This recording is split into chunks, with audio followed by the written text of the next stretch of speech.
Hi, welcome back guys. This is your friend, the Iron Fanfics, back with amazing fanfiction. This is the series of What If Deku Possessed Tempest Quirk. Now before starting, please give this video a like and subscribe to the channel if you want more videos like this. Now let's get into the fanfic. Not all men are created equal. It was a truth that Izuku Midoriya learned all too well. Izuku was born in a world of quirks. Over 80% of the population had a quirk, and even then most of these quirkless were elderly. A quirk was, essentially, a special superpower that they controlled. This could be anything as mundane as growing eyes on the back of their head to powerful like creating and manipulating fire. And as quirks became more commonplace, society changed. It began to bend to fit those with quirks, and soon, human society began to revolve around those with strong quirks. Heroes were created as a new occupation to help combat the growing crime rates of those with powerful quirks feeling they could do whatever they want. They called those powerful criminals villains. Izuku idolized these heroes. When he was younger, he wanted to be one. But Izuku was one of the unlucky ones. He was born without a quirk. In a society like his, that was a death sentence. It didn't take long for everyone to abandon him. The only one who he could still count on was his mother. And yet, he hung on to his dreams. Even after everyone branded him useless. Even after his best friend abandoned him because he didn't want to be seen with a weakling. Even as everyone told him he was wrong and stupid. He kept dreaming. He studied heroes. It was a hobby, but even he had to admit it was pretty weird. Even still, he couldn't help it. He told himself that one day, the books he filled with information about heroes would be useful. When he was a hero, then it would matter. It would matter somehow. It just had to matter somehow. It wouldn't matter how much he was mocked. How much he was pushed down. If he became a hero, when he became a hero, then everyone would know. They were wrong. He knew it. They had to be wrong. Izuku knew his history. In the past, there were only people without quirks. In that time, anyone could be anything they wanted. It was a constant anecdote in pre-quirk era movies. Izuku didn't know when that idea died. But he was determined that it would live through him. But everyone has a limit. Izuku's came on a day like any other. He went to school as always.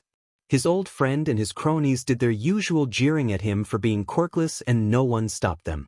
He didn't expect them to anymore. Kaken's future was more important than any quirkless kid anyway.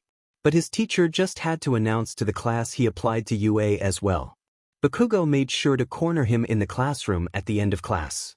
Izuku left with his shoulder badly burned, trying to ignore the scent of burning fabric and roasting flesh, and a message from his old friend.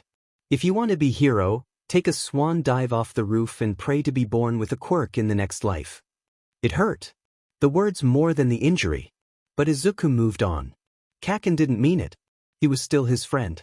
Deep down. That was what he told himself as he fished his torched notebook from the school pond and moved to leave for home. That was when it happened. He was attacked by a villain but was saved by an unlikely person. His hero. All Might. All Might saved his life. Izuku needed to ask him, but his nerves got the better of him. He became an unintentional passenger on All Might Airlines flying across the city. He wasn't supposed to. It was here he learned a dark secret. All Might was injured. So badly injured. His muscular form wasn't his real form. Because of a fight Izuku had watched over and over as he was growing up, a fight against the great villain All For One, All Might was forced to turn into a skeletal figure after using his quirk, his insides mostly destroyed. The dangers of hero work even got to the symbol of peace, a man who always had a smile on his face and encouraged everyone to do their best. Despite this knowledge, in a fit of desperation to cling to his dream, he begged All Might to tell him he could be a hero even without a quirk. But All Might just shook his head. You need to be realistic. He didn't even stop to comfort the clearly broken Izuku before he left. Izuku leaned against the rail of the building he'd been abandoned on, looking down at the street far below. The cars. The people. Everyone looked so small from up here. He could see across a lot about the city. Izuku judged he must be at the top of the local shopping center. It was the largest building in the area he could think of. As he looked down, the words he heard that day swirled around in his head. Be realistic. Take a swan dive off the roof. Pray for a quirk in the next life. Izuku looked down. He seriously considered it. Then the face of his mother flashed in his mind. He couldn't do that to her. Not to her. The rest of the world could burn, but his mother? Sweet Inko, who had been saddled with the burden of a worthless, quirkless child? Not her. Izuku screamed, falling back, away from the edge. Then what am I supposed to do? He shouted. Izuku sat up. His eyes were drawn to nearby. Smoke was rising from the buildings. The sound of police sirens and fighting echoed out from the city streets. Another villain. He wondered who was on duty. He laughed dryly as a thought entered his head. Who was getting hurt? It wasn't the heroes. It was probably the villains. But what about everyone else? Izuku sat there silently. Everyone else, huh? Izuku leaned back and pulled out his phone. He entered the search engine and absent-mindedly typed in, "Civilian Casualties Hero." He slowly scrolled through the list. At first it was just news reports. People tragically dying to villain attacks before heroes could save them. Heroes dying in the line of fire. That sort of thing. But the more he scrolled, the more incriminating things he found. Izuku got up. He needed a bigger screen. He returned home, taking the back streets to avoid the fighting, and slipped in through the front door. Izuku? Is that you? He heard his mom call from the front room. Why? It's me. Fate. Good. Have you seen the news? Villain attack. Yeah. I know. I'll be in my room. Well, that's part of it, but Inko trailed off as she heard Izuku's door close above her. Izuku threw his bag into his room's corners. He paused as he saw All Might's smiling face covering his room. He couldn't help but feel that it was more hollow than when he left that morning. Izuku ignored the feeling and went for his computer. When it logged on, he entered the same thing he did into his phone and scrolled through a few pages till he found the interesting parts. It was an old report. A small story in an independent newspaper about a number of accusations that number 2 hero Endeavor was doing more harm than good. People who had been horrifically burned by the pro-hero. He wondered how this story hadn't circulated more. He looked into the paper. He really wished he hadn't. The story on Endeavor had come from an issue before it was announced it was closing down operations. As it turns out, the newspaper was sued because of the story but settled out of court. Their crime was defamation. The Hero Commission had issued the lawsuit and the resulting payout had crushed the newspaper and run them out of business. The story was buried. It wasn't the only story that ended this way. A journalist was fired from a fairly high position in his newspaper for issuing a story about a number of SXL assault allegations involving pro-hero Midnight. Another was a collection of heroes whose reckless behavior had killed innocents. This paper was crushed as well. All Might's name came up a few times in that story. Other stories included how some petty thieves had their arms crushed beyond repair for stealing some money for their family. Another involved the straight-up murder of a suspected villain in his own home but because he was thought to be working for at the time wanted organization, Villain Factory, all charges were dropped. The sun long set before Izuku took a break. He looked up at the poster of All Might above his bed. How many lies have you been involved in? He muttered. The Hero Commission was corrupt beyond repair. Rotten to the core. The people had been led to believe that the heroes were paragons of justice, but that couldn't be right. Not from all he had read. All the proof was in those articles. Images of people who were suffering not because of villains abusing their powers, but of heroes doing the very things they were supposed to be protecting others against. Children idolized them. Wanted to be them. He wanted to be. The realization hit Izuku hard. He felt hot. Far too hot. He found it hard to breathe. He pulled his burned school blazer on and headed for the front door. He needed air. Izuku, honey? His mom asked him. Where are you going? I'm going for a walk. Izuku lied. It wasn't the walk he needed. He just needed air. He needed to clear his head. All right. Dinner will be ready soon. All right.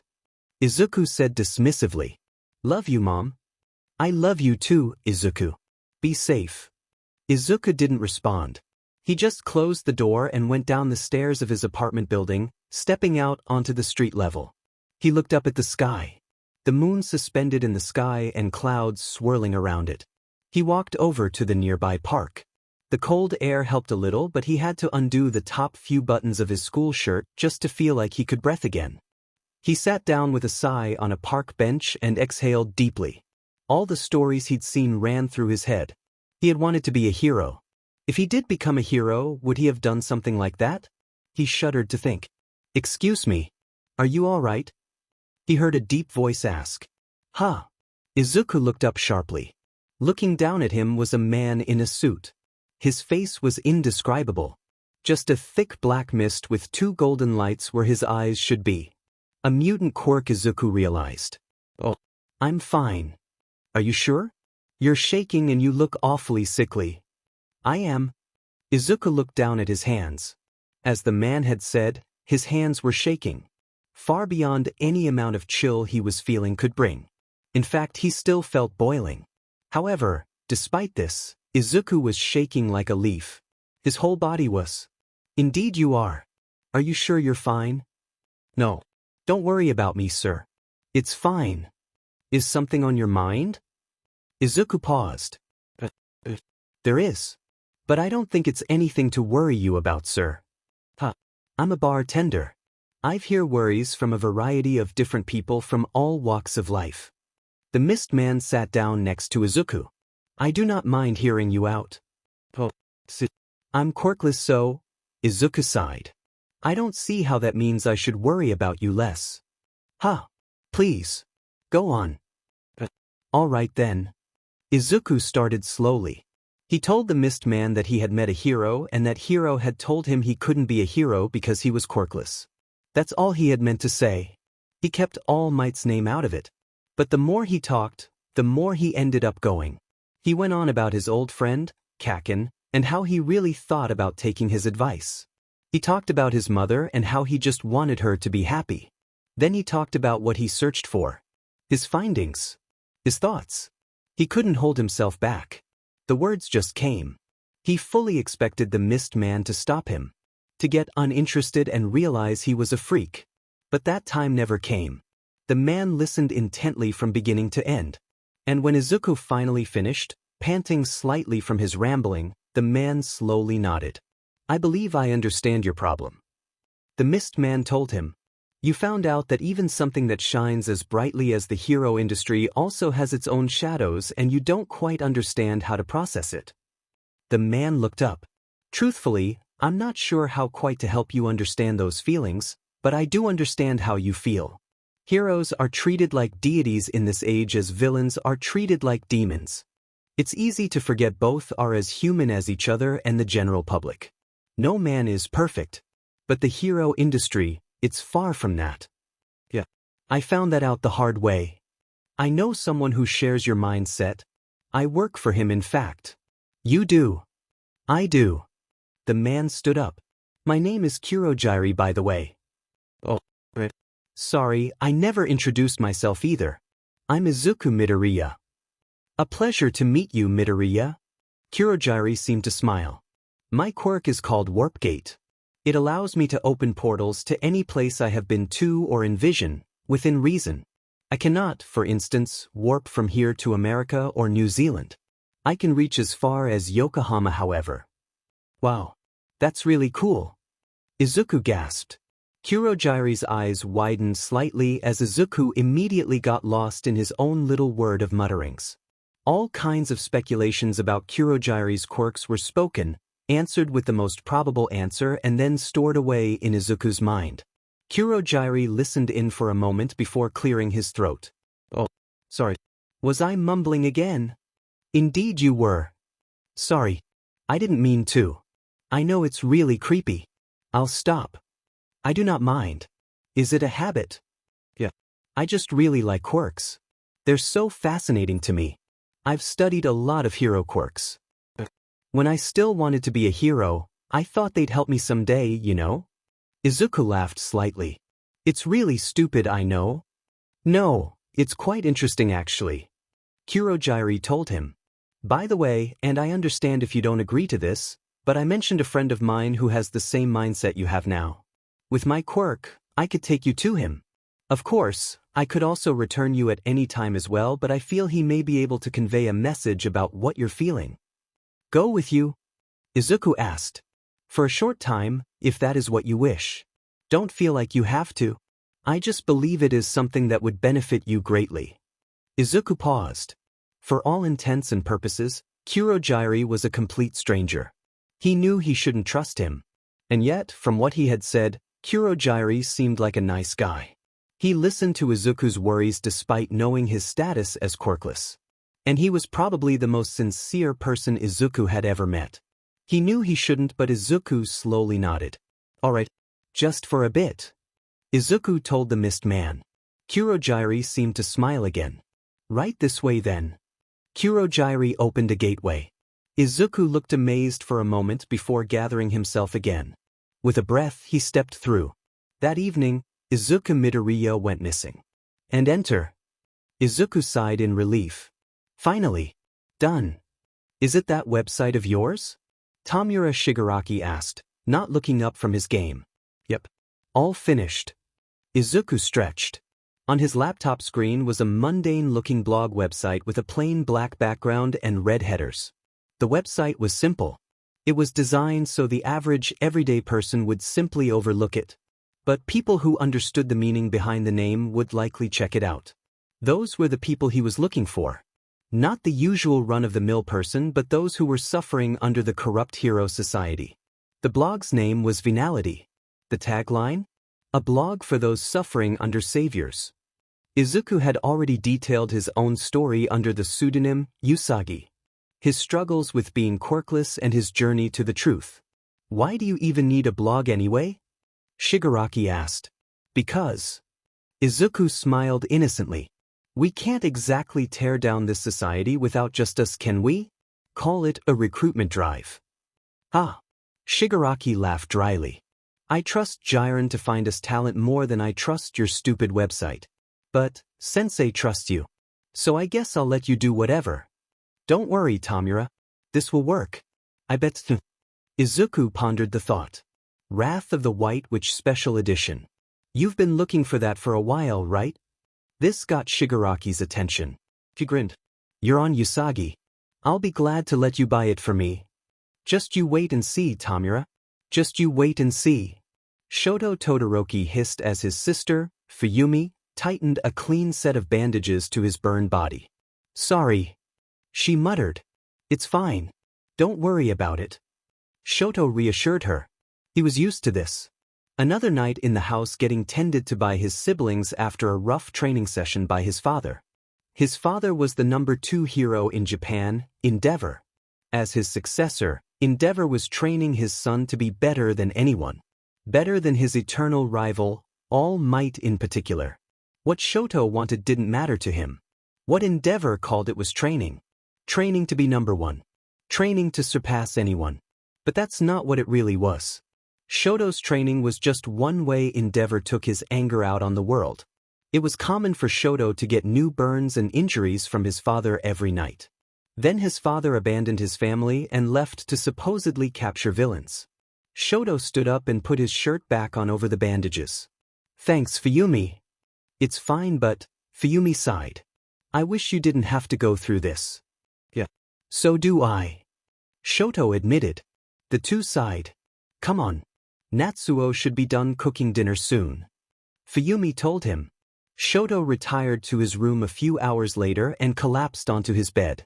He stared at the moon coming through his window.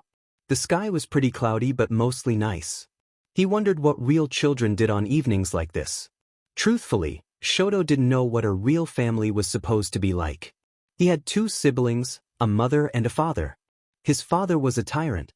He commanded his family about the place with no care about their feelings.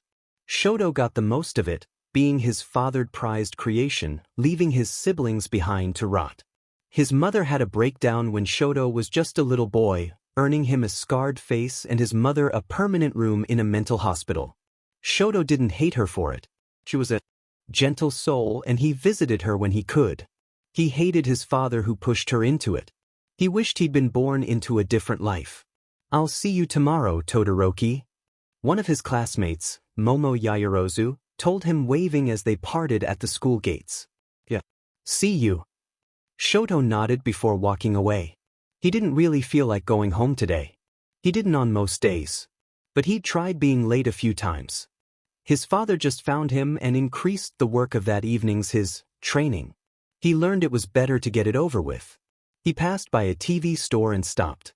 The news was on, showing a boy with green hair. The title underneath read, "Boy Missing in Muzutafa." Shoto's eyes tried to read the announcer's lips, but eventually he gave up. A kid going missing was pretty rare news. Usually it was about the daily hero activities or villains doing something stupid. It must have been a slow day. As he walked, his thoughts lingered on the boy. What sort of a life must he have had to run away from home? Or was it a kidnapping? Shoto sighed. If only he could just run away from his problems. He passed through the park, a few thoughts on his mind when he stopped. He felt eyes on him. It wasn't the first time he'd felt something like this either. Normally, he just ignored it. Shoto was the son of a high-profile hero after all. Usually he just left it alone. He knew he should. But today, he turned to the gaze. There he spotted him. A man in a dark red hoodie, scars covering his face, looking at him from across the park. As soon as their eyes met, the man looked down and started walking away. Shoto watched as he vanished into the crowds. His eyes lingered on where he was. He wondered who that was. A fan of Endeavor, perhaps? Or perhaps the opposite. Over the next month, Shoto kept his eyes out for that man. Every now and again he thought he saw him. A red eye watching him from behind the cover of a crowd. A scarred hand passing him by. Shoto started to believe he was seeing things. It was almost a month later until he was certain he'd found him again. He spotted him in the distance one Sunday afternoon. Shoto felt them again. Wistful eyes on him. He made sure to take his walk to a more open area, back to the park he first saw him. Then he found him in the crowd. Again he tried to run off. This time, Shoto wasn't having it. He chased him through the crowded streets of Muzutafa, making sure to keep his eyes on him. The man knew he was chasing him, trying to lose him through the streets with thought-out movements, but Shoto wasn't shaken. He followed his stalker until he slipped into an side alley. "Wait!" he called. The man stopped. It was just the two of them now. The man sighed. "I know you've been watching me." "Why?" "I don't know, Dash. You can't lie like that. You know I've seen you multiple times." "Damn it. What do you want?" Shoto asked, threateningly. "Are you after me because of my father?" "No, that's not, Dash. Is it a ransom or something? Trying to figure out a routine so you can kidnap me?" "No, I would never, Dash." "Then what? I don't understand why you would be stalking me." "Well, you see, Dash, I can probably go to the cops, you know. Trying to keep tabs on a pro-hero's family is Dash. Tuya Todoroki." Shoto froze. "What?" "My name. It's Tuya Todoroki." Shoto narrowed his eyes. "That's not possible. He's Dash. Dead? Is that what that BSTRD told you? That I died? What was his excuse? A villain attack, I guess." The man chuckled dryly. "Though, in a sense, I suppose he's right. Technically, my life as Tuya Todoroki has been dead for a long time. But though I threw the name away, I could never bring myself to throw you all away too." He looked over his shoulder. "So, how are they? Natsuo? Fuyumi?" "Fine." Shoto answered cautiously. "They look after me. Yeah, I guess someone's got to do it." He laughed slightly. "Let me guess. The old man has you training most days." "Huh. He calls it his way to surpass all might, but it's obvious what it is. It's just his way to take his anger out on something without getting into another lawsuit." "Anger formed from his tone. Did the others ever tell you my quirk? I doubt you remember it.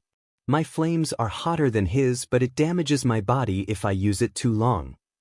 As if to give an example, Tuya raised a hand, lighting it up in blue flames. The old man didn't care. He pushed it as far as it could go. The result wasn't exactly pretty. Shoto looked away from the man.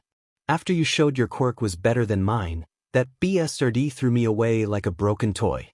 I got out, but do the others know?" "Mom does. I drop by the psych ward every now and again." She worries about you. Yeah. I know. Shoto sighed. You could have just introduced yourself sooner, you know? Huh.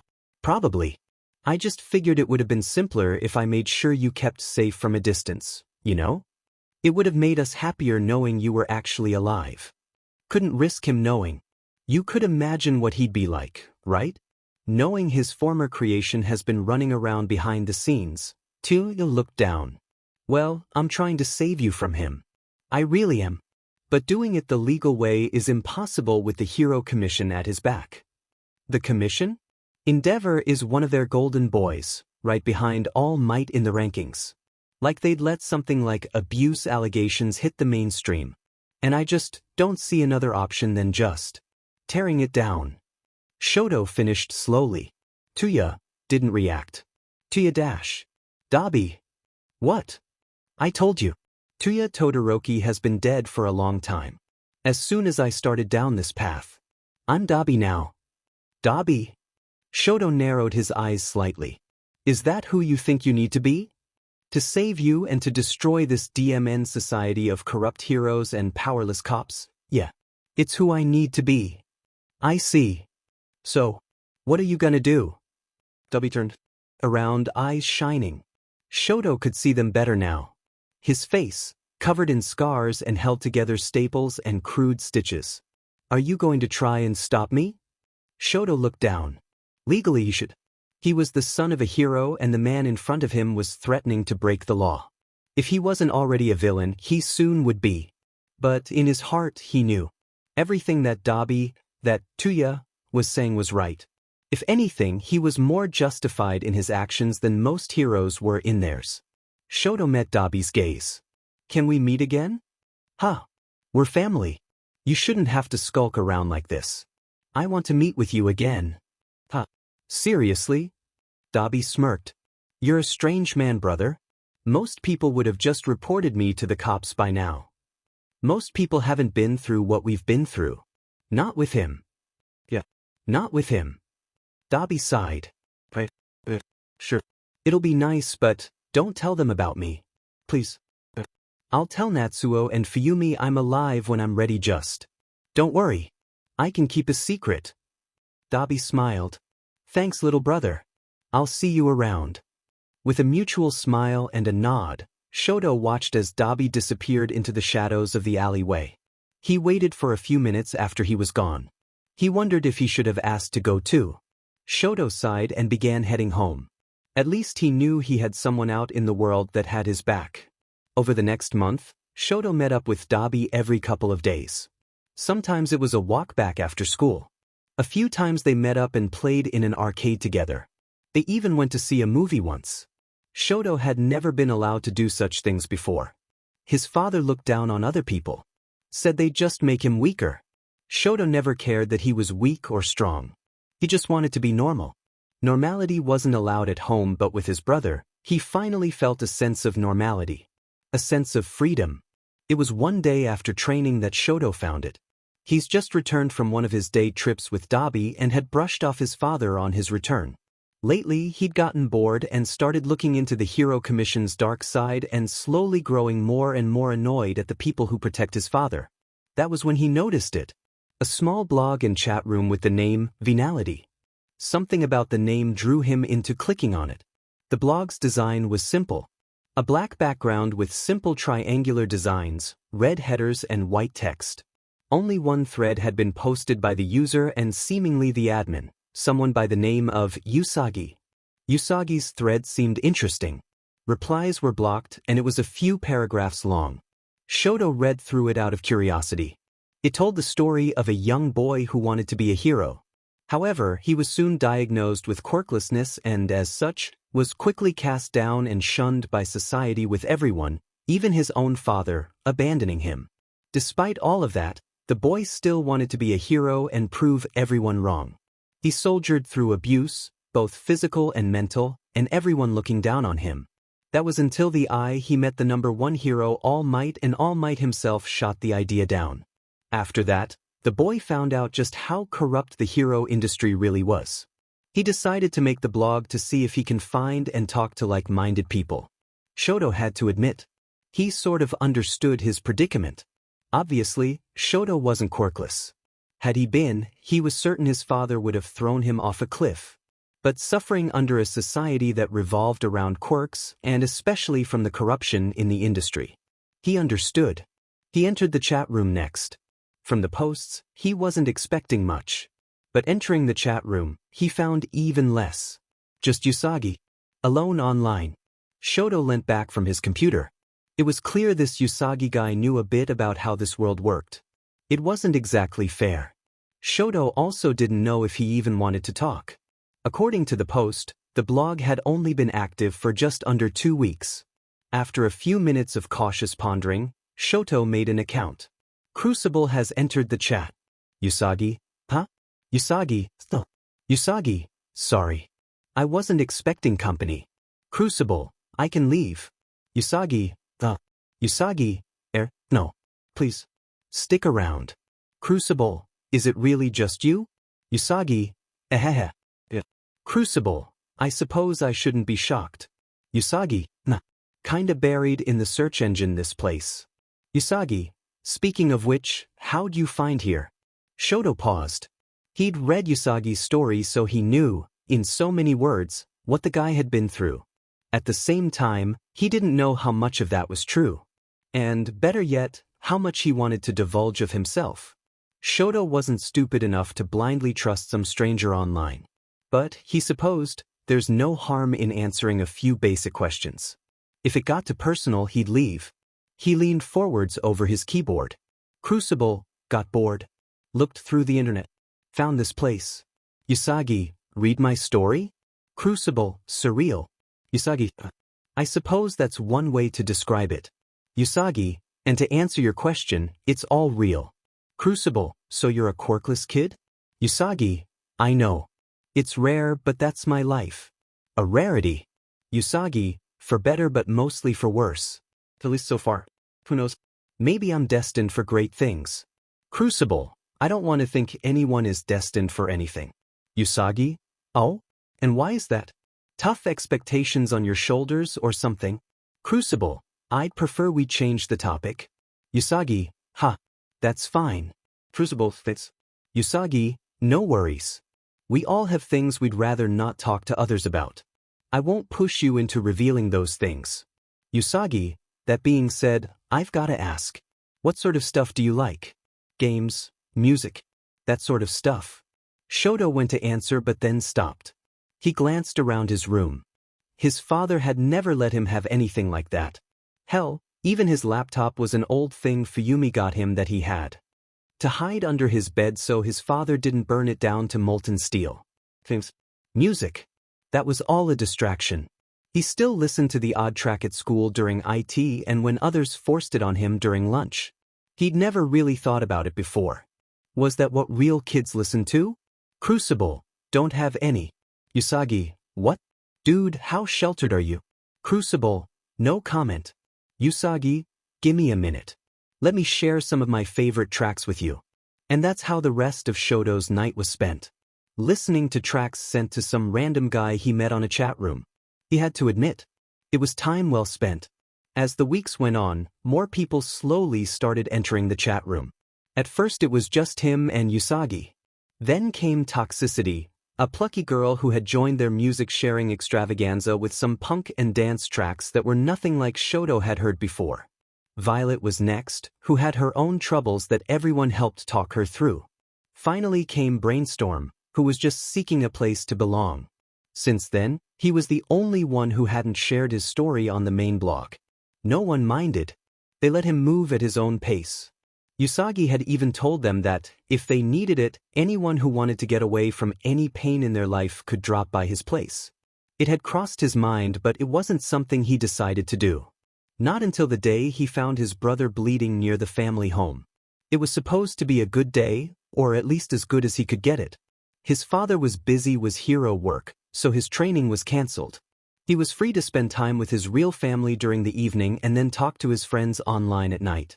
At least, that was the plan.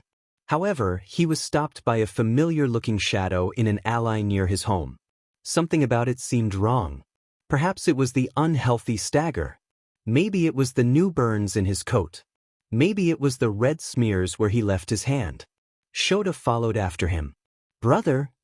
Shota asked cautiously. "Sheet," Dabi muttered. He groaned, leaning against the shadowy wall, clutching his side. "Course. Schools got out, didn't they? Wasn't keeping track of time." Dabi interrupted himself with a pained cough. "What's?" Shota stepped forwards.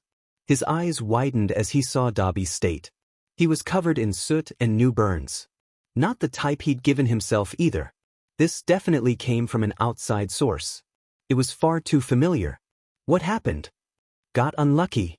Ran into that," Dabi coughed. "BSRD. I think he had a few ideas of who I was, but he dismissed me as a criminal.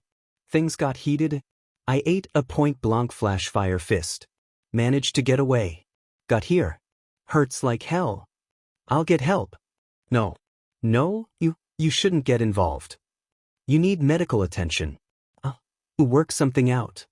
You know the types of burns you have, right?" Dabi looked down. "You'll die if you don't get help. I can't risk hospitals. Then come home." Shoto told his brother.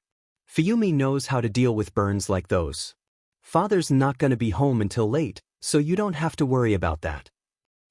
"I dunno. The way I'm looking at it, you don't have a choice." Dabi looked up, only to met with a confident glare from his younger brother. He sighed and then nodded. "Fine. Give me a hand."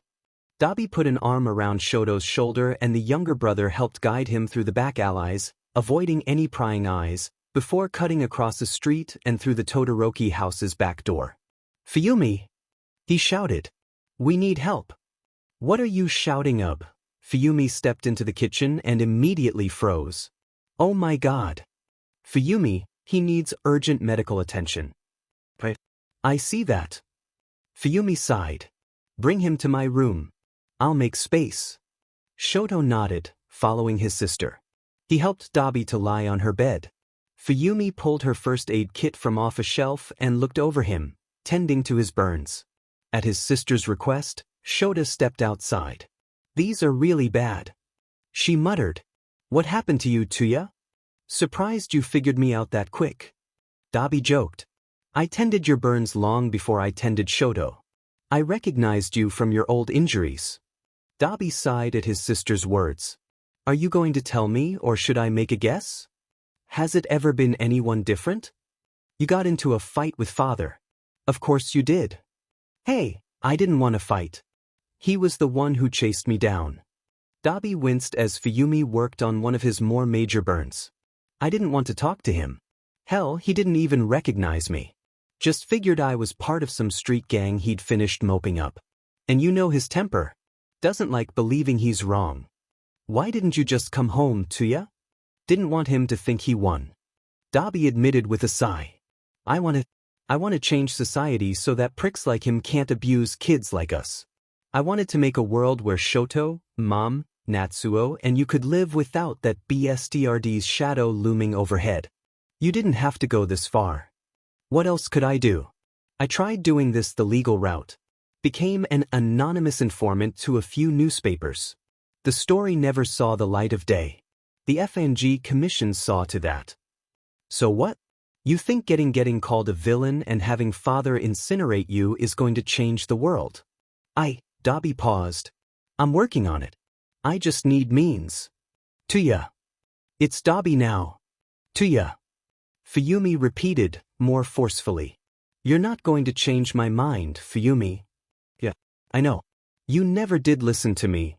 Fuyumi leaned back, finished bandaging Dabi's wounds. I just wished you told us you were alive earlier. I'm sorry. I never meant to worry you. I know. I'm sorry. I didn't mean to sound like I was blaming you. It's been hard for all of us, you know? Fuyumi sighed. It's just been difficult since you left. Natsuo has been spending as much time as he can out of the house.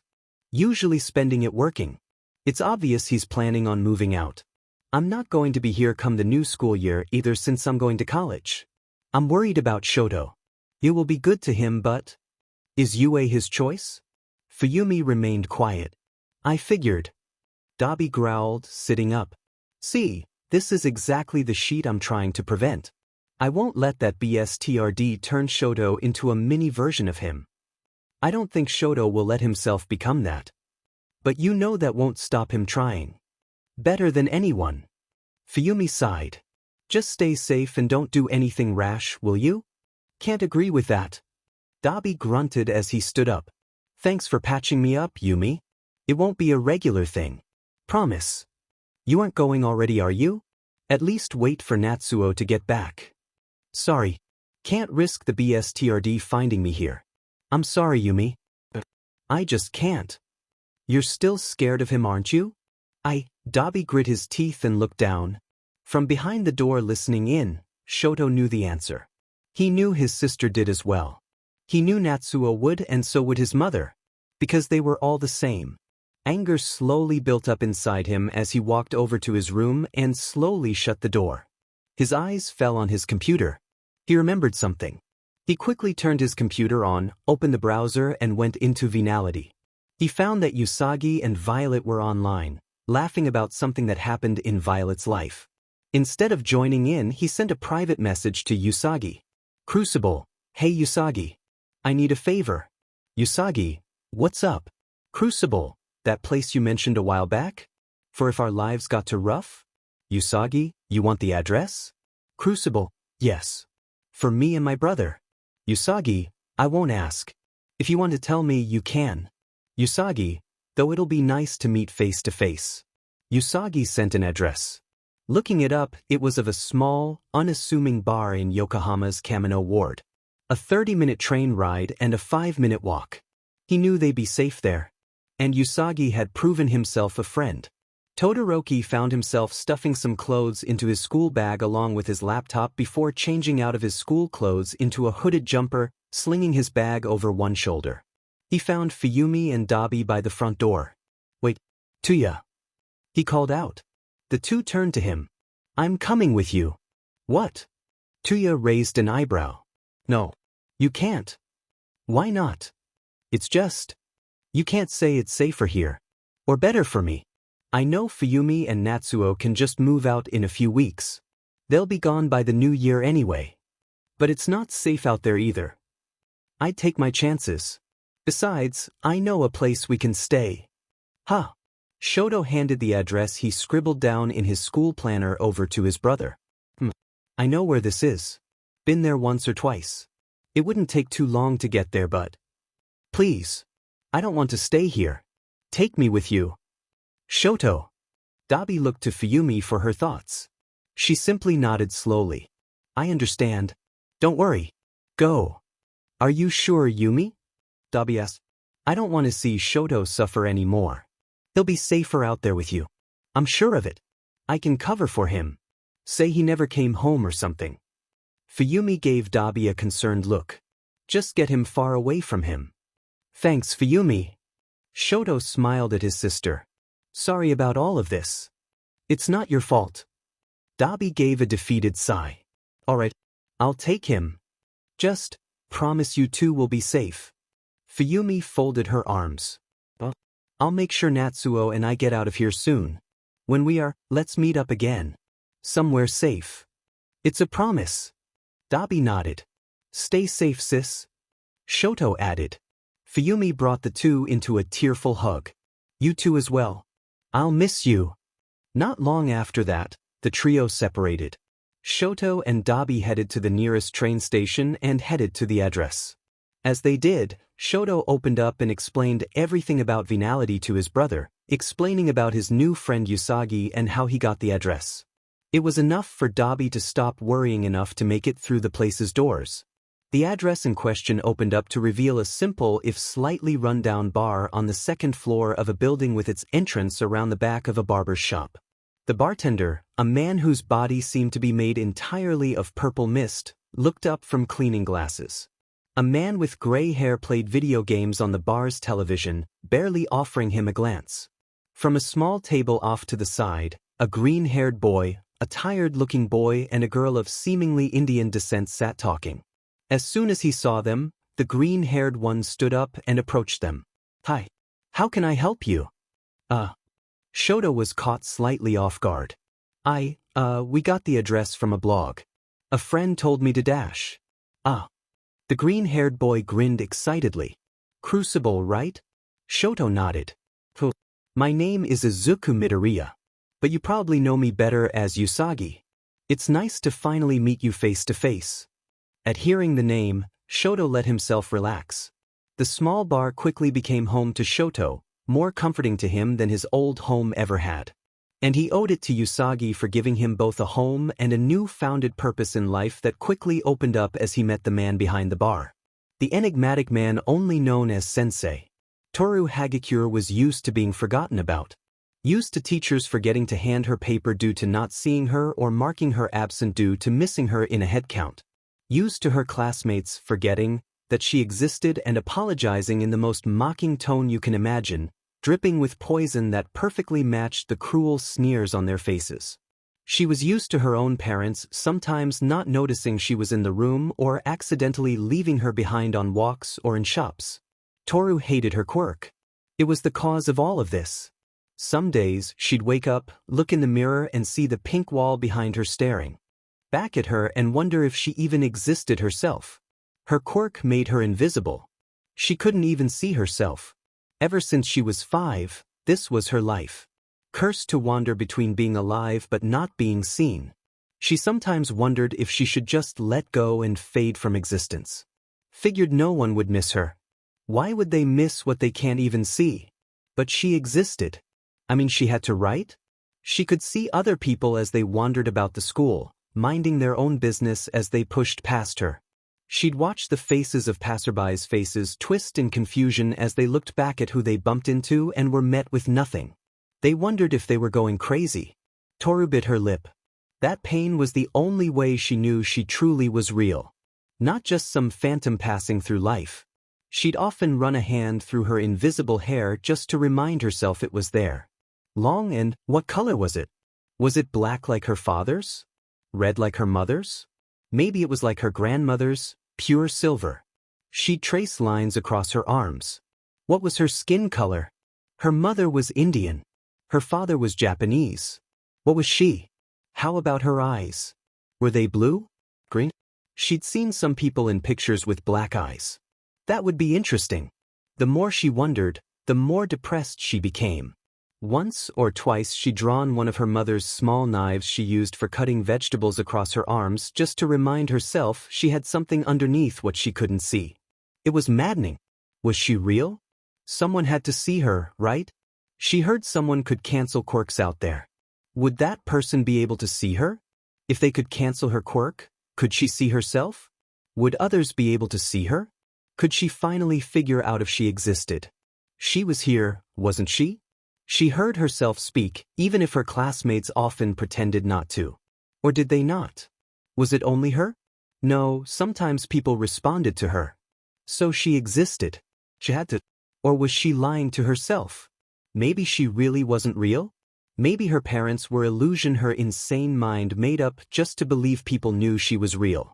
Her mother could turn things invisible. A cup. A plate. Her father could change his skin color. A strange quirk, but she'd seen people whose only quirks were controlling their fingernail length so it was possible. The two combined managed to make a girl whose skin color was nothing and she couldn't turn it off. She tried. Oh, how many times she tried. But maybe they weren't real. Maybe she wasn't real. After all, remove her clothes and there was nothing to tell someone was standing there. But she could see. But maybe she was a ghost. But people could speak to her. But maybe she was hearing things. But people felt her. But maybe it was the wind. But. She bit her lip and felt the pain. Tried to calm herself down. She could feel so she was real. But she needed someone else to see her. She existed. But she didn't. She screamed in the middle of a park once. No one could tell who did it. They all looked around confused. No one could tell the heroes who had done it. Or where the sobbing was coming from. She felt so alone. Her only real solace was messaging people online. But they were big chat rooms. Her nagging voice always kept saying that they were talking to someone else. So she kept searching. Looking for a small enough room. Somewhere she knew for certain they were talking to her. That they could see her. That it wasn't some part of her mind tricking her into believing she existed when it was her fooling herself with false promises. That was when she found it. Venality, a blog buried in the search engine. She looked at the forum posts and found only 2 posts, one made months ago but the second only 2 weeks ago. She went onto the blog. 3 people active and talking. Perfect. She hastily made an account. I exist has entered the chat. I exist. Somebody see me. I exist, please. Toru watched the screen. The air felt heavy. The semi-active conversation between the 3 already there didn't update. No one answered her either. Seconds passed that felt like centuries. She felt her heart crushed in her chest. Her skin on fire. They had to see her. They had to know she was real. But what if they didn't? But they had to. But what if she really wasn't real? But she had to be. But what if? What then? If they didn't answered? The screen moved. Usagi. Hello? We see you. Crucible, who is this? Toxicity, hey. Are you okay? Toru gasped. They answered her. Thar. I exist, am I? I exist, real. Usagi, well we see you. So I guess you have to be. Ha. Toxicity, what sort of question even is that? Crucible, I exist, no. I exist, but you. I exist. Usagi, are you okay? Want to talk about it? Toru's eyes blurred with tears. Finally. She finally found it. People who could see her. People who knew she existed. She had found her answer. Finally. Finally. I exist, help me. I exist, please. Usagi, don't worry. We're here. Usagi, tell us everything. And she did. Toru let loose a stream of words. She knew that a lot of the words lacked basic English and were filled with more typos than anything she and likely her new saviors had ever seen. But she didn't care. She just let it all go. And when she stopped, she felt somehow lighter. I exist, I'm sorry. I exist, it's just. I exist, I was so scared. Toxicity, sounds like you've been through a lot. Toxicity, but don't worry. We're here for you. Crucible, sorry. Usagi, come on. Stick around. We'll prove you're real without a shadow of a doubt. I exist. I exist, thank you. Toru changed her name on the blog to Violet after that, naming it after a character she related to in some old animated movie she watched pretty frequently. Over the next few weeks, she found herself feeling lighter. She couldn't see it, but she knew she was smiling more. It still hurt. When the teachers forgot her or the other girls in her class, accidentally, forgot about her or forcibly pushed her because they didn't know she was there. It still hurt for her parents to not notice her at home.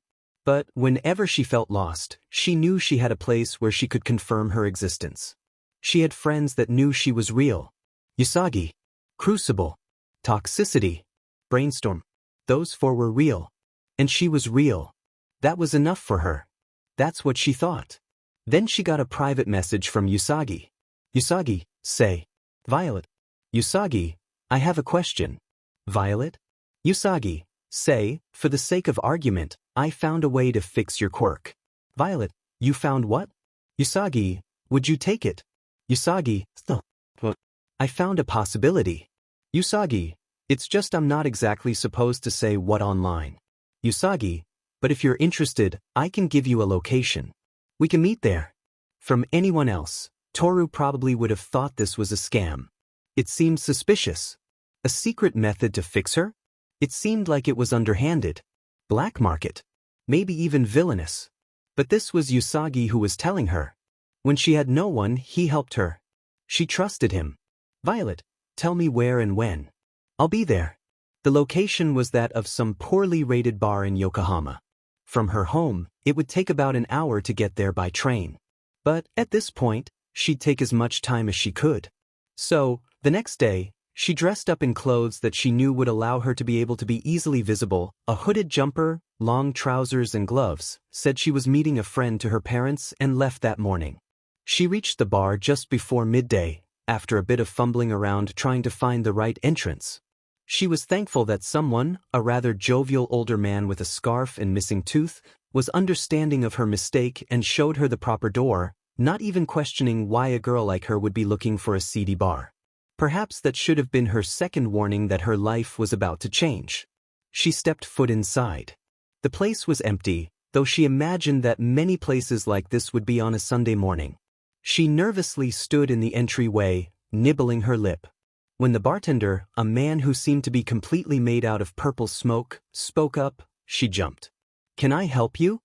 "Oh, no, it's fine. I'm just looking for a friend." "Are you perhaps Violet?" "Huh." Toru nodded slowly. "That's me. Midoriya told me to expect you. Please, take a seat." He and Tamura are having a loud crash echoed from the back rooms, followed by some faint swearing. Heated gaming session. "I see." Toru felt her mouth twitch, but she sat down at the bar nevertheless, pulling her hood down. "My name is Kurogiri. Would you like something to drink, miss?" "Just water for now." "Of course." Toru watched Kurogiri turn his back and grab a small bottle of clear liquid from the fridge behind him and poured it into a glass. "So, Midoriya tells me you're here for a quirk-related reason, correct?" "That's right." "He didn't give me much details, but I'm guessing your quirk is invisibility-related. Are you unable to deactivate it?" "No. I can't." Toru answered sadly. "I see. That must be difficult." Kurogiri placed the glass of water in front of her. "I shall go and fetch Midoriya for you. Feel free to turn the television on while you wait. Remote is on the side." With that, Kurogiri vanished into the back rooms. Toru took a sip of her water. Midoriya must be Usagi, she figured that much. But did that mean that he lived here? She remembered back to the site. Usagi told the tale of a quirkless boy who got tired of living and, after being refused his dreams by even the #1 hero himself and getting tired of being thought of as useless and being abused at almost every turn, ran away from home. Perhaps this is where he ended up. She took another sip. "Hey, Violet." Toru turned her head. Standing at the far end of the bar stood a young boy about her age with green hair, freckles, and a bright smile that didn't seem to match the dull look in his eyes. "Usagi?" "Yeah, that's right." He nodded. "My name is Izuku Midoriya. You can call me what you want though." Toru Hagakure. "It's nice to meet you." "Ha, I don't think we can call this a meeting, really." Izuku scratched the back of his head. "I guess you're right." Toru smiled softly. "So, about why I'm here. You're quirk, right?" Izuku looked over Toru, humming. "So, you really can't turn that off, huh?" "No. I can see right through you." "That's crazy." Izuku muttered. "What happens if you hold your hand in front of a flashlight?" "Huh." Toru was taken aback by the question. "Is that important?" "Oh, well, I was just curious about your quirk is all. Like, if you shine a flashlight into the palm of your hand, does the light still come through the other side? Or is it like when you shine it through a glass of water?" "No, but I can see a shadow so—" Izuku shook his head. Sorry. I'm so sorry. I didn't mean it. That must have seemed really creepy. I'll stop now." Izuku bit his lip. "It's fine. Don't worry about it." "No, it's not. But I can't help myself. Until I met Sensei, I didn't have a quirk and they've always fascinate me. So, when I see a new one, I can't help but think about the crazy things people are capable with it and—" Izuku covered his mouth with his hands. "I'll stop. Promise I'll stop." "Really? Don't worry about it." Toru shifted nervously in her seat. "You were saying? About my quirk?" "Oh. Well, the person who helped me and my roommate Tamura. We call him Sensei. Sensei's quirk is special. It allows him to fix broken people. Like those with quirks that hurt their users? Or people with no quirks at all? Yes." Izuku confirmed. "I asked him. He said if you want, that he could help you. But, well, he's not here exactly. We'd need Kurogiri to take us, but he has offered to help." Izuku coughed. "I made that sound way more shady than it actually is. But he can fix this?" Toru took off a glove and raised her hand. Through it she still saw Izuku. Like her hand wasn't even there in the first place. She could only prove it was there by digging her nails into her palm. "Yes. He fixed me. He can fix you." "Then I'll do it," she said without hesitation. Please. I just want to see what I look like. Just once. Izuku nodded. Kurogyri. We're ready. From the shadows, the bartender returned and nodded. This way, please. A shadowy portal opened up before her. There were many signs leading up to this. That passing through this gateway would never allow her life to be the same. Izuku's ominous warnings. The building's seedy owner. Perhaps even the entire purpose of Venality seemingly being a place for those abandoned by society. Izuku called them broken. Perhaps that's exactly what she was. All she wanted was a chance. A chance to show everyone she existed. To be fixed. Anything was worth the risk. She passed through. Toru didn't remember even falling asleep. The room she woke up in was a bit more run down than she remembered her room being. It took her a slight moment of panic to remember that she came to a bar in order to get her quirk fixed. With an annoyed growl at the glaring light above her, she covered her eyes with a hand. She didn't even remember what had happened. But, after stepping through that bartender's portals with Usagi, everything went blank. She sat up. She assumed she was still in that bar Usagi lived at in a spare room somewhere. There was no windows, so she couldn't tell the exact time. She noticed her hooded jacket hanging over a chair within arm's reach. She reached out to grab it to get her phone. Then she stopped. Her hand. Its skin color was lighter than her mother's but still darker than her father's and most Japanese people. Her palm and forearm were littered with a few scars from where she had cut herself just to make sure her arm was still there. She quickly went for her phone, finding it where she left it in her jacket pocket, and turned the phone's camera on. She gasped as she looked at it. Looking back up at her was a face she had never seen before. It combined her father's green eyes and her mother's red hair and was dotted with freckles. The skin was the same as that of her arms. Her eyes seemed tired. She slowly brought a hand to her face and watched as the stranger mirrored. Was this her? Her face. Her skin. I'm glad you're awake. Toru looked up to see Izuku entering the room. Usagi. How do you feel? Strange. She admitted. She looked back down at the face in her camera. Her face. This is me, right? Yeah. I can see you perfectly. Sensei managed to fix you. I don't remember anything? Yeah, I know. Same thing happened to me first time around. Sensei can erase memories of the people who meet with him. He's a rather enigmatic person and he likes it that way. He apologizes. That's his quirk. Kind of. Izuku admitted. Sensei's quirk is that he has multiple quirks. Multiple? Yeah. He can take the quirks of others and transfer them to others. He uses it to help people. He takes away dangerous quirks from people who can't control them and fixes people like us by giving them quirks to help control existing quirks better. Did he take mine away? Is that why I'm normal? Izuku shook his head. No. He gave you a new one. Izuku folded his arms. I think he said the quirk's name was Limiter. It allows the user to deactivate quirks within an extremely short range around them. Like, you'd have to be touching someone to even have a chance to affect them with it. And that's what turned my invisibility off? Yep.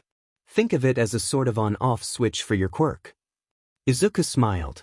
In theory, you should be able to use it with a thought. It might take a bit of practice though. Why would I ever want to turn it back on? Toru grumbled. Because your quirk is amazing. Izuku answered. You remember my hobby, right? That quirk analysis thing you mentioned on the blog?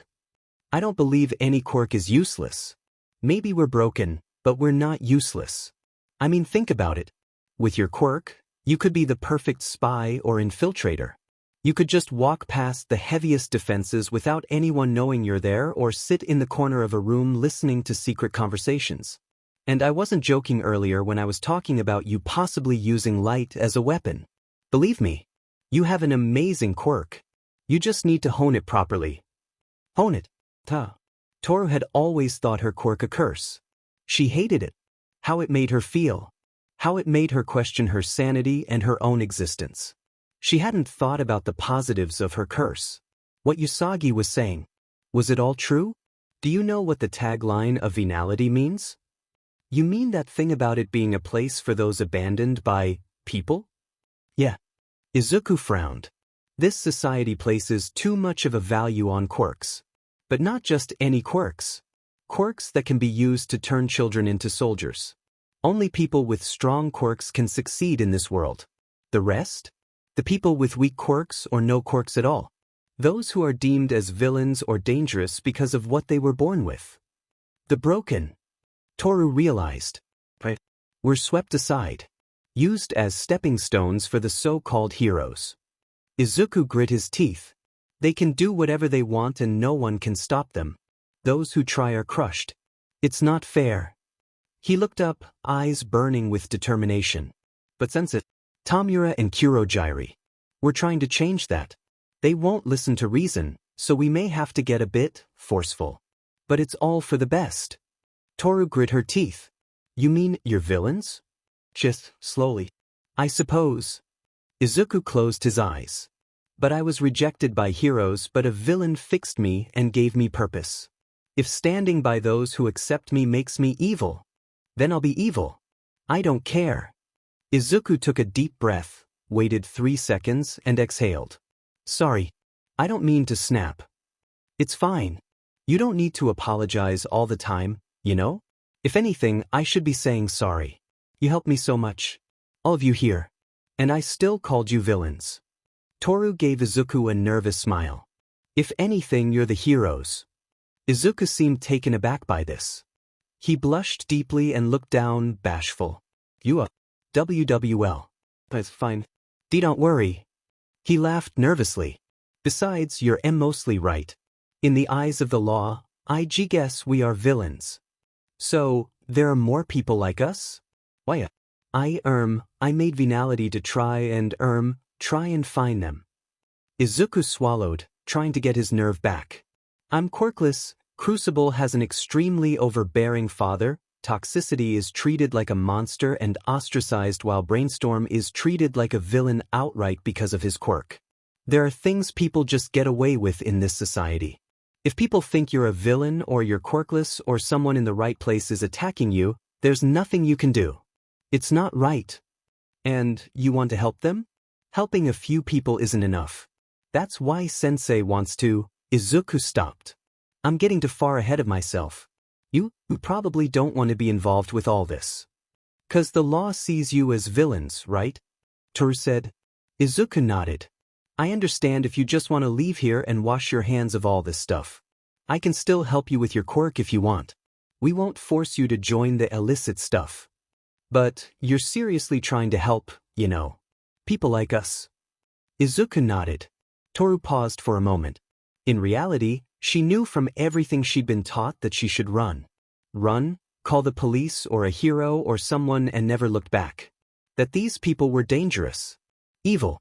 Then she looked back down at her hand. Her actual hand. She could see it. She briefly remembered what she'd been too. Supposedly good, law-abiding students psychologically bullying her because of her quirk and teachers and her parents not helping matters, even if she knew they didn't mean it. Her damaged mental state. Her constant questioning of if she was real or not. And none of it was helped by anyone in hero society. But these people?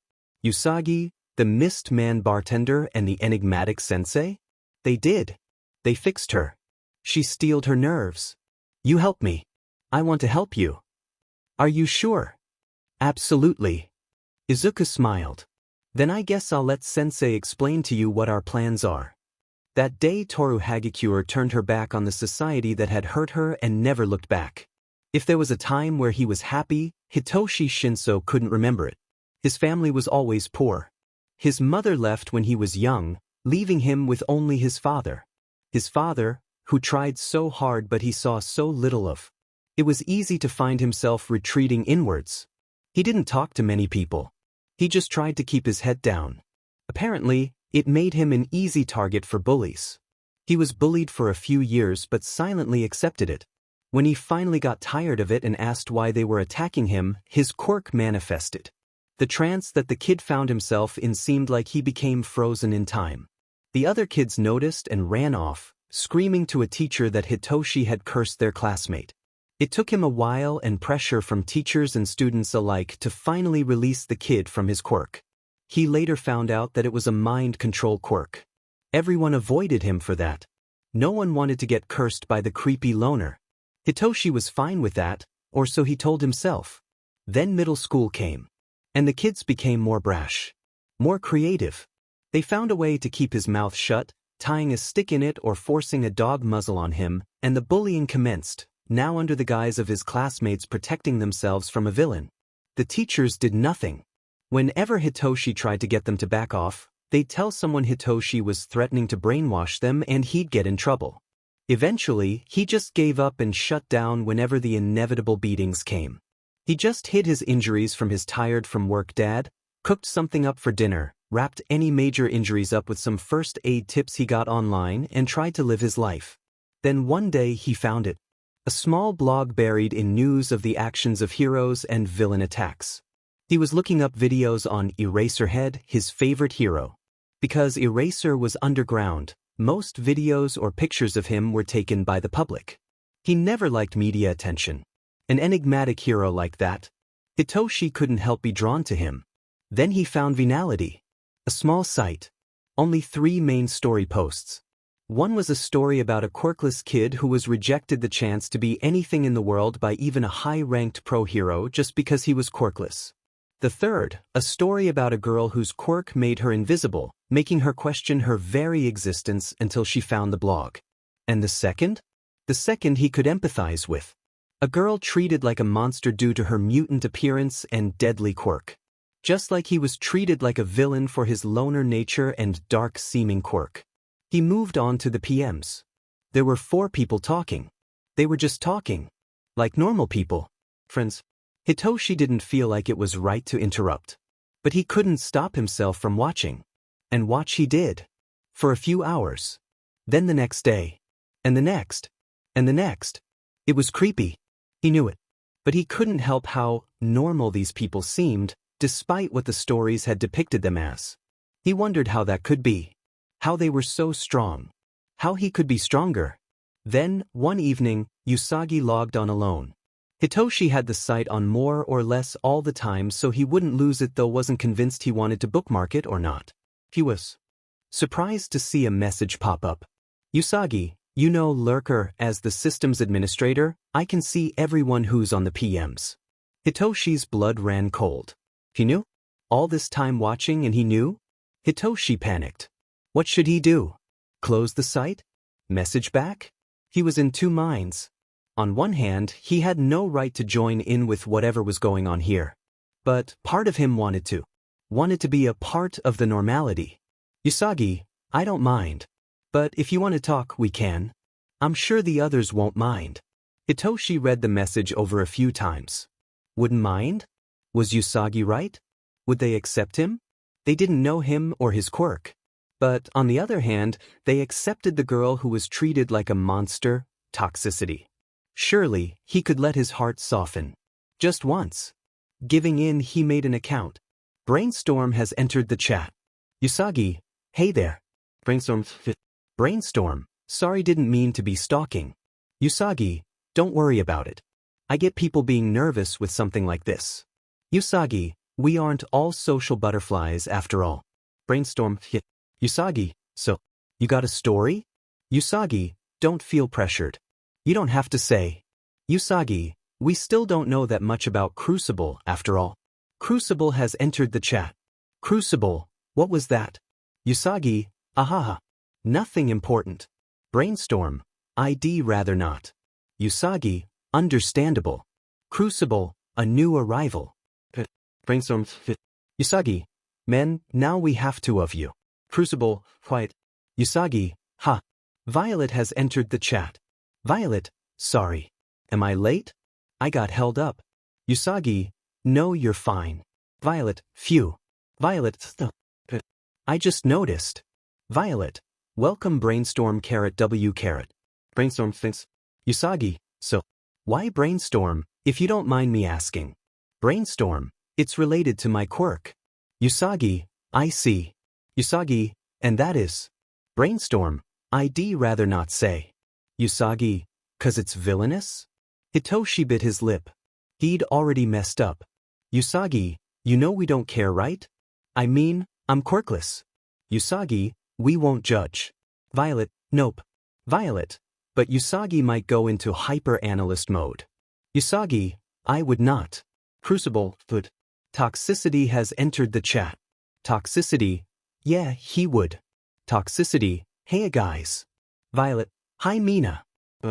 Toxicity, so what's up? Crucible, Usagi, we were welcoming Brainstorm.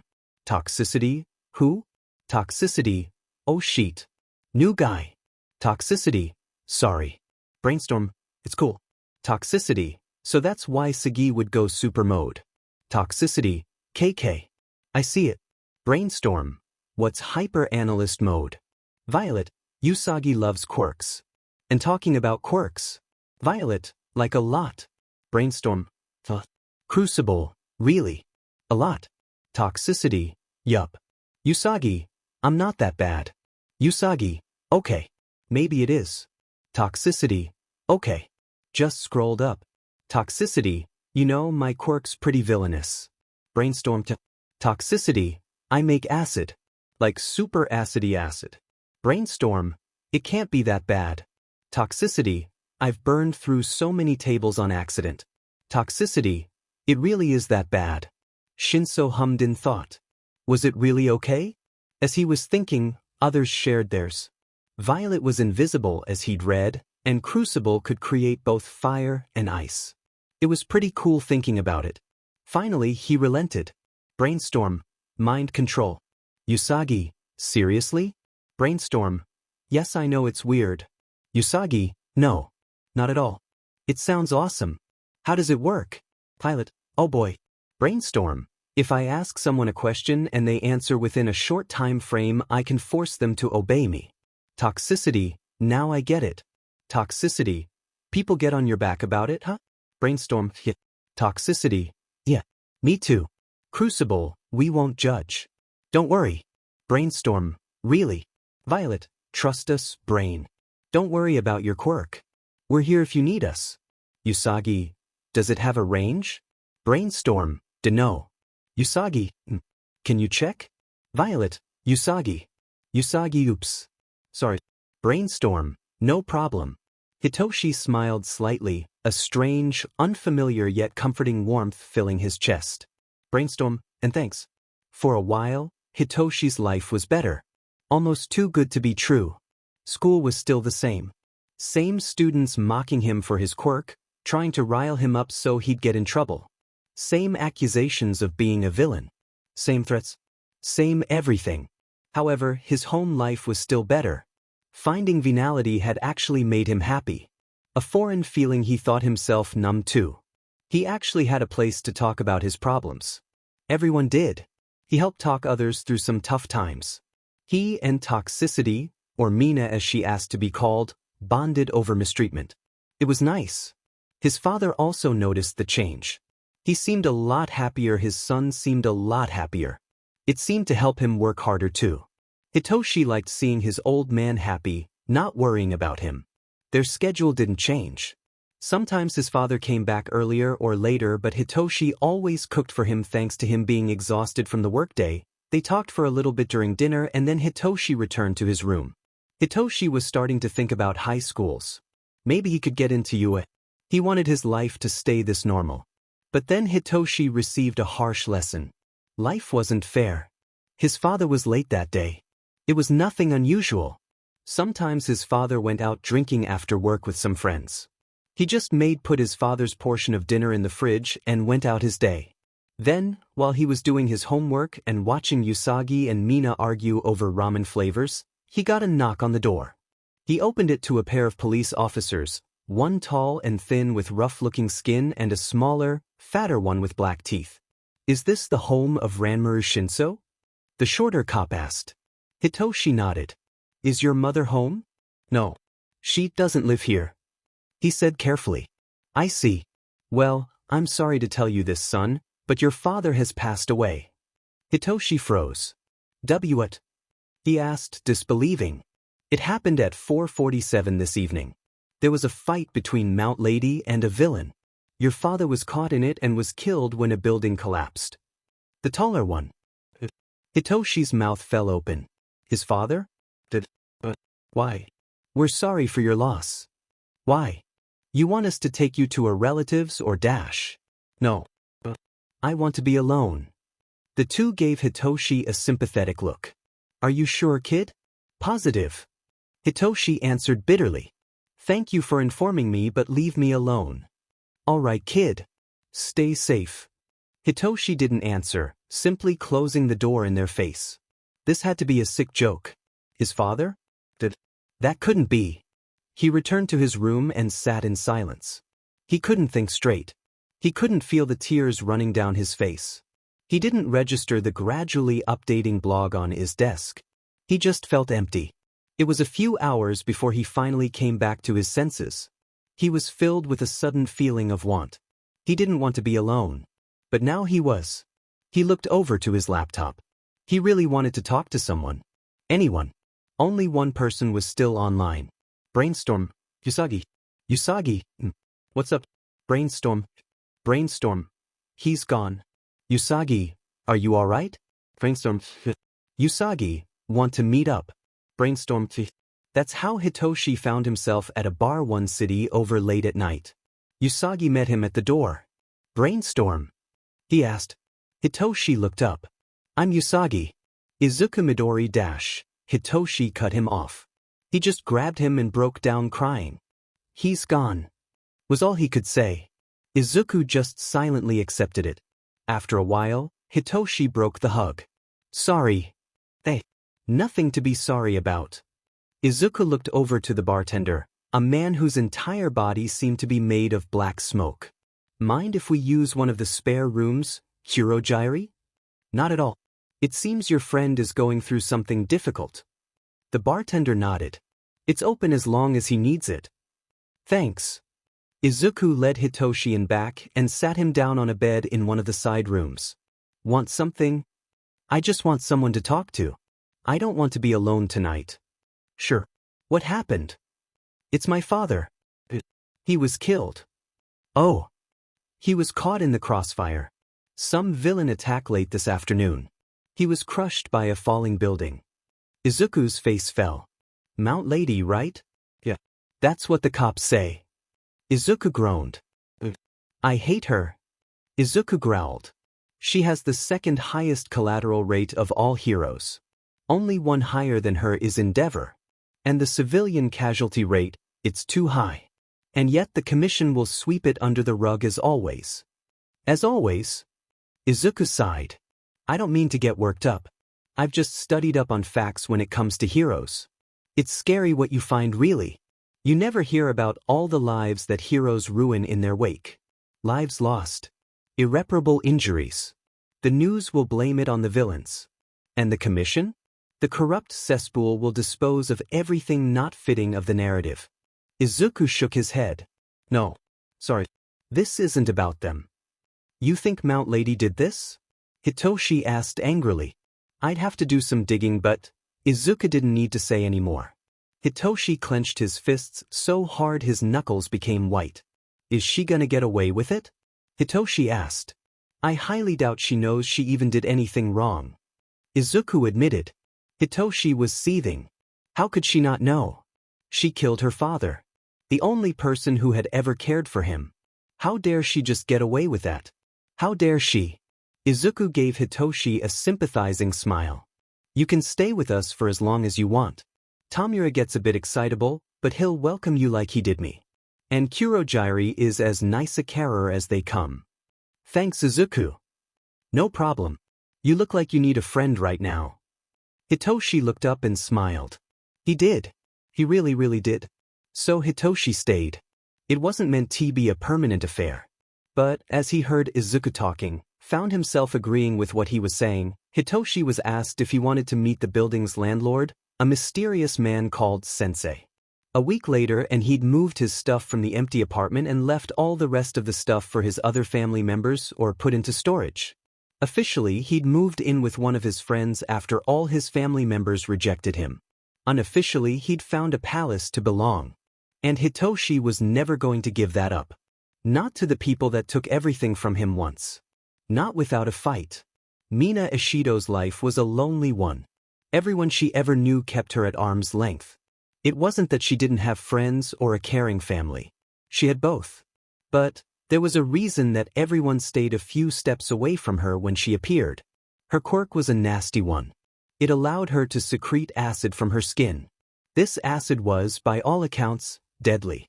She could use it to burn through pretty much any non-organic material. She never used it on people though. No matter how many times mean girls tried to push her into it, she never gave in to the very real urges to melt their faces off. So she knew why everyone kept their distance. Why no one dared touch her. No hugs from her mother. No kisses goodnight from her father. No high fives from her friends. She got it. It hurt, but she got it.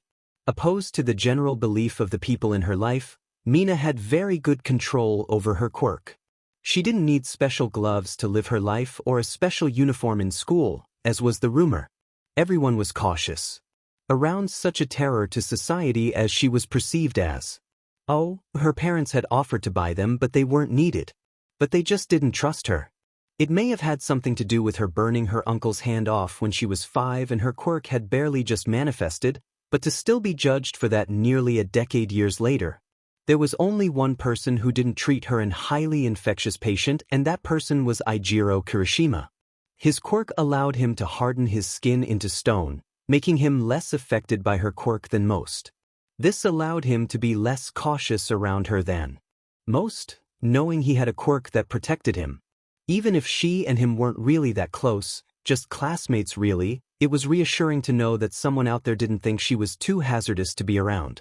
She was really bored when she came across the blog, searching random terms into a search engine on a rainy weekend to see what she was find. There was something about Venality that attracted her attention. She wasn't sure what. But reading the story of the quirkless runaway, Usagi, hit a nerve with her. Someone rejected, bullied and alienated because of a quirk, or lack thereof in this case. She could relate. Mina stretched, her eyes dancing over the screen to find a way to contact the author of this post. He sounded like he needed a friend. She found her opening in a small link in the corner of the site to a chat room, wasting no time signing up. Toxicity has entered the chat. Toxicity, hello yellow fellows. Crucible, what? Usagi, huh? Usagi, sorry. Usagi, welcome. Toxicity, wow, this place is pretty barren. Usagi, honestly, I'm surprised more than just me is here. Usagi, I set this up only 3 weeks ago. Toxicity, for a new chat room, I suppose 2 people in 3 weeks isn't too bad. Toxicity, I don't think? Crucible, who even are you? Toxicity, huh? Toxicity, me? Toxicity, Mina. Usagi, you know you're not supposed to share your real name on the internet, you know. Toxicity, try getting a cute nickname out of Toxicity. Usagi, Tox? Toxicity. Toxicity, meh. Mina works better. Toxicity, I read your story. Relatable. Usagi, are you quirkless too or do you just have a scary quirk?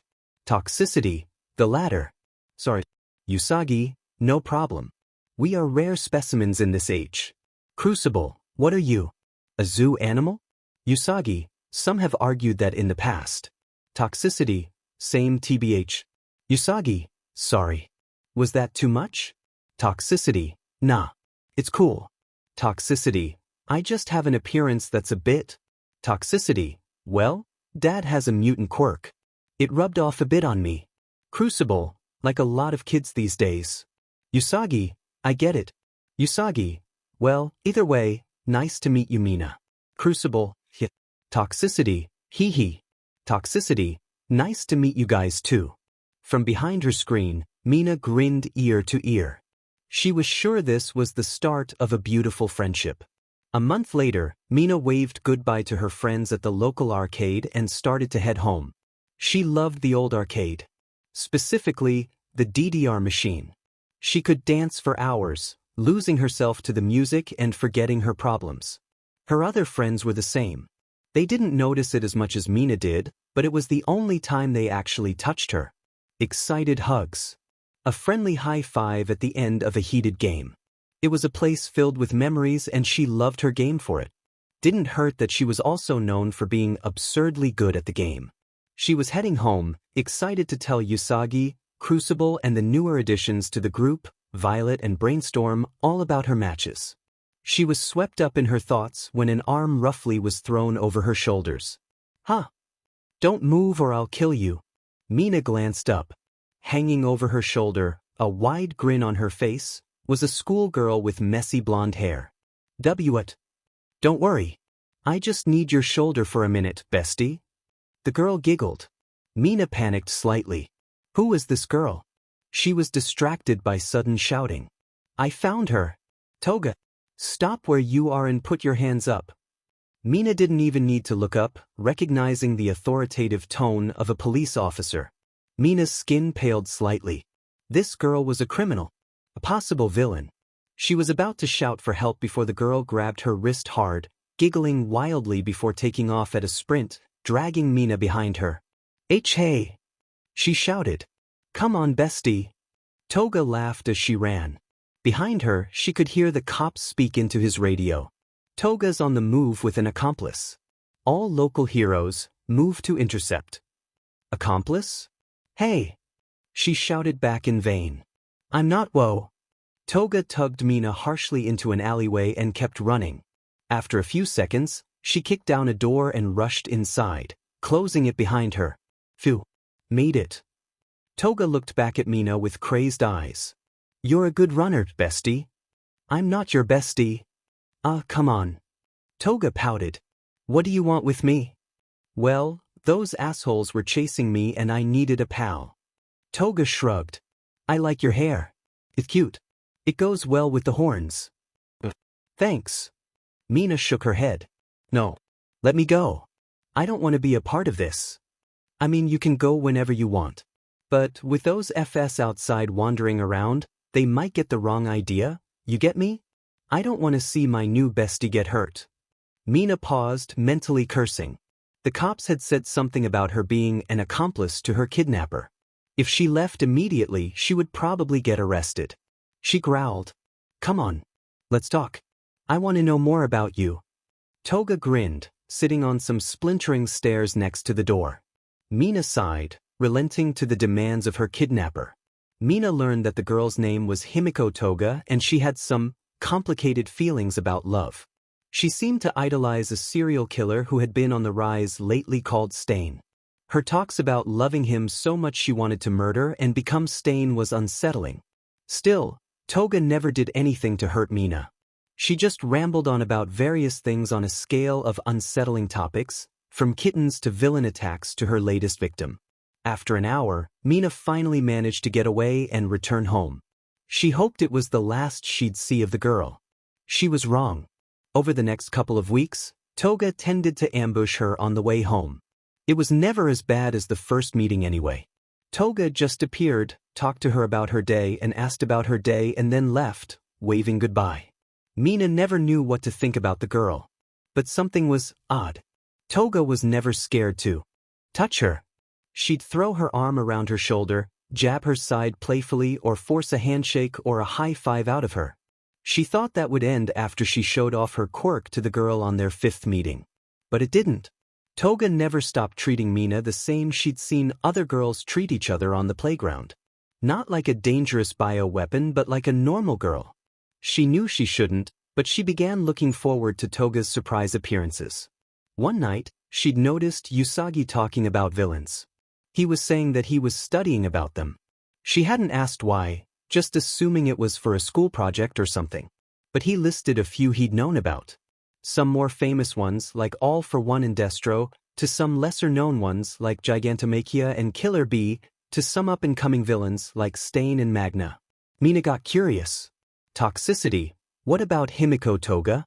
Violet. Who? Toxicity. People in my school are talking about her.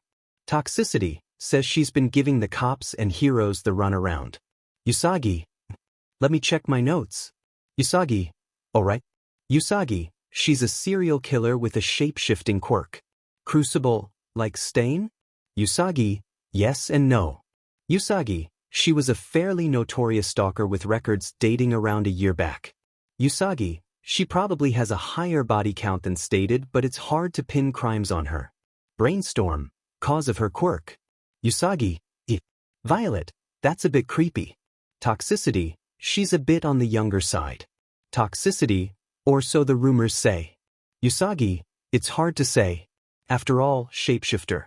Usagi, though it's generally agreed that's her appearance due to it being her usual appearance. Violet, why the sudden interest, Mina? Toxicity, no reason. Just heard rumors is all. She didn't want to say the real reason. She was a bit curious about Toga's history. She knew Toga was trouble. She knew she shouldn't like the feeling of being around someone with a body count. An actual villain, hunted by police and villains alike. And yet she was the only person who treated her like a normal person. So, she let herself indulge. Even shared her phone number with her. Then, 3 weeks after their first meeting, 4 p.m. on a Sunday, Mina got a text from Toga. Apparently, she wanted to hang out this evening. Have some fun. Mina wondered the exact terms of this fun. She knew she shouldn't. That didn't stop her meeting up with her at the arcade an hour later. The two had fun at the venue Mina chose for about an hour, dancing away like there was no tomorrow. Mina learned that Toga had no sense of style when it came to dancing. Not quite 2 left feet, but she seemed to ignore the screen for her own manic movements. She wasn't playing to win. Just to play. That's what Mina thought at least. She'd hoped that would be all tonight would be. Then it was time for Toga's activity. In hindsight, perhaps Mina should have been worried when she was handed a surgical mask and gloves and told to put them on and put her hood up. The alarms didn't start ringing in her head until when she was told to wait at the end of an alley, and then Toga ran off. She waited for a while for Toga to return. She started to think she'd been strung along as a fall guy or something. Then she heard struggling from further in. And Toga screamed. Mina ran into the alleyway. She found Toga's hand in the grip of a large man in a bright costume scowling down at her. Quit struggling, Toga. This is the end for you. He shouted. Toga scowled, desperately swinging her knife at him but kept missing. No, Mina realized, not quite missing. It was more like every time she got close to hitting, the blade was repelled. Toga screamed again in desperation. Mina moved instinctively. She formed acid, burning through the surgical glove on her right hand, before she threw it forwards. Toga noticed the attack incoming and spun around him, using the hero as a human shield from the acid assault. The man screamed as his flesh began burning up from Mina's acid, his grip on Toga's wrist loosening just enough for Toga to take the initiative. She stabbed him in a spot weakened by Mina's acid with her knife. Her second strike to a different part was enough to bring the hero to his knees. Toga pushed him down to the ground and started stabbing. Over and over to the parts Mina herself had weakened. It was then recognized the hero's costume. The repelling hero, Red Stone. His quirk allowed him to repel metal objects that get near his skin, allowing him to make most conventional weapons villains used, from bullets to pipes, completely useless against him. Unless, of course, his skin was injured. Or burned. What have I done? Mina muttered. The hero was dead before her, Toga driving her knife into him over and over again just to make sure, growling something about him being a fake hero. And Mina couldn't take her eyes off it, watching frozen as her friend murdered the pro-hero. And a part of her hated herself for having done something so horrendous. It was her fault. This man was dead because of her.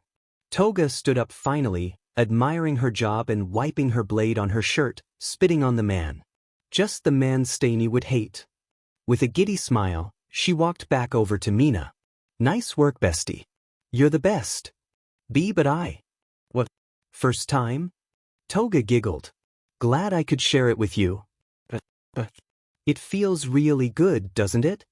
Toga said darkly. The feeling of knowing that someone's life was in your hands and you chose they didn't deserve to walk away. Mina looked over to her friend slowly.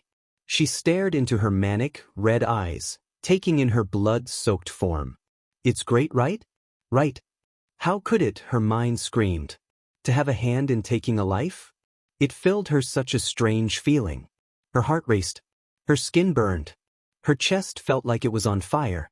She felt so weird. And from such an act, she couldn't accept that it was possible positive. It just couldn't be. Then she felt a warm, blood-covered hand on her arm, staining Mina's own skin in the hero's blood, and suddenly, Mina didn't know what she thought. She hated to admit it, but a part of her was happy with this outcome. All her life, people had kept their distance from her. They said they were her friends or her family, but even so they refused to risk coming in contact with her in case they'd get hurt, with no thought for what that was doing to her. That hero would have been the same. But the person he was trying to hurt? Himiko Toga was the only person who, even knowing of her quirk, cared enough to treat her like a normal person. Part of her felt sick from what she did. But part of her felt pride. Pride she protected a friend, slowly replacing anger that someone would dare take something so precious away.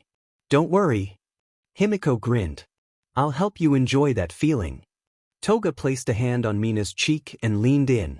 Usagi, you mentioned being interested in Himiko Toga, right Mina? Toxicity? Yeah. But Usagi, she has an accomplice now. Toxicity? Huh? Seriously? Usagi, deep. No one knows who they are, but apparently they're a girl who wears a lot of pink.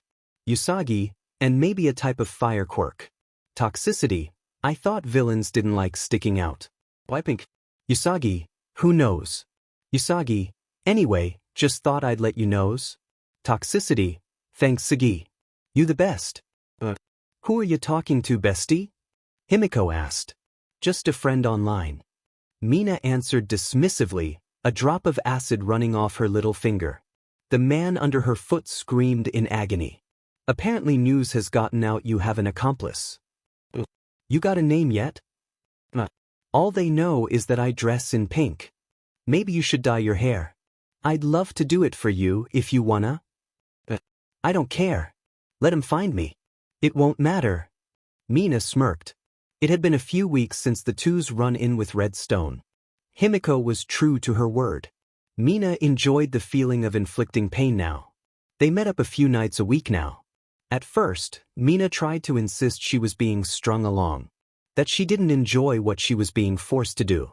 But one bad day with a few bullies changed that mindset. She laid into a cop who tailed Himiko, using her quirk to melt him down to size. She also learned that enough of her quirk could bypass the limiters that stopped it doing to humans that it did to tables. That was a fun day. Since then, she enjoyed her work with her girlfriend. It was the perfect way to blow off steam after a bad day. Just as good as the dancing at the arcade they did before their nights out. So, I got a new place I want to try after this. Himiko hopped off her place sitting on a dumpster and drew her knife. My turn. Sure. Mina took her foot off the man and traded places, watching as Himiko began her less than surgical incisions. Where's this? It's a bar a few blocks over. Himiko explained. It's a pretty quiet place. Mr. Jiren told me about it. Your weapons dealer? Himiko raised an eyebrow. Yep. Seemed like fun. Wanna come, bestie? Mina shrugged. Sure. Night's still young. Yay. Himiko giggled. Then I guess we'd better finish up and get to our date. Mina smirked. Despite saying she'd be fast, it still took Himiko another 5 minutes to finish up. Mina was used to it. Himiko treated her work like an art form. After the two got cleaned up, they headed across town, keeping their heads down as police cars whizzed past them, and arrived at the bar. It was a pretty unassuming and decently well-hidden place. With Himiko's weapons dealer being the informant about it, she doubted it was a simple, conveniently out-of-the-way bar either. Hello. Himiko announced as she burst through the door. Good evening. The bartender, a man whose head seemed to consist entirely of black smoke, nodded a welcome. What can I get you? Beer. Are you underaged? Does it matter in this place? The bartender laughed before pouring Himiko a drink. He glanced up at Mina. Nothing alcoholic for me, thanks. You have cola? Coming up. So boring. Himiko taunted. Hey, I still have school in the morning. Mom and Dad barely tolerate being out so late as is. Excuse me. Mina and Himiko looked over to the voice. Sitting at a table just out of view of the door was 4 other kids who looked around Mina's age. 3 boys, one with green hair and freckles, one with black and white hair and heterochromia, and a tired-looking purple-haired boy, and a girl who looked South Asian or Indian. Sorry. Just wanted to say hi. You two are new here, right? Yep. First-timers. Himiko beamed. Sorry to be a bother. Mina smiled. Not at all. I'm Izuku. Izuku Midoriya. These are my friends. Shoto. The multicolored hair boy said. Hitoshi Shinso. The tired boy waved. I'm Toru Hagakure. It's nice to meet you. Himiko Toga. Himiko gave them a friendly wave. The group's eyes widened somewhat, recognizing the name. She's harmless. Mina reassured them. I'm Mina. Mina Ishido. It's a pleasure. Mina? Toru looked surprised. Yeah. Hang on a moment. Izuku looked at her. Toxicity? Mina's eyes widened in shock. Wait, are you guys? I'm Usagi. Izuku waved. Crucible. Shoto nodded. Brainstorm. Hitoshi smiled. Naturally, that makes me Violet. Toru nodded. Oh my god. Mina laughed happily. That's so cool. Man, you guys hang out together and didn't tell me. Technically, 3 of us live here. Shoto shrugged. Toru comes by for quirk help. 'Cause is certainly not the lively conversations with you two I come by for. Toru snarked. Shoto simply shrugged. Agreed. Talking is too much effort. Hitoshi said simply. We had our reasons. Sorry. Izuku scratched the back of his head. But, if you're with Himiko, does that mean, Mina flinched? Of course Izuku would know what Himiko looked like. Izuku noticed, but laughed. Hey, I won't judge. Actually, this is perfect. I know it's sudden, but how would you feel about joining our gang? Mina looked surprised but then smiled. Behind her, Himiko just smirked before taking a gulp of her drink. Looks like their nights out just got a whole lot more interesting. In Izuku's eyes, Venality had been a striking success to gather 4 talented individuals under his leadership. Shoto, who refused to use his last name, son of the number 2 pro hero, a hatred to heroes and an extremely powerful and well-trained quirk.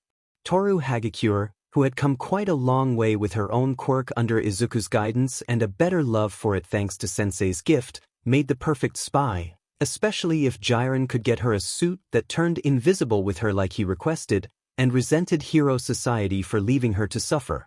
Hitoshi Shinso, who had somehow to make fast friends with Tamura thanks to their shared love of games, resented heroes for killing his father and couldn't wait to pay them back tenfold for their corrupt attitude. Finally, Mina Ishido, the partner and girlfriend to the increasingly notorious serial killer Himiko Toga, was happy to just have something to do with friends who treated her with a general level of respect. The site had even drawn in a few more powerful entities in Dabi and Himiko Toga, who were more than happy to help him, Tamura, Kurojairi and Sensei in their tasks. Even better than he had thought. When Sensei told him and Tamura they were moving forwards with their plans, Izuku was all too happy to put his name forwards for their next task.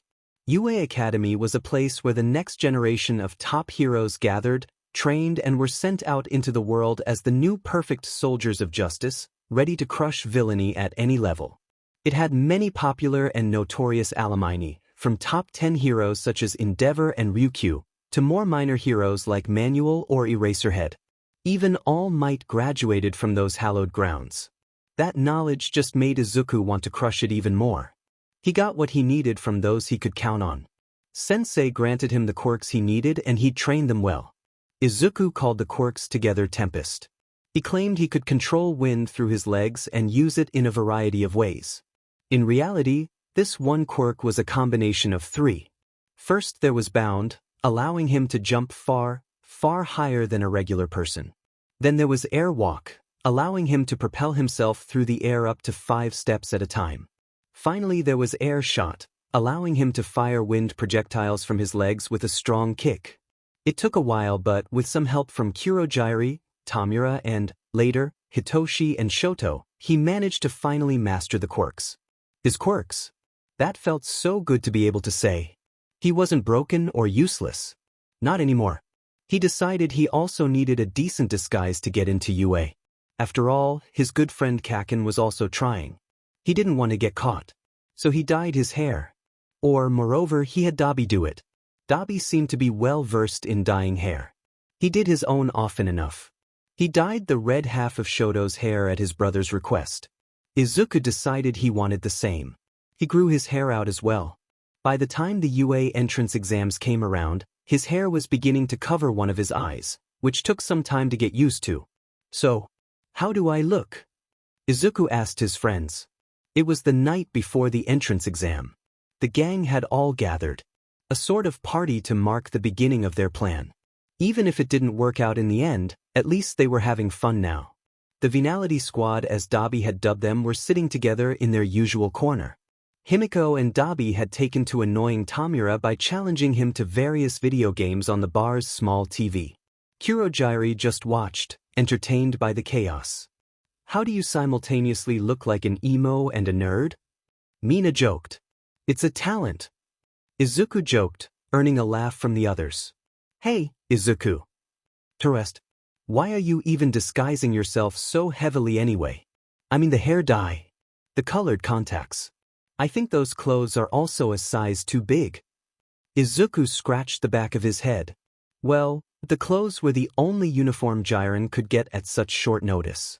But I did run away from home to be here. Izuku reminded her. Besides, there's someone I used to know who's absolutely going to be there. Izuku glared down at his hands. Shinso and Shoto frowned, looking away. Who? Mina asked, confused at the reaction. The three remained silent.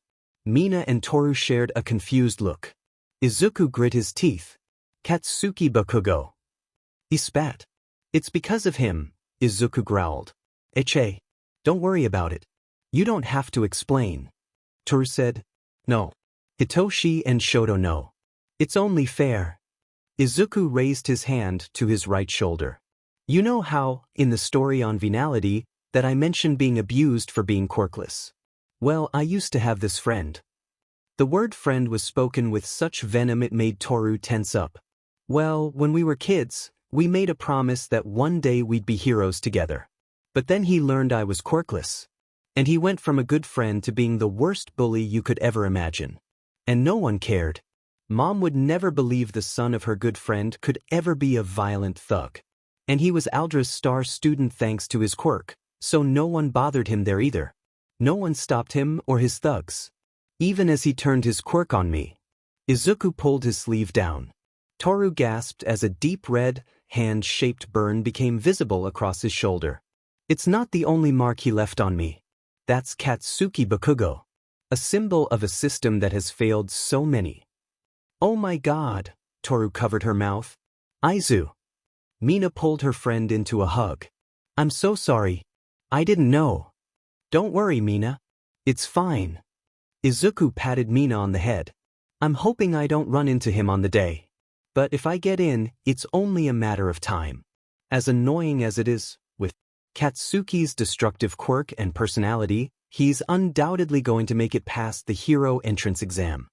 So a thug like him is going to be a hero. Hitoshi sighed. Heroes really are just villains with a badge, huh? You've seen what the BSTRD does on a regular basis. Shoto grumbled. It's not exactly surprising. Yeah. That's why I'm happy to tear down everything this hero society has built. Izuku smirked. Perhaps we can make something better from the ashes. Or maybe, Izuku thought, he just watched the world burn. It didn't deserve anything else. At one time, seeing UA stretch out in front of him would have rendered him speechless, excited at the idea of the possibility he could eventually walk the halls as a student himself. Now though, he was smiling for a different reason. This was just step one in Sensei's plans after all. Getting in would make things run smoother. Even if he failed here, he'd also applied for the general course. He just needed to do well enough in the written test and score adequately in the hero entrance exam, and he was in. From there, stage 2 could begin. But he was getting ahead of himself. So, assuming the hero entrance exam is a simple thing, it should just be a few exams. No big deal. Izuku muttered. Of course, this is a hero exam. The exam is something to do with firepower. I'm not exactly sure what, but... Excuse me? Izuku looked up. Next to him, a sort of concerned look on her face, was a girl with brown hair and round cheeks. Sorry. It's just, well, I couldn't help but hear you talking is all. Oh. Was I mumbling? Sorry. I do that when I get nervous. Izuku made sure to disguise a lot more than just his outward appearance when he came to UA. He'd practiced talking with a lower tone of voice to hide himself better in a crowd from people who knew what he sounded like. He tried doing a lot to try and stop him from muttering. He didn't do it as often now, but when he was nervous or things got heated, the habit would slip out. After coming to the league and meeting so many new people who were actually nice to him, Izuku's confidence had also rose. He didn't need to fake a new stance. While part of that had to do with him heavily damaging his left leg in training thanks to the downsides of the trio of quirks Izuku now had, it was mostly due to him keeping his eyes forwards instead constantly glaring at his feet. He had a new, confident stride all of his own now. Ha! It's fine. The girl told him. So, are you also taking the hero exam? Yeah. I just hope I trained enough for it. I imagine they won't be pulling their punches. Need the best of the best, or so they say. I hope they're a little lenient. I dunno what I'll do if they make us start facing off against actual villains or something. Izuku laughed. I'm Yurakaka, by the way. Ochako Uraraka. Akitani. Mikumo Akitani. Well, good luck, Akitani. Maybe we can make it into the same class next year. Maybe. Good luck, Uraraka. With a gleeful grin, Uraraka nodded, heading inside. Izuku sighed. He really had to learn to curb his creepy habits. He spotted Bakugo in the crowd when he headed into the meeting hall. He decided to give him a wide berth, sitting across the room and further down from him, taking a seat next to a silver-haired girl with her hands resting over the edge of the chair in front of her. They exchanged a nod of greeting before Izuku sat down. It took about 15 minutes for everyone to get settled and the man in charge of the event to arrive. With a sigh, Izuku already raised a hand to his ears. You may want to cover your ears. He muttered. Why? The girl asked. Pro-hero present mic. His quirk allows him to project his voice as powerful sound waves. Izuku glanced over to her. He's really loud. The girl nodded, deciding to heed Izuku's advice. Just in two as Present Mike opened the assembly with his trademark shout. Yeah-a-awaya. He shouted, making the crowd of students flinch at the sudden volume. Welcome listeners to you. Can I get a he? No one said a thing. Mike coughed nervously. Refined responses. Present Mike wasted no time getting to work explaining the day's events. The hero exam was a simple 10-minute quirk showcase, fighting robots in a specified zone with other students. Izuku looked down at the card he had been given, showing a picture of him a few months ago when he was first getting his Mikumo disguise finalized. Izuku agreed to this plan just over a month after he came to live with Tamura and Kurojiri, a few days before he posted Venality. Since then, he was given a few quirks that synergized well and was trained to fight, filling his once tiny frame out with some muscles. At the same time, Sensei had gotten to work creating an entire faked profile for Mikumo Akitani. He was born in Osaka, but his parents were killed in a tragic accident when he was 5, forcing him to live with his uncle in Musatafa. He was homeschooled but still met the required exam result threshold to attend UA. He had a faked medical history, with a broken leg when he was 10 being the only notable feature on an otherwise clean bill of health, which was done in part to excuse the slight limp his quirks gave him, no criminal record, and even a fake, 3-year-old passport. Ground B? Izuku muttered. F for me. The girl beside him said. He figured she was just being nice, not wanting to call him out on his habits. He focused back to present Mike explaining the rules. There were 4 types of robots. The weakest was worth 1 point, the middle difficulty worth 2, and the strongest was 3 points. However, one went unsaid. Excuse me. Izuku looked over.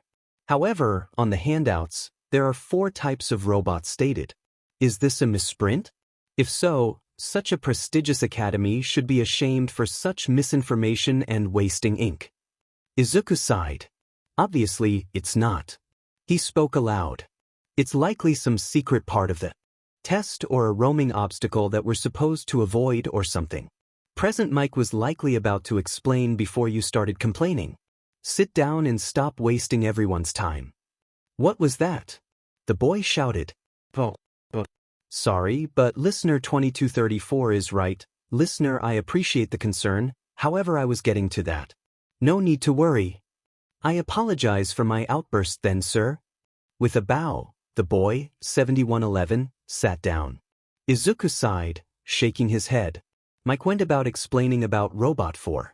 As Izuku had guessed, it was an obstacle worth 0 points. The idea was it was to be avoided. It wasn't invincible, but there was no point to taking it out. Izuku had to wonder if that was the truth. Maybe it was, and the idea was to trick people into trying to take it out of some underlying promise they made up about an automatic pass. Maybe it was meant to open up some other way to get points. It's a bit like a video game. The girl beside him muttered. Izuku had to agree. The whole thing was set up like a game, collecting points with a goal of being the winner. But if this were a game, there were likely a few hidden mechanics to it from being too easy. Izuku just had to figure out what that could be. Now then, as is the motto of our beloved school, go beyond. Plus ultra. Mike shouted. Izuku smirked. Let's see just how further beyond he could take this. This was going to be fun. Izuku was happy to see neither hide nor hair of his old school bully when he got on the bus to Training Ground B. After getting changed into a PE kit and having his card checked to make sure he wasn't going to the wrong sector, he was allowed on and was taken over to the right area. The exam was described as an urban combat simulator, so it wasn't exactly surprising to him when he saw the fake buildings peering at him from over the walls. He glanced around, taking in his opponents. There was a few standouts. A blonde student with a strange-looking belt.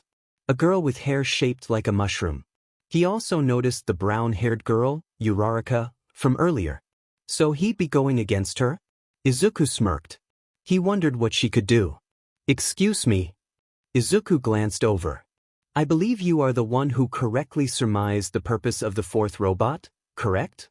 Standing before him in an ugly, skin-tight, blue tracksuit was the student who had interrupted Mike. Student Izuku nodded, taking a moment to examine the boy.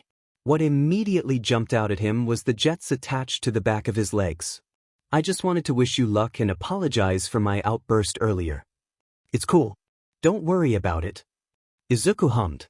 So, are you related to Ingenium by chance? Oh. 7111 looked surprised. I am. He is my elder brother. How did you guess? Your quirk is similar to his. The jets on your legs. Just like he has in his arms. Izuku put his hands into his pockets. I'm a big fan of heroes. I've done my research on a lot of them. My friends call me a miniature quirk analyst, but I'm not sure I'm quite that good. I see. How interesting. 7111 saluted. My name is Tenya Ida. Once more, I wish you luck in this exam. Mikumo Akitani. Pleasure to meet you, Ida. Yu. The group's attentions was caught by Present Mike all the way back at the main campus, screaming at them. Izuku assumed he was speaking to everyone at once using his quirk. Smart usage for a teacher. There ain't any countdowns in heroics. Go, go, go. Izuku raised an eyebrow and sighed. He watched as everyone else bolted. Well, so much for subtlety. Izuku stretched.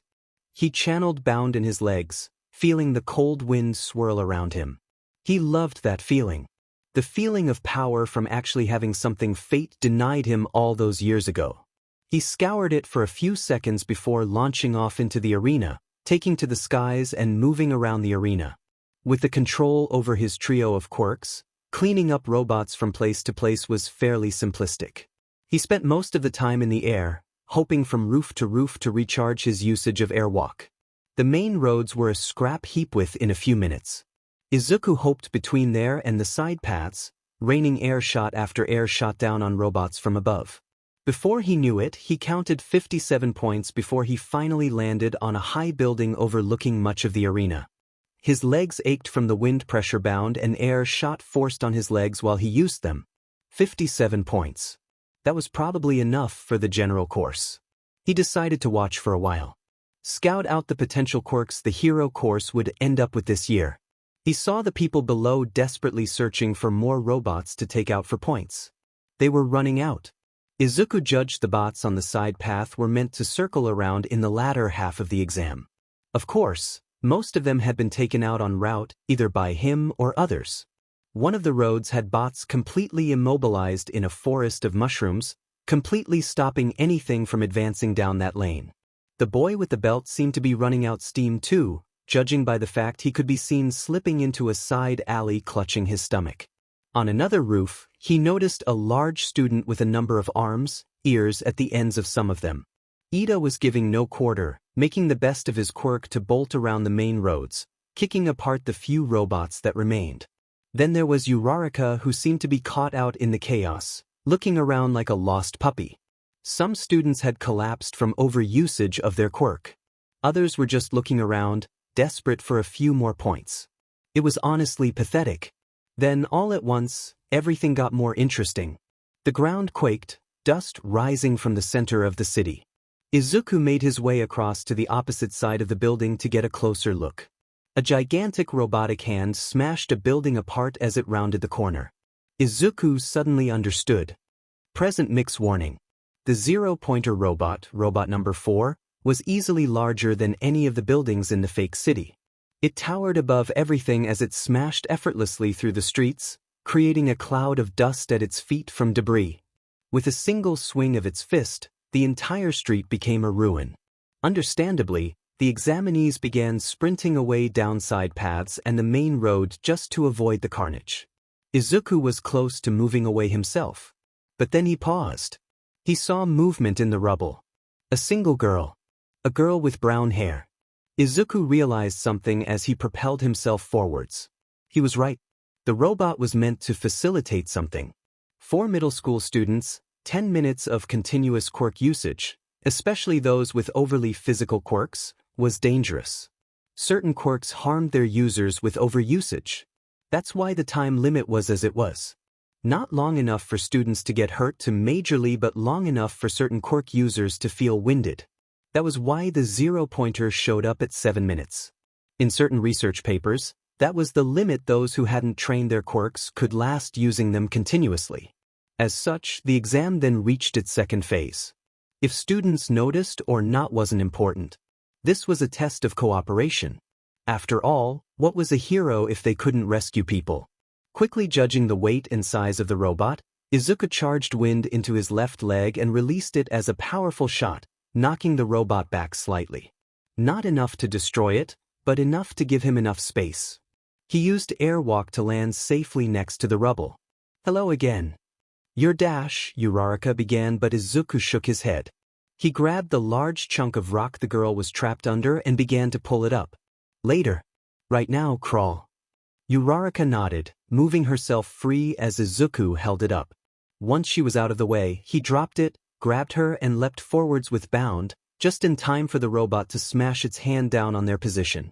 At a safe distance, he let Uraraka down and looked back, smiling lightly. All Might was definitely wrong.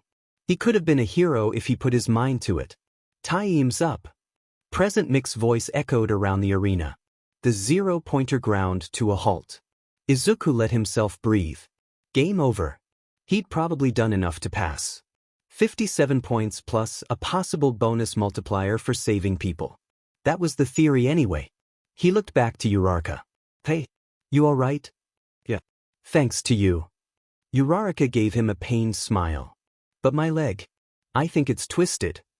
They really need to work on the safety procedures with that giant robot. Izuku grumbled. Someone could have died. I'll agree with you there. Izuku and Uraraka looked down, spotting a small old woman at their side. It really was reckless for them to put the Mark IVs back into the exams. Last time they showed up, 16 students were nearly hospitalized. Luckily, it would seem it was just you this year, young lady. It took a few moments for Izuku to realize who was speaking. Then it clicked. Are you Recovery Girl? He asked. Why that I am, dear. It was a good thing you did saving this young girl. Recovery Girl smiled. She moved next to Uraraka. Let me see your leg, dear. All right. Izuku let Uraraka down, letting Recovery Girl work her magic. Recovery Girl's kiss immediately did away with the red bruises all over Uraraka's legs. She handed out a sweet to the toe before moving on to those less injured. Can you walk? I think so, yeah. Just a bit tired. If I remember right, that's the drawback to Recovery Girl's quirk. She can heal any injury with a kiss, but her target is left tired. The worse the injury, the more tired I'll be. Right. Uraraka stood up, stumbling slightly and stifling a yawn. Well, if you're fine, I'm going to head back to the bus to change. Uraraka nodded, letting Izuku go on his way. He figured that might be the last he saw of her. At least until she caught back up with him as he was about to leave. She offered him another massive thank you and the two traded numbers. Izuku wondered after she ran off. He never saw her quirk and never asked what it had been. He was curious. He wondered how many of the people he had taken note of had passed the exams. He had already written down the quirks of the people he assumed had graduated from the group, from the ones he had seen. Mushrooms. Lasers. Leg engines. But he hadn't seen hers. He hummed. Maybe he'd follow up with her after all. A week passed between the exams and him getting his results. At Kurogiri's suggestion, he waited to open them until later that evening, when everyone had a chance to gather. They all sat around the bar, staring at the small, metal projector Izuku had fished from the envelope. Tamura had dispatched the thing it came in. Said it felt good to dust something from the top hero school even if it was something so minor. Izuku promised to let him have the projector after he was done with it. So, how do you turn this doohickey on? Toga asked. Probably some button or something. Dabi said, shrugging. Try pressing the side things in. Think you got in, Izuku? Terest. If I judged it right. Izuku shrugged. Better hope your math isn't off. Shoto snarked. I trust him. Izuku's better at analysis stuff than I'll ever be. Hitoshi folded his arms, leaning back in his chair. Come on. The excitement is killing me. Mina beamed. Get on with it already. Tamura grumbled, taking a large gulp of his soda. Well, Midoriya? Kurogiri asked. Izuku nodded, pressing down on the projector. Immediately, it sprung to life, firing a blue beam into the air. The man on the screen made most in the room tense up and Tamura to spit take. In a big yellow suit and tie, that ridiculous grin on his face, stood All Might. Izuku fought the urge to smash the projector.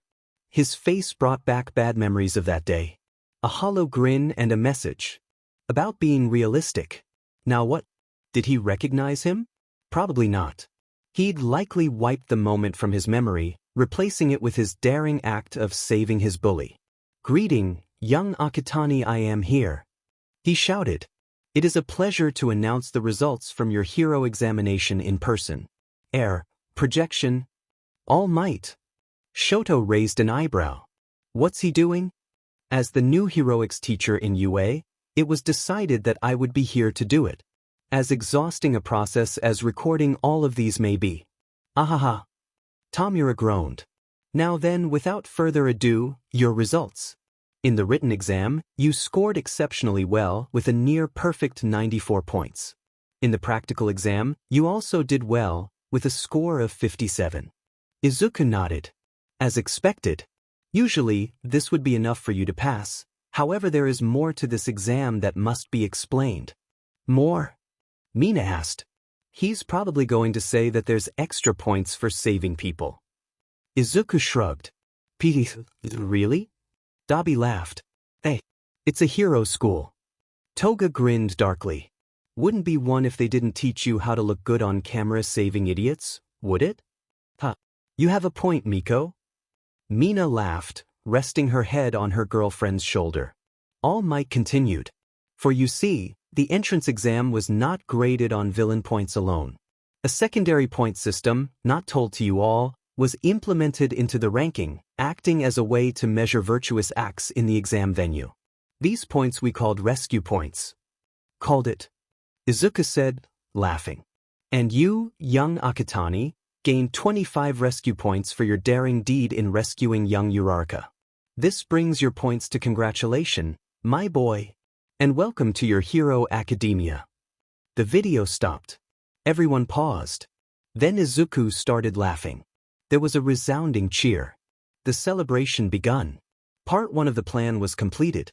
And better yet, enemy number 1 was in a place they could easily keep tabs on him. Everything was better than expected. Izuku couldn't wait for Sensei to hear this. Congratulations, young Bakugo, and welcome to your hero academia. Katsuki replayed the message again. He looked down at a picture. 2 boys playing when they were much, much younger. Katsuki, blonde hair still spiky as ever, grinning like an idiot holding a bug net. Beside him, smiling a bit less enthusiastically, green-haired and freckled face, stood Deku. Izuku. His missing friend. Katsuki closed his eyes. I did it, Deku. I made it in. Just like I said I would. I'll become a hero. And I promise you, I will find you. I know I was an idiot before, but I promise I'll make it up to you. I'll be your hero again. Just wait for me. In an apartment in Midtown, a young girl sat in the corner of her room, clutching a letter in her hands crying. This wasn't how this was supposed to be. She sobbed. I'm sorry everyone. I'm a failure. Well done, Midoriya. All for one said with a grin. He thought back to that fateful moment 8 months ago when Kurojiri brought a poor, quirkless boy before him. A quirkless boy who was questioning everything about how society worked. A boy who had seen All Might's true face. He decided to take him under his wing. Only no, with this news, could he finally shut up the nagging thought he was wasting resources. Izuku Midoriya was a worthy investment. He'd brought powerful personnel under his cause, was a positive influence on Tenko Shimura, had quirk profiles on a number of heroes and had managed to breeze into UA with quirks he acquired less than a year before.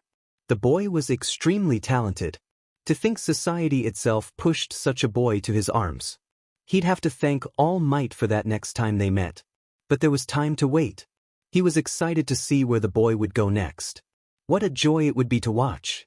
It was supposed to be different. She was going to be a hero.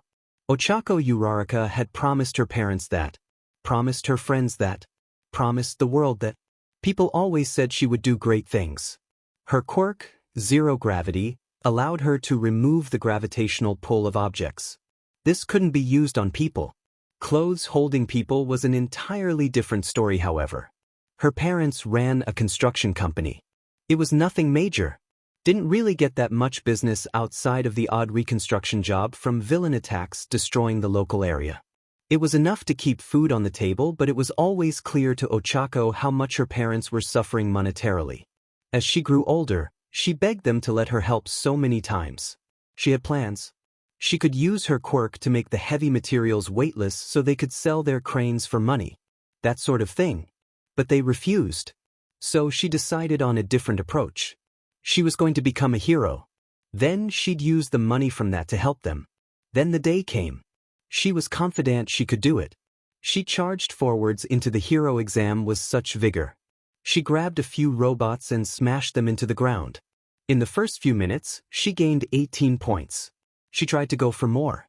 Then a robot next to her exploded. Others followed nearby. She looked up.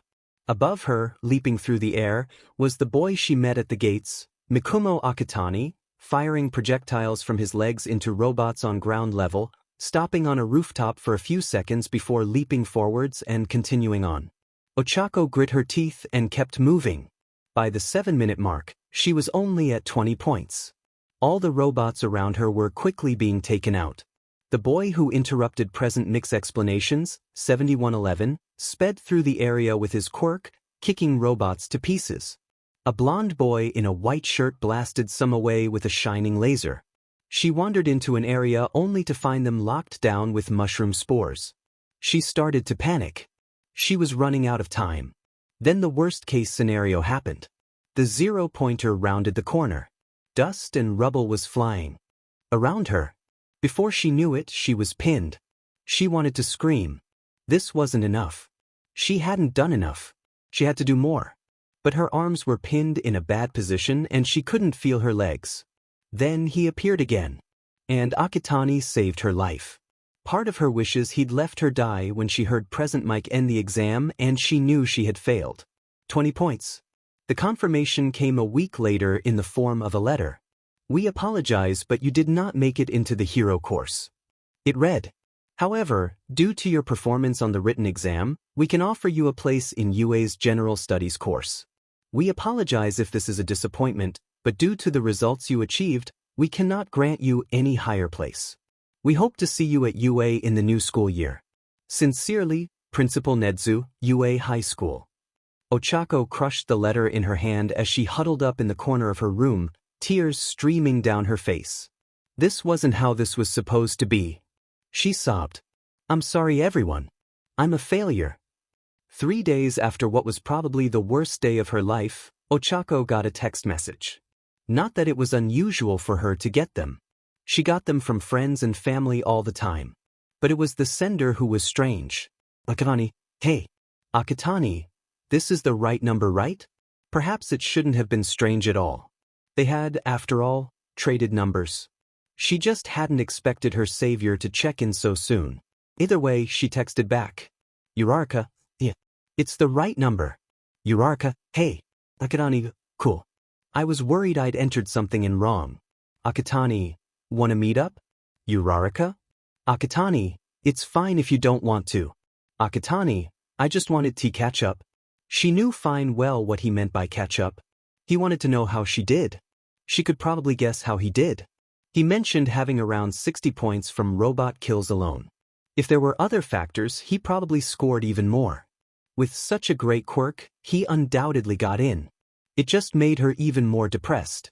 Even still, she'd been stuck in her room for 2 days, barely moving. With a resigned sigh, she agreed. Akatani sent an address. It was a small cafe a few stops away that Akatani met her at. She'd never been to the place before. She wasn't sure she had the right place until she spotted the boy sitting in a booth, waving her over. Hey, she said, smiling. Have you been? Leg okay?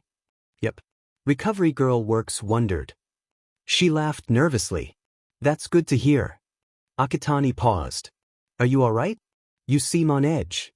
Yeah, well, she sighed. You wanted to talk about UA, right? That was part of it, yeah. Akatani frowned. Didn't go well? They let me in the General Studies course, but she looked down at her hands.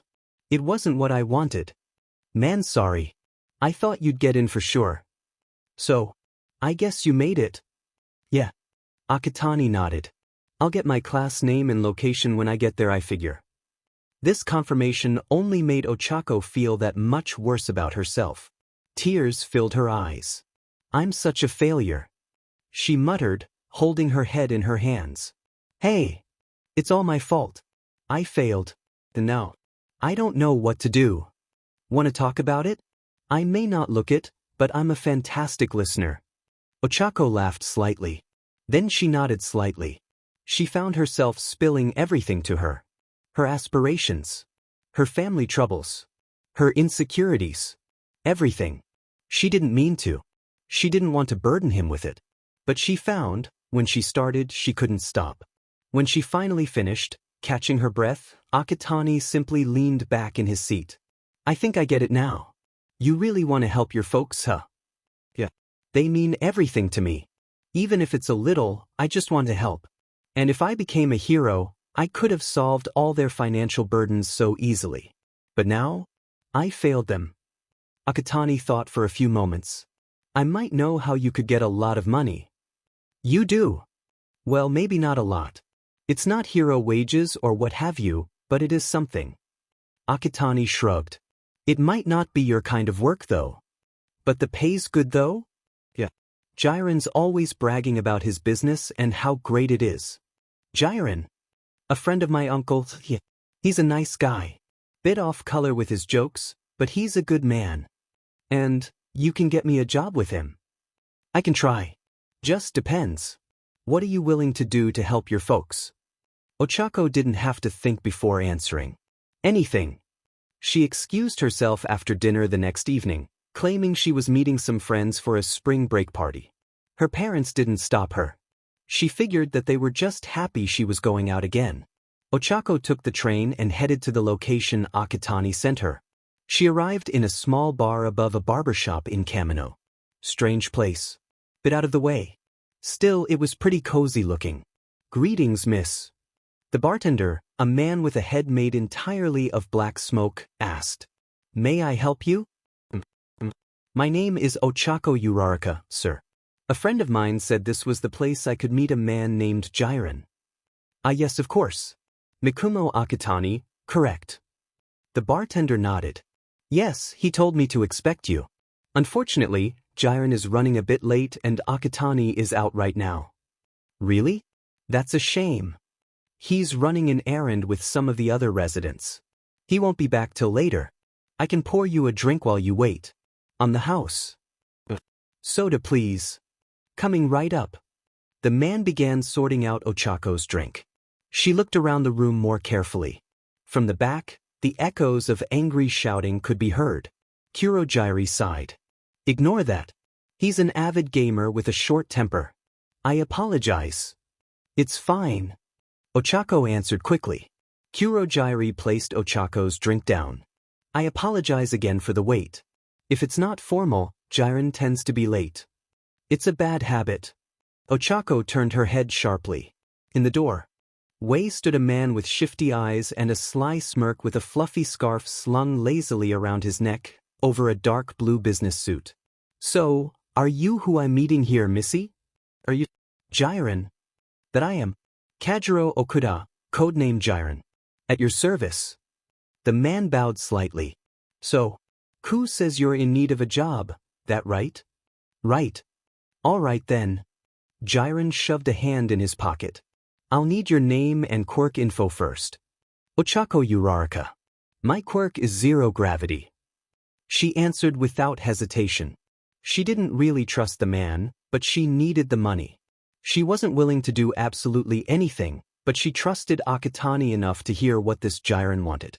I can make anything I touch with my 5 fingers weightless. Time limited? No. I release it by touching my fingertips together. If it's too heavy or I left it too long, I feel nauseous.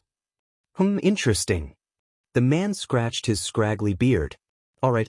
Did Ku tell you what my work is? No. Trust that kid to leave everything to me. He sighed. Kurojiri. How long has it been since I got here? 2 minutes. 17 seconds. All right. Then I suppose I'll explain quickly. I'm a broker. I sell information and goods to others. Special equipment. Weapons. None of it's very, what's the word? Jiren snapped his fingers twice. Legal? Ochako answered, cautiously. Yeah, that's it. I work with both people who want things and people who are willing to sell. I'm a businessman. Jiren's smirk widened. But in the eyes of the law, I'm also a C-rank villain. Or at least I was last I checked. Ochako grit her teeth. A villain? This was the type of guy who Akitani suggested she work with? Was she willing to go that far? So, can you work with that? Speak your mind. I won't kill you for refusing. Just answer in the next. He looked over to Kurojiri. 30 seconds. 20 seconds then. Time's money after all. Ochako bit her lip. Could she? Was the money worth working with a villain? After all, just 2 weeks ago she had applied for a hero school. She paused. But why had she wanted to be a hero? It hadn't been for a love for the industry. In that case, it had been for the money. Was this really any different? Tenchi-dash. I'll do it. Ho! I'll work for you. Jiren smirked. Then come on. Ochako looked surprised. I didn't choose today randomly. I got a meeting in about an hour. I want to see how you handle yourself. Your quirk'll come in handy. If you want to finish your drink, bring it with. That's my glass, Jiren. Kurojiri said exasperated. Oh come on. We'll be back afterwards. Also, I want a drink for the road too. Working with that Birdman is always thirsty work. With a sigh, Kurojiri reluctantly poured Jiren a shot of whiskey. Jiren grinned, taking the glass. You coming, missy? All right. Ochako grabbed her drink and ran after him. Jiren drove her out to a warehouse a few miles away. He smoked while he drove. Ochako had to open a window to not get suffocated by it. At least he was nice enough to offer her one, but she didn't smoke. Her father, yes, but not her. So then, Jiren asked when they reached the warehouse. Show me how your quirk works. The man motioned to a stack of crates on a wooden pallet. With a nod, Ochako dragged her hands over the crates and the pallet. Jiren watched gleefully as they began to float. She began to feel lightheaded, but did her best to keep her stomach down. She didn't want to make a bad impression on her first job. Can you move them around at all? Yeah. They're more or less just balloons now. Why? I trust the shy Hisaikai not to steal my sheet, but with heavy stuff like this I tend to have it out waiting for them. Smaller stuff I slide across a table, but I can't do that with such big cargo. Sometimes, lesser gangs try to hold me up and steal the stuff. I'm not a tough guy, so they think they can take from me. Idiots forget I sell information, so I always get payback one way or another. Still, having a quirk like yours for transactions like this could be quite nice. This is dangerous work, huh? Yeah. I trade stuff with villains and mafia gangs citywide. But the pay's good. That's what you're after, right? Ochako nodded slightly. So, parents? Huh. I've seen all kinds of villains in my time. All sorts of motives. Some do it for the thrill. Some are forced into it. Some do it 'cause they think they're doing the right thing. Some do it 'cause they can't get by any other way. And some do it to support other people. That last one is you, right? Alright, my parents, their business is in danger. I was gonna be a hero. Help them out with the pay, you know. But then you, Ochako frowned. I get it. Sometimes, dreams get crushed by the harshness of reality. Don't worry, Missy. We won't let you down like they did. Jiren stretched. What size of clothes do you wear, by the way? Size? Well, you can't meet with a mafia family dressed like that. Jiren laughed. I'll help you suit up. We've got a while before the meetup after all. Ochako nodded. During the setup, Jiren asked more about Ochako. In return, he let her ask things about him. Jiren was a pretty laid-back guy. He seemed to dodge questions about his past, but Ochako didn't pry. He had apparently been in the business for close to 15 years at this point. Haven worked his way up from a place close to Ochako was just getting into. He admitted to having a few partners over the years, but preferred to work solo. Apparently, the only reason he accepted to even hear taking her on was because he owed the man taking care of Akitani a few favors. Ochako walked out into the warehouse with Jiren 45 minutes later in a black shirt and long skirt, fingerless gloves, boots and tinted visor to hide her face with. Jiren walked on ahead, leaving Ochako next to the merchandise. 3 men waited for them. One a man in bird-shaped medical mask holding a briefcase. Another was someone in a black plague mask with a long white raincoat. The final was a bald, black-eyed man with a medical mask. Jiren. Hello there, Chisaki. It's good to see you again. The Birdman, Kai, eyed Ochako in a way that made her tense up. She tried not to show her nervousness on the outside, however. These 3 men were members of a Yakuza group known as Shy Hasaikai, one of Jiren's better-known customers. As a group, they were mostly known for several gang wars that crushed a lot of competition and having a stranglehold on drag and weapon trades in their local area. They were high-profile villains. I wasn't aware you had a new assistant. That's Singularity. She's just giving me a hand today. That's all. Chisaki shook his head. Fine. Do you have the parts we asked for? Surgical equipment and the parts for an MRI machine. Everything you asked for. Show me. Jiren nodded to Ochako. Using her quirk, she floated one of the boxes over to the gang members. The bald man raised an eyebrow at the quirk, but the other 2 appeared unfazed, only moving to investigate the box when the girl released her quirk. Ochako didn't see much of what was inside. Just a few neatly laid out white plastic boxes she assumed from Jiren's talk was some of the surgical equipment was requested. Chisaki looked over the contents of one of the boxes carefully. Hurry, he said, closing it. Yes, sir. The man in the white raincoat said. Give him the money. With a nod, the man reached into his coat, pulling a stuffed envelope. 500,000 yen. As promised. Too kind. Jiren took the envelope, slipping it into his suit. He nodded at Ochako. She nodded back, moving the rest of the boxes over to the mafia group. I trust you have ways to move these? Rappa, Hojo and the others can take it from here. You needn't be concerned. Then it was a pleasure doing business with you, Chisaki. Jiren bowed slightly before walking back across the warehouse. After he passed her, Ochako followed behind. She got back into his car and watched the warehouse as they sped off. Ochako finally let herself go, grabbing a plastic bag in case she needed it as the nausea from her quirk finally hit her. Quick and painless. My type of deals. Jiren smirked. He glanced over at Ochako. Doing all right there? I'll be fine. Ochako reassured him. Those guys were the head of Shai Hasaikai and 3 of his underlings, yep. 3?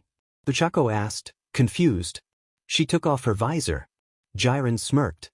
The 2 men and the briefcase. Huh. You were confused, right? How Chisaki had won yet had his man hand me an envelope for payment instead of having the money in that briefcase like all the movies. Well, that's the trap. One of the Shai Hasaikai's 8 precepts has a quirk that allows him to transfer himself into an object. So the briefcase was the 4th man using his quirk? Right. Thing was probably empty. If some thug tried to steal it, they'd be in for a nasty shock. They arrived back outside the bar soon after. Ochako retrieved the plastic bag with her normal clothes in them from the car's boot. Oh, here you are, by the way. You're cut. Jiren handed her a small, white envelope. I got 500,000 from that transaction. I gave you a 5th. Good enough. Uraraka choked. A 5th? But that would be 100,000 yen, yes. I also gave you another 50,000 for a first job bonus. Jiren shrugged. You did good. I don't work on any sort of set schedule. I'm just available when I'm needed. I work 1 deal 1 week, then maybe 5 deals the next. But I like you. I'll keep you on. A 5th is the usual rate. I don't always get paid as much, and sometimes I get paid more. He gave her a side glance as he turned back to the bar. As long as you're still interested, that is. Ochako nodded enthusiastically. Thank you, sir. Jiren laughed. Don't worry about it. Come on. Let's give Kurojiri his stupid glasses back. He probably has a spare room for you to change back as well. Ochako nodded, following him in. When she was inside, she saw him. Sitting at a table with a small group, 2 boys and 2 girls, was Mikumo Akitani. He waved over to the 2. Jiren. Uraraka. Hey. Hey. How's it been? Jiren waved at him. Ochako looked at him confused. Zuku. Akitani flinched at the question. Wait, is she not one of your blog buddies? Not yet. We met at UA. Ah. Jiren scratched the back of his head. Well, that's awkward. Jiren walked back over to the bar. Welp, you can explain. My job's done. She did well, by the way. I'll keep her on. Thanks for the introduction. Glad to hear. Akitani laughed nervously. Ochako looked at him, concerned. So, you have questions? Some. I'll explain. First of all, I'm not actually called Mikumo Akitani. Just to clarify what Jiren was saying. It's Izuku Midoriya. Izuku. That name rang a bell for some reason, but she didn't know why. Yeah. Come on. Sit down.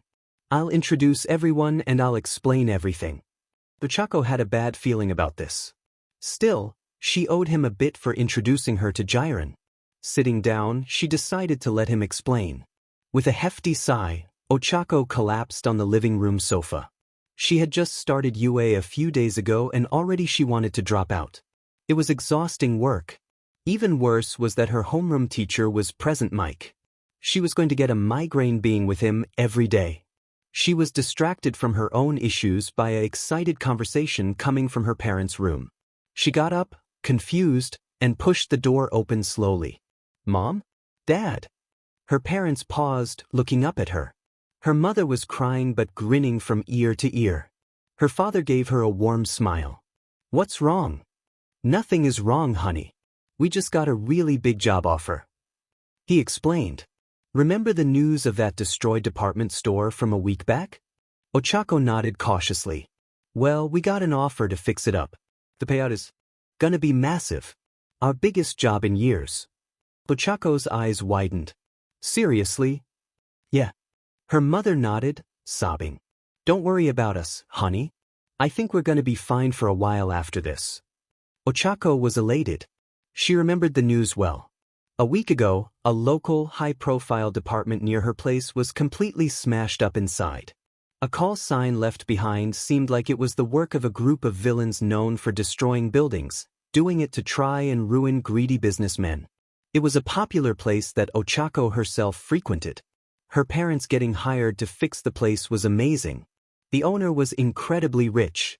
He'd likely pay twice as much as any usual fix-up job for work well done. Maybe more. But in reality, there wasn't a villain group who attacked it at all. At least, not the one reported. She'd done it. After hearing about her parents' money troubles, Izuku came up with the plan and she, Mina and Shoto had executed it, smashing the place to pieces. Ochako slightly regretted it afterwards, but at the time it was amazing fun. And after all of that, here were the fruits of her vandalism. Her parents getting a well-deserved job by a high-profile client. If they were lucky, they'd get their name out there. Maybe more high-profile clients would hire them. When Izuku told her everything, he meant everything. His discovery, their purpose in the bar, his missions in UA. Everything. And she didn't know what to say. He offered her a place with them. She couldn't answer. But he gave her a website. After hearing her parents so happy and knowing she'd help them, that they'd help them, she had only one answer now. Who cared about doing a little bit of bad if it helped the people she cared about in such a major way? She opened up Venality, made an account and typed a simple message into the chat room. Singularity, I'm in. Izuku tugged at his sleeves as he walked through the halls of UA, making it way to his classroom, smirking. Class 1A was known to be the best of the best when it came to what UA had to offer. Where all the students who had the best potential ended up. In reality, it was more likely that the 36 students who passed the hero entrance exam and the additional 4 who got in through recommendation were randomly shuffled into either 1A or 1B regardless of quirks, aptitude, or potential. He was excited. Not just for all the plans that were working in the background, those would come later, but for all the new quirks he'd get to see. Old habits never die, after all. His hobby may not be for hero use anymore, but he still loved quirks and seeing how they tick. Reaching the large door marked 1A, Izuku opened it up and stepped inside, greeted by loud arguments from 2 students. As he moved to a seat in the back of the class, he refused to look at it. Mostly cause he recognized one of the voices. He cursed mentally. Of course he'd be put in the same class. The one person who could ruin everything. Just his luck. Oh, it's you. Izuku looked up upon sitting down. Sitting next to him was a silver-haired girl with her hands resting on the table. Izuku racked his brain, trying to recall who the girl was. You're the guy from the assembly. Oh right, we sat next to each other there too, right? Before the exam. Right. The girl nodded. I'm Reiko Yanagi. It's nice to see you again. Mikumo Akitani. Izuku smiled at her. He honestly hadn't expected to ever see the girl again. But it seemed she made it in as well. He wondered what her quirk was but decided against asking for now. He looked back over to see Ida and Bakugo still arguing. Are they ever going to stop? They haven't for 5 minutes now. Ever since that blonde guy got here. He seems the type to start arguments for fun. Izuku huffed. He shared small talk with Yanagi while watching other members of the class trail in late. And yet he found it odd that there wasn't a teacher waiting for them. He had assumed a teacher would be there to welcome them as they entered and explain the curriculum and school rules. Then it would be off to the entrance ceremony and orientation in the assembly hall with normal classes starting in the afternoon. So what? Izuku paused, his eyes drawn to a long, yellow thing under the blackboard. Was it a rug? No, the texture was off. It looked more like a... Izuku's eyes widened. So there was a teacher after all. Ida. Stop talking. He said curtly. Ida looked up. Akitani. I didn't notice you dash. No. Really. Stop talking. He gestured to the front of the class. Others took notice too, bringing their own conversations to a close. A heavy sigh came from the sleeping bag. Finally. What took you so long? A tired voice asked. The sleeping bag rose up, startling a number of the class before it turned around. The bag dropped to the floor, revealing a tired-looking bag. It took you all 2 minutes before you noticed I was even in the room. That's not gonna work. This is UA after all. Not some kiddie school where you can take your time to try and succeed. You kids aren't anywhere near rational enough. Izuku's eyes ran over the tired man, taking note of his long hair, dark clothes, and the capture weapon around his neck. He couldn't place him. As far as heroes went, he looked way too plain. He was either out of uniform or was an underground hero. I'm your homeroom teacher, Shota Aizawa. Nice to meet you, I guess. There was a murmur of confusion amongst the class. You'll find your PE uniforms in your lockers. Put them on and meet me out back. With that he left. Izuku narrowed his eyes. This was going to be more difficult than he predicted. A quirk assessment test? Izuku asked, confused. But what of the entrance ceremony, sir? Ida asked. Aizawa shrugged. If you want to be a hero, you shouldn't have the time to worry about such pleasant events. He said coldly. One of the best traits about UA is how unrestricted to usual school traditions it is. Teachers have full reign to do whatever they want in lessons, within reason obviously. It also means I can choose to skip useless ceremonies like orientation. Aizawa pulled a rubber ball and a phone from his pocket. You kids do things like this in middle school, right? Ball throw. Long distance run. Sit-ups. He showed off the list on his phone. General physical fitness tests where your quirks weren't allowed to be used, right? Your averages on these scores were sent to us. At least for most of you. Aizawa eyed Izuku. His gaze switched to Bakugo. Bakugo, what was your highest score on the softball throw? 67 meters. He stated. Izuku remembered the same. He only got 34 meters himself. His classmates had teased him, called him weak. He repressed the memory. Try again with your quirk. Do what you want, just stay in the circle. Aizawa passed Bakugo the softball. With a grunt of acknowledgement, Bakugo stepped up to the mark. He took a deep breath, stretched and pitched with explosive force, sending the ball flying. Izuku flinched at the sound. The ball flew through the air at high speeds before falling to the ground somehow unscathed. Aizawa showed the phone off. Everyone gasped in shock. 705.2 meters. This is the most rational way to get a good level of where you're all at with your quirks. Aizawa told them. 750 meters?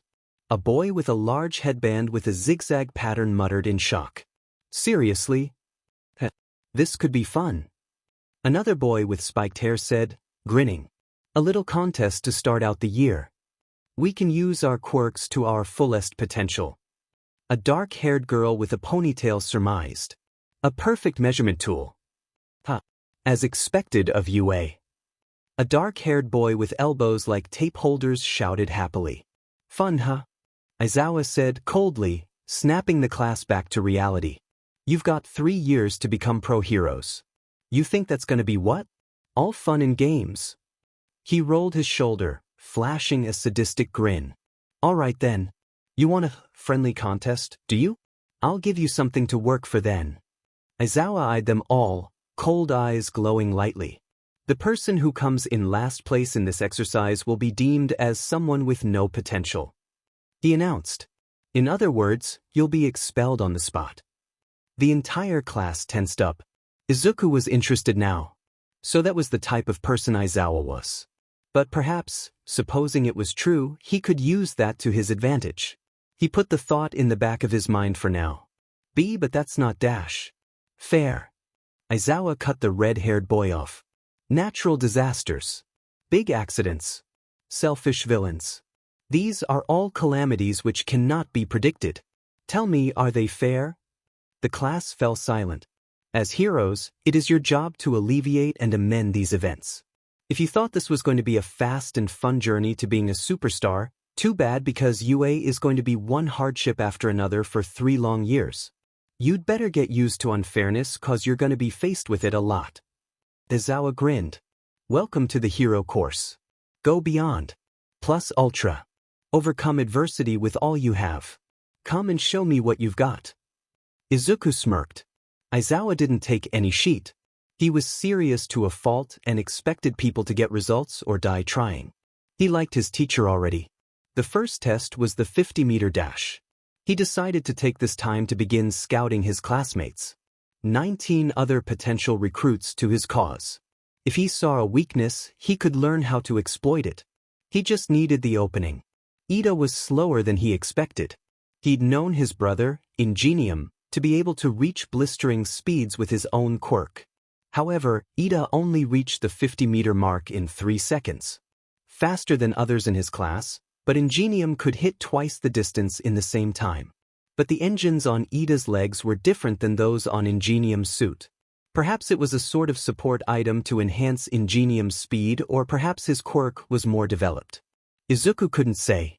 The next person of interest was Yuga Oyama, the blonde boy with the strange belt from the entrance exam.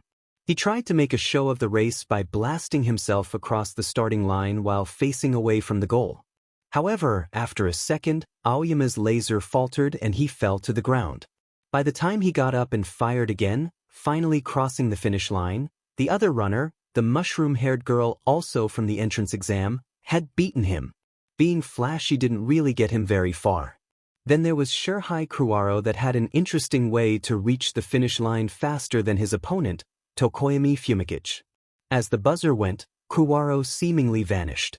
However, as Tokoyami, who had flown off towards the finish line without noticing his partner's vanishing act, reached the end, Kuwaro reappeared, emerging from Tokoyami's black feathers and using him to boost past the finish line a full half-second ahead. Aizawa allowed it. Izuku smirked, admitting that the plan was pretty unique. Finally, the time came for Izuku to race. He gritted his teeth when he found his opponent was Bakugo. He remained silent. He didn't even look up at him. He couldn't bear it. His mind raced. Why, of all people, did he have to be here? He could have lived with barely seeing him in lunch if they were in separate classes, but instead there he was. The same loud, obnoxious, abusive jackass that he always was. He wondered if Bakugo even knew Izuku had ever vanished in the first place. Even if he did, he was probably ecstatic, thinking he took his advice. The thought set Izuku off. He channeled wind in his legs and waited. The buzzer sounded and Izuku pushed forwards using bound, sending a burst of wind outwards. The sound of the explosions created by Bakugo made him flinch slightly on instinct, but he tried his best to tune them out, focusing on propelling himself forwards using air walk and bound. The next sound he heard was the robot announcer. 4.13 seconds. He stopped, getting his breath back. Then he heard it again. 4.57 seconds. Izuku looked up. He beat Bakugo? Bakugo looking angry. Hey, what the hell? Excuse me? Your stupid wind gust knocked my explosions down. You made me slower, a-hole. Bakugo growled. Yet, a small smirk crept onto Izuku's face. He'd messed up Bakugo? He could be expelled happily now. So? You still finished faster than most. But I could have been faster if not for you. Oh, relax, Bakugo. It's not the end of the world. Izuku shrugged. Why you? That's enough. Aizawa grumbled, hopefully making a mental note to never pair each other up again. We're moving on. Izuku gladly walked away. The less he had to deal with his old friend, the better. The second test was grip strength. Izuku wasn't exactly surprised he didn't get that high in this one, only reaching 56 kilograms. His quirk was in his legs after all. Doing things with his arms wasn't going to get much done. Still, it did show off some other interesting quirks. For one, the boy with the multiple limbs from the entrance exam actually made it into the hero course, which is better than Izuku thought he'd do. His name was Mizo Shoji, and his quirk, which granted him 2 extra sets of arms and probably a bit more judging what Izuku saw from a distance in the hero exam, basically allowed him to apply 3 times the power of his already hefty muscles onto the device, giving him an impressive 540 kilograms. Another impressive competitor with just a bit less at 480 kilograms was Rikidu Sato. His quirk apparently increased his strength when he consumed sugar. His partner, Eijiro Kirishima, managed 440 kilograms just by hardening his skin in rock. Strength quirks were interesting. It meant a person's body was a weapon, but it limited them in range. Izuku's mind already whirred with ideas on how to overcome people like that in the future.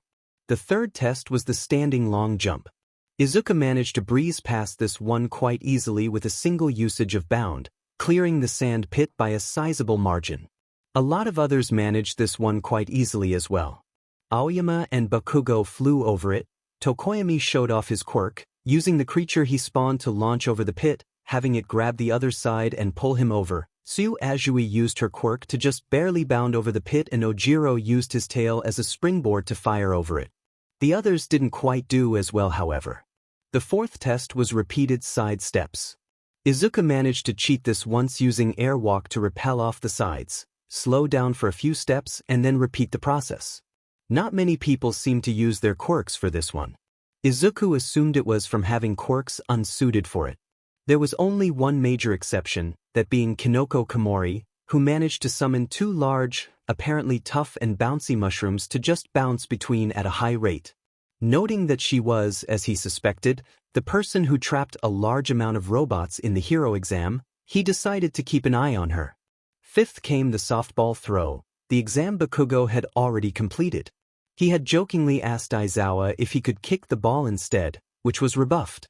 As a result, his score only ended at 50 meters. Izuku was fine with it. He'd gotten good scores in the 50 meters race and the standing long jump and decently in the side steps. He also had the run to do good in later. So he stood back and watched the others.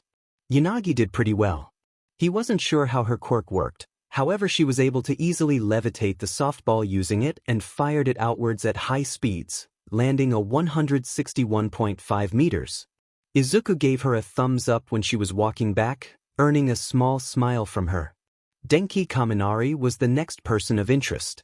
His quirk practically turned the ball into a laser beam as he charged it with lightning and fired it out at blinding speeds, ending up with 317.3 meters. What interested Izuku more was him placing a hand to his head afterwards. If his quirk was electrical-based, he wondered what would happen if he overcharged his quirk too much. He doubted he'd have to wait long to find out. The next few tests were fairly routine. Practically no one used their quirks for the seated toe touch or the sit-ups, making it a fairly boring half-hour to get through before the long-distance race. That was a bit more eventful, if only because he could use bound and air walk again to finish the race a lot faster than he could when he was still in Aldra. However, by then, all the people with the physical quirks to excel at these sorts of tests Izuku had already mentally marked down. Others simply couldn't use their quirks for this. The likes of Jiro, Sato, Koda and Owaze were looking pretty nervous for the results. With the threat of expulsion looming over their heads, Izuku could understand why. Izuku came 8th in the quirk apprehension test, still a solid 5 places behind Bakugo, but not bad all things considered. He took a look at the last few spots. Surprisingly, a few people he expected to be low down, like Yaoyorozu and Koda, had done well for themselves. However, most of the people he assumed wouldn't do well, like Jiro and Owaze, were low down. Kinoko bit her lip hard upon reading the results. Despite doing well on the side steps, the other exams had made it clear she wasn't very physically suited, understandable for her quirk, Izuku thought. Aizawa stretched, stifling a yawn. You all did pretty well today. Some better than others, though what else is new in society? Some are stronger in some aspects than others. Nothing to be worried about. By the way, I was lying about the whole expulsion thing. He turned off the hologram. Everyone paused. Izuku could feel the relief Kinoko was feeling as her shoulders fell, and she allowed a smile to cautiously return to her face. It was a rational deception, really. Had to know what you do when you were being serious. Are you serious? Shiro gasped. I mean, wasn't it obvious? Yaoyorozu asked, confused. Izuku chuckled. Yeah. I don't think any teacher can expel someone day 1, lesson 1 writes. He joked. But Izuku knew. He saw it in Aizawa's expression. He was serious before. Likelihood is, if anyone didn't show any potential, he would have followed through with his threat. He saw it in the way he'd glared at him earlier. Aizawa didn't know much about him since his records were fairly minimalistic, and that made him suspicious. But, after seeing it with his own eyes, he confirmed everyone deserved to be here. This was Aizawa's own hero entrance exam. And everyone passed. Alright, everyone can get changed. There's handouts in the classroom with your curriculum on it. Be sure to check them out when you get back. After that, feel free to head home. Classes start tomorrow morning. He gave them a lazy wave and wandered off. Everyone finally let themselves breath. Man, he's terrifying. Shiro said. What did we do to get stuck with him for 3 years? Kaworu asked. Come on everyone. Don't be like that. Yaoyorozu told everyone. Sure, he's eccentric, but I'm sure as a hero he's a good guy. But which hero even is he? Boaz asked. I've ever seen him before. Eraserhead, I think. Izuku mused. Huh. He's an underground hero. I think he's Eraserhead. I didn't recognize him without his signature goggles, but after a while, I started to get where I recognized him from. His quirk allows him to erase emitter and transformation quirks. I guess it makes sense he'd make for a good choice as a teacher, huh? How'd you know that? Bakugo asked, suspiciously. I'm a big fan of heroes from all walks of life. Izuku shrugged.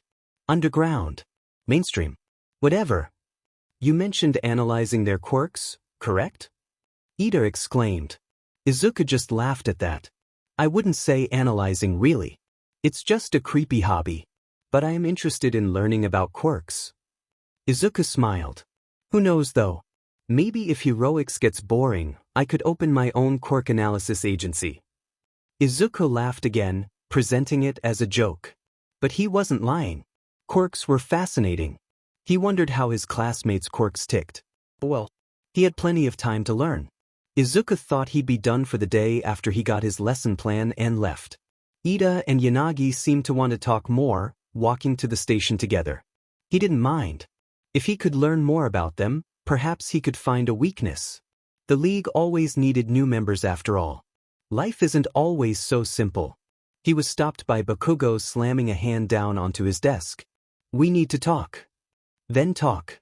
Izuku said dismissively. Is this about the 50 meters? No.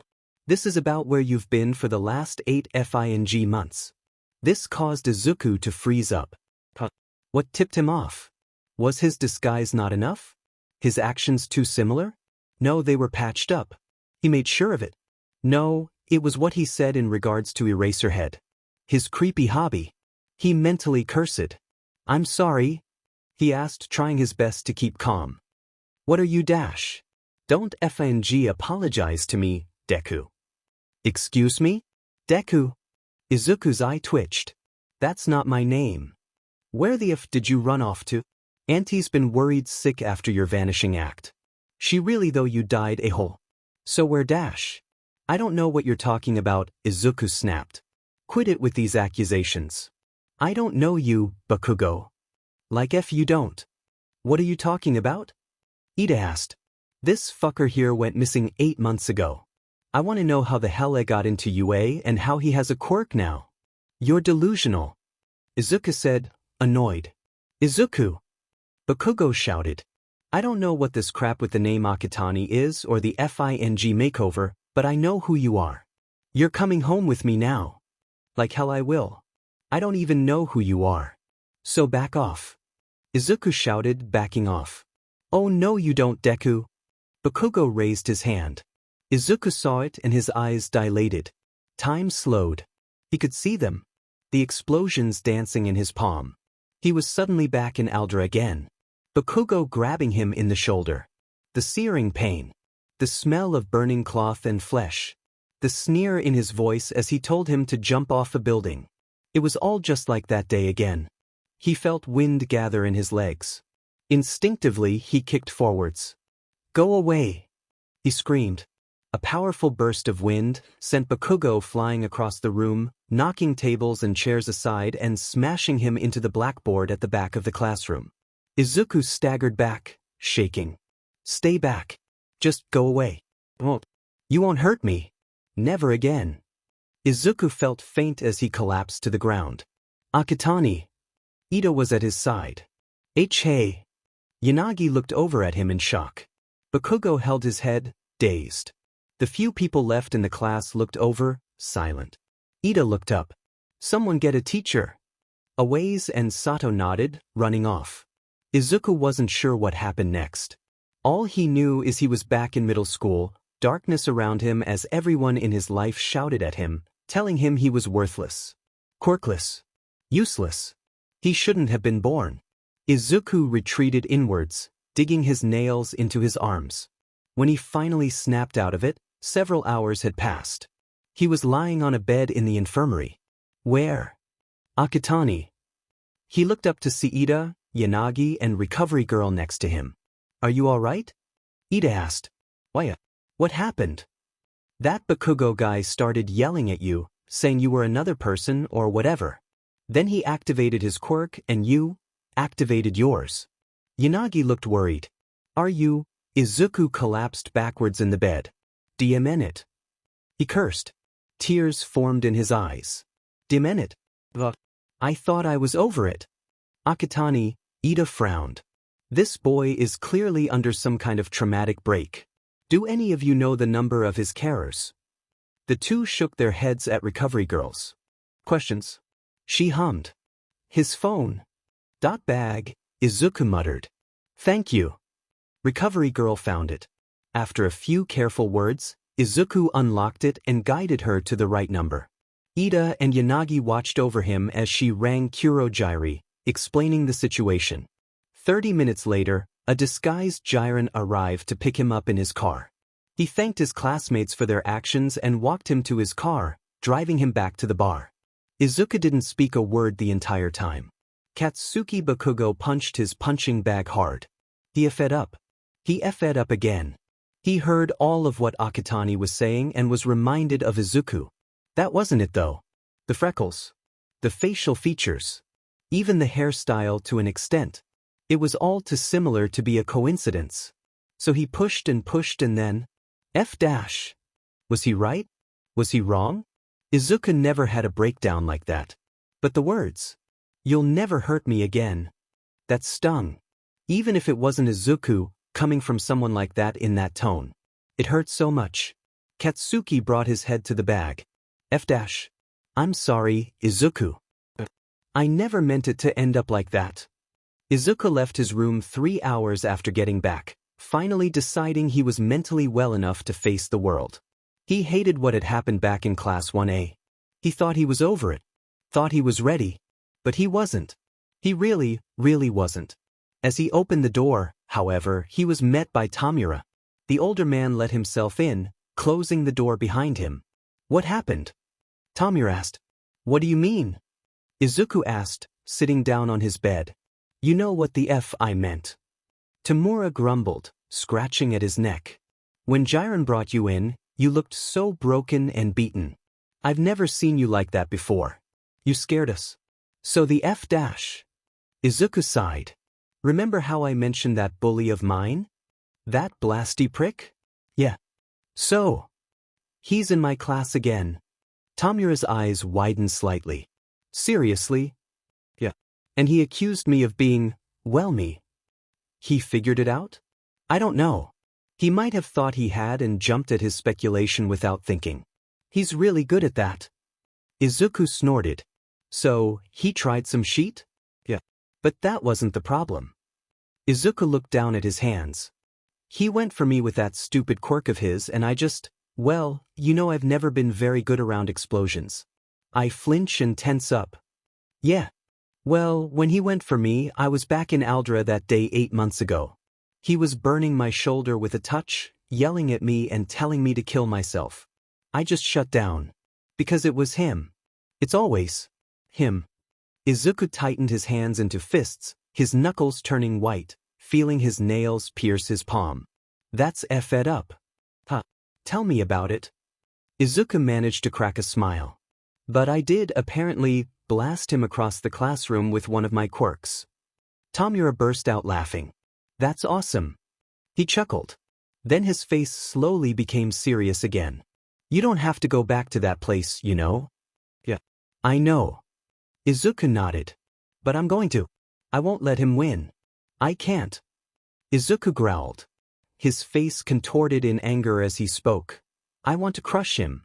I want to crush him with all my might. I want to crush him and all the people who let him even try to become a hero. Someone like Bakugo. He doesn't deserve happiness. DMN right. Tamura nodded. You show him. No one messes with player 2. But I'll make him feel like a low-level mook when I'm done with him. The two shared a laugh. Izuku smiled. Thanks, Tamura. Talking to you always makes me feel a lot better. Glad to help. Tamura patted a 4-fingered hand on Izuku's back before standing up. Come on. Let's go meet the others. Then you can tell us how the rest of your day was. Explodey fucker not counted.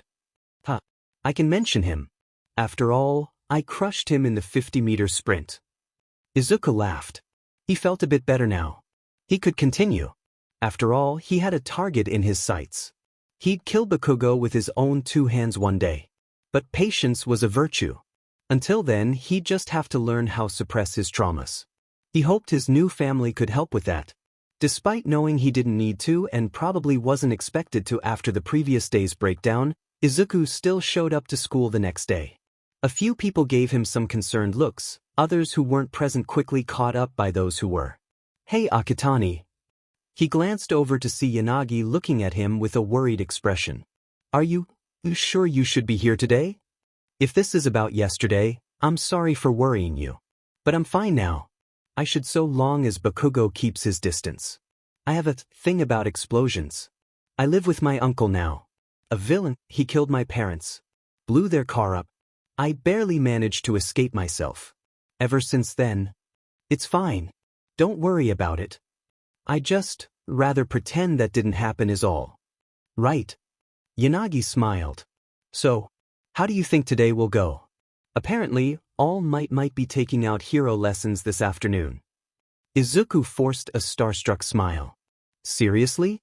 That would be amazing. He said, outwardly happy but inwardly seething. He hated the fact All Might was a teacher. Seeing that grinning idiot multiple times a week, the same broken excuse for a man who told him he couldn't be a hero. To be realistic. In a way, he was right, but that didn't mean he wanted to break his spotless teeth anymore. The class grew silent suddenly. Izuku looked up and froze. An annoyed expression on his face, Bakugo entered the room. He glanced up, saw Izuku and looked back down. Hey, Akitani. He called. Izuku remained silent. Sorry. I know that probably ain't shit from me. I thought you were someone important to me. But I was wrong. I didn't mean it. He looked over. I'm still gonna be number 1 though. None of you extras can stop that. Izuku was stunned. Katsuki Bakugo owning up to his mistakes and apologizing? Sooner had believed hell could freeze over, the sky could fall and that dead would rise just to breakdance in the streets. He mentioned losing an important person to him. Surely Bakugo couldn't have meant him. Izuku watched him quietly. Was he finally growing up? I don't forgive you. Izuku called. But I accept your apology. Just give me space. Fine. Bakugo huffed. Izuku leaned back in his chair. It was too little too late. Aizawa seemed shocked to see him when he entered the classroom. Regardless, he continued homeroom like normal. So did the rest of the teachers. It seemed everyone assumed it was best to just let the topic die. Even so, Izuku couldn't help but notice nervous glances every so often from his peers. People also avoided Bakugo like the plague during lunch break after hearing what he did. For someone as popular and well-loved as Bakugo was in Aldra, to be avoided and abandoned made Izuku happier than it probably should have. Especially seeing as he was the one with a few friends to talk to. Then came the fated lesson. The 2 lessons after lunch was completely taken by hero training, led by the man himself, All Might. Izuku clutched his arm tight. Bakugo had broken him. He couldn't let All Might do the same. He just couldn't. He had to be stronger than that.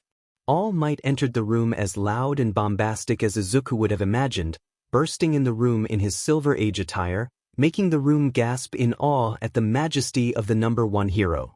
Izuku faked the same actions, but inside he had other questions. Like how many at UA knew about his condition. That would be interesting to know. The man had clearly memorized a script Nedzu or someone had given him, since he explained the lesson plan without many holes in his explanation. Then he presented the class with a number of suitcases and told to meet in ground beta, blasting off. Izuku sighed. This was going to be a long afternoon. Izuku's costume, if you could even call it that, was made to be pretty simplistic. Since his quirk was focused around his legs, he had his suit's trousers and boots be specially fitted with devices that alleviate the air pressure that builds up through the use of his quirks. The rest of his suit, however, was just a simple design. Nothing heavy enough to weigh him down. In the end, he settled with a minimalist design. A red shirt with black gloves, a few pouches tied down to a belt to store things in, and a more bulkier bottom half that ended up looking more like suit trousers due to the materials needing to be a bit more weighty than his top to allow for the pressure alleviators. Tamura had wanted to add some things, as had Mina, Toga, and, surprisingly, Dabi, but he decided simple was better and mailed it off. He was surprised to find a mafia-styled coat added to the design when he got it though. He'd have to ask Kurojairi how the extra page with his handwriting got there. Still, he could always take it off if he needed to, and it was comfortable, so he let it slide. He took time to look around at the costumes of the other on his way out. Ida's was very obviously inspired by his brother, with the suit of armor idea he had going on. Reiko had an elegant, if a bit short, yukata with a furred color and black mask. Bakugo, bombastic and over the top as ever, had taken to wearing a sleeveless, black costume with flame hair pieces and grenade-like gauntlet on his arms.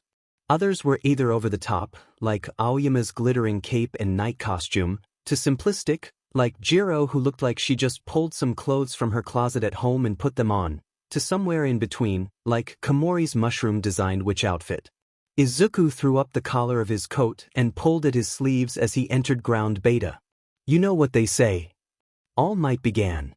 Clothes make the man. And I see you all have put together quite the fine assortment of costumes. Now then, before we start, any questions? Izuku smirked as he watched half his class bombard the number one hero with questions, some relevant and some not. Watching the man squirm doing something he was clearly out of his depth in was cathartic for him. Izuku couldn't be a hero, or so he claimed. All Might clearly couldn't be a teacher. Maybe he should have been realistic before using his position to get a job here. Alright, let me get to the explanation. All Might announced, glancing down at a sheet of paper. Izuku sighed. Definitely a script. All Might, or rather his script, described the situation pretty well. The class would be split into 10 teams of 2 randomly and then randomly given a designation, either hero or villain, before randomly being forced to face off against one another, 1 team of heroes versus 1 team of villains. The arena would be a building in ground beta. The goal would be simple. The villain team sets up a fake bomb anywhere in the building. The heroes have simply to touch the bomb to win. The villains are on a 15-minute time limit to defend the bomb. If each side takes down both members of the opposite team, they automatically win. A fairly simple game, all things considered. Izuku smirked slightly when he was put on the villain team alongside Komori in Team B. He looked over the other teams. He felt sorry for Ida having to put up with Bakugo. However, Bakugo was in Team D, another villain team. He wondered if that decision was as random as All Might said it was, or if they were put in the same faction to purposely avoid a confrontation like had happened the day before. He noticed Komori in her red and white spotted outfit approach him out of the corner of her eyes. Hey, you're Akitani, right? Yeah. Mikumo Akitani. Komori, right? Yep. That's me. Kinoko Kimori. Nice to mush you. Mush me? No. Mush you. You know. Like mushroom. Izuku remained silent. Sorry. Bad joke. It was. Izuku agreed. So, your quirk lets you grow mushrooms? Yep. All sizes. All kinds. As long as I know that they exist and how they work, I can spread their spores and grow them. I see. You were in ground beta in the exam too, weren't you? You shut down robots by covering them in mushrooms. I thought I recognized you yesterday. You're that guy who was flying around in the entrance exam. Yeah. My quirk is Tempest. I channel wind in my legs and use it in a number of ways. I can jump high, walk on air or fire air as a projectile. Izuku scratched the back of his head. Not really sure how I'll do indoors though. It could be an issue. I'm sure you'll do well. You seem pretty strong. Komori said, smiling. Come on. Let's think up a plan. Sure. But first of all, what are the abilities of some of your mushrooms? If yesterday was a test of physical prowess, then today was a test of ingenuity at least for half the class. The villain team were given free rein for where to hide their bombs from their opponents. The height of this ingenuity was probably already reached in the first round with Awaze and Yororozu on the villain team. Combining their quirks, they were able to lower the bomb on a pulley system down the back of the building and then weld the bomb to the wall, sitting on it until the timer ran out.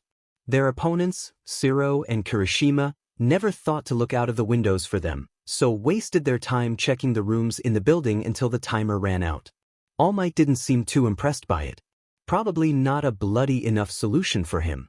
Izuku, on the other hand, thought the strategy was well done. After all, villains never did play fair. Bakugo and Ida went second, taking on Aoyama and Yui. It ended as fast as Izuku had expected when he heard the words Bakugo and villain in one statement. After all, Bakugo never was one to pull his punches, nor was he any sort of patient. Even if he had changed his attitude, those facts hadn't changed here. He left Ida behind, ambushed the two and removed them from the board in less than a minute. Swift, decisive and above all messy.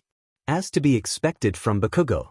Izuku found out more of what Yanagi's quirk could do in her match. She was paired with Ojiro, facing off against the hero team. Having Ojiro destroy a few walls with his tail, she was able to make use of the rubble to fire repeated ranged assaults at Shoji, perfectly pairing with Ojiro's melee barrage. Izuku thought they'd won, forgetting as the villain team had what Shoji's partner, Kuriro's, quirk was. Thanks his quirk allowed him to fuse and travel through black substances, the black paint of the corridors made traveling easy for him, allowing him to easily move around Yanagi and Ojiro while Shoji played distracting, reappearing behind them and touching the bomb. Izuku decided he needed to know the specifics of his classmates' quirks for later use. The fourth match was the most boring match of them all. Tokoyami and Azui facing off against Sato and Koda. Or, as it ended up being, just Sato. Koda was a bit timid, so, even in a simple exercise like this, he didn't really work well with others. He wondered how someone like that even got into the hero course. The most interesting thing about the villain team was their preparation. Even though Tokoyami and Azui moved for an ambush strategy, Sato was ready for them. In fact, he seemed to know he was coming. But, since Sato's quirk wasn't intelligence-based, Izuku had to wonder if Koda had helped in his own way after all. It ended with a hero victory regardless, but it made Izuku think about the hidden potential of his classmates. Finally, it was his turn. He and Komori agreed to hide their bomb on the third floor, exactly halfway through the building. This was so Komori could spread her spores in both directions in case they suddenly got attacked from above instead of below. Of course, this was made before Izuku even knew his opponent. He was worried about two people when he made that decision, Tokoyami and Shoji. Both could easily scale a building if they so wanted to. However, as the teams dwindled down, they were left with the odd pair of Jiro and Kaminari. Izuku knew Kaminari's quirk at a base level from the previous day. He could generate electricity. A lot of it if yesterday's ball throw was any example. However, he figured that he probably had a limit. Jiro, on the other hand, he knew nothing about. She was pretty quiet, not interacting with anyone aside from the occasional snide remark here or there. Her quirk seemed to have something to do with her headphone jack-like earlobes, but Izuku couldn't say for sure whether or not that was from a mutation or not. Izuku stood outside the room, waiting. Komori had been asked to wait inside, only acting when Izuku said to. He had a good view of both stairwells from his place. He just had to wait for them to climb onto his floor. Thankfully, that hadn't taken long. Kaminari's hand sparked mere moments after he spotted Izuku. "You sure you're all right to do this?" he asked. Worried. Izuku chuckled. "Appreciate it, but don't hold back on my account." Wind channeled in Izuku's legs. "I won't hold back against you." Kaminari grinned. "Oh, you asked for it." "Wait, you idiot. Something's wrong here." Jiro told him. There's something in the dash. No need to worry about that. I got this. Kaminari chuckled. Lightning burst and crackled all over his arms. He grinned as he pulled back, ready to fire his electricity forwards. Komori! Izuku shouted. In an instant, mushrooms began sprouting all over the corridor. Unfettered, Kaminari fired, the current bursting through the air. But not as far as he wanted. As they spread, they struck the mass of mushrooms steadily continuing to grow and were halted. Izuku barely had to dodge. He smirked, pulling back his leg for a kick. Then he stopped, confused. Kaminari had started wandering around with a dopey grin on his face. Hey! What the hell? Jiro shouted, shaking her partner. Izuku wondered what the heck just happened to Kaminari. Regardless, he couldn't stop now. He unleashed a powerful air shot through the mushrooms, kicking up the spores they released. Jiro, a shocked expression on her face, suddenly collapsed to the floor. What just? Hyphaloma fasciculaire. Komori proudly stated as she stepped out of the room. Also known as the sulfur tuft. Its spores can be used as a paralytic. Don't worry. I made sure to drastically reduce the amount of spores they could produce before I spread them out. I'd hate to have accidentally killed a classmate on my second day. The cross-eyed girl smiled. The plan was pretty simple. All we needed was a gust of wind, and I'm pretty good at making those. Izuku shrugged. You alright? Not right now. Jiro groaned. Izuku laughed nervously. Then he looked over to Kaminari. He wondered what had happened to the boy. He just sort of short-circuited, he supposed would be right. Perhaps with too much power running through his body, his brain got caught in some sort of system overload and shut down momentarily, leaving him, brainless. He helped the up and out of the building, the paralytic spores being so diluted that Jiro starting moving again after only 5 minutes. Kaminari, however, stayed down and was taken to Recovery Girl. Izuku frowned. What was going on with that boy? What's on your mind today, Midoriya? Kurogiri asked, cleaning a glass while Izuku sat at the bar scribbling things down in a notebook. Nothing. Just working on my notes on my classmates. You've been staring at that page for 10 minutes. Huh? Izuku looked up, confused. Have I? Izuku looked back at his book. Denki Kaminari's page stared back at him. Today's events ran back through his mind. Something bothered him. There were times where someone's body couldn't acclimate to their quirk properly. Dabi was the perfect example. His flames were incredibly intense, but his skin got burned by it if he used it too much. But Kaminari was different, because he'd recognized the reaction. It was an overload, made from the electricity not being able to disperse properly into the ground. But Izuku couldn't for the life of him figure out why it was occurring. 'Cause the electricity could easily pass through his skin and clothing, so it should return to the ground naturally. The reason was bugging the hell out of him. Is there an issue? Yeah. Kind of. Izuku explained to Kurogiri the situation and everything that had happened today with Kaminari in the battle training lesson earlier that day. Kurogiri hummed. Eiichi placed the glass he was cleaning down. I see. Fascinating. Kurogiri said slowly. I wonder if he himself is unaware of how electricity moves. What do you mean? Well, electricity needs to disperse in the ground or it will simply overload the source, as you well know. However, what is the main protection against electricity? Izuku's eyes widened. Rubber. He breathed. You're saying he never noticed that? It's possible. However, if his shoes and that in the design specifications of his costume are just regular shoes or boots, then it's entirely possible. No, you're right. I'm such an idiot. I never noticed. Izuku hastily wrote down the idea. Are you thinking of helping him? I am. He said. It annoys me knowing someone overlooked something that obvious. Hero or not, someone has to tell him. Kurogiri laughed. All Might truly was wrong about you. Yeah. Shame he never realized that. Izuku slammed his hands down on Kaminari's desk the next morning. Eicha? Akitani? What are you dash? Sorry, Kaminari. But I need to see your shoes. As far back as he could remember, Denki Kaminari had always been the class clown. But it had never been on purpose. He didn't like his quirk. Sure, it was powerful. The ability to generate 1,000 volts at will always would be. But there was a major drawback. He called them blackouts, those times where his brain short-circuited. Until he could reconnect it, his body danced around like an absolute moron. Ever since others found out about that little quirk, everyone stopped taking him seriously. And he hated that fact.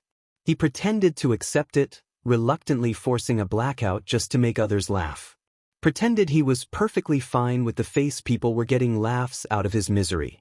But deep down he hated them all. They didn't think about him.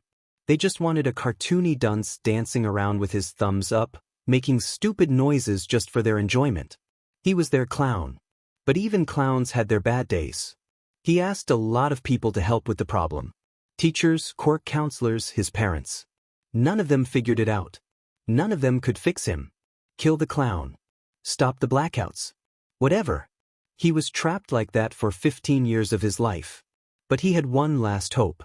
UA was the greatest hero school in the country. They had access to everything. Resources, personnel, anything that would make a hero the best they could possibly be. If anyone could fix his problems, he'd find them there. So he applied and went through the entrance exam, narrowly avoided a blackout after short-circuiting enough robots to pass and made it in. Where his prayers could be answered. Or so he thought. The first blackout of UA came on day. He was facing off against Akatani and Komori in some kind of capture the flag sort of mission alongside Jiro. He charged a little bit too much power into his attack and bam. Blackout. He woke up half an hour later in Recovery Girl's office. "Are you all right now?" she asked. "Yeah. I'm used to it." Denki sighed. "A drawback of your quirk, if I must guess." "Yeah. I don't know why it happens. It's just, I use a bit too much juice and I knock myself out. Except my body keeps moving. I just can't see it." "I see. That sounds hard." "It is." He looked up. "You wouldn't happen to know a way to fix it, would you?"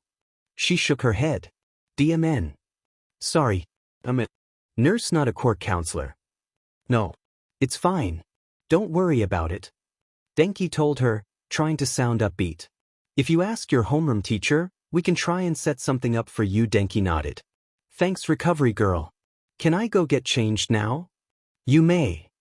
Denki nodded. With a small bye, he headed back to the changing room to get out of his costume. He felt a pang of worry. He'd heard the whole "ask your teacher" answer before in middle school.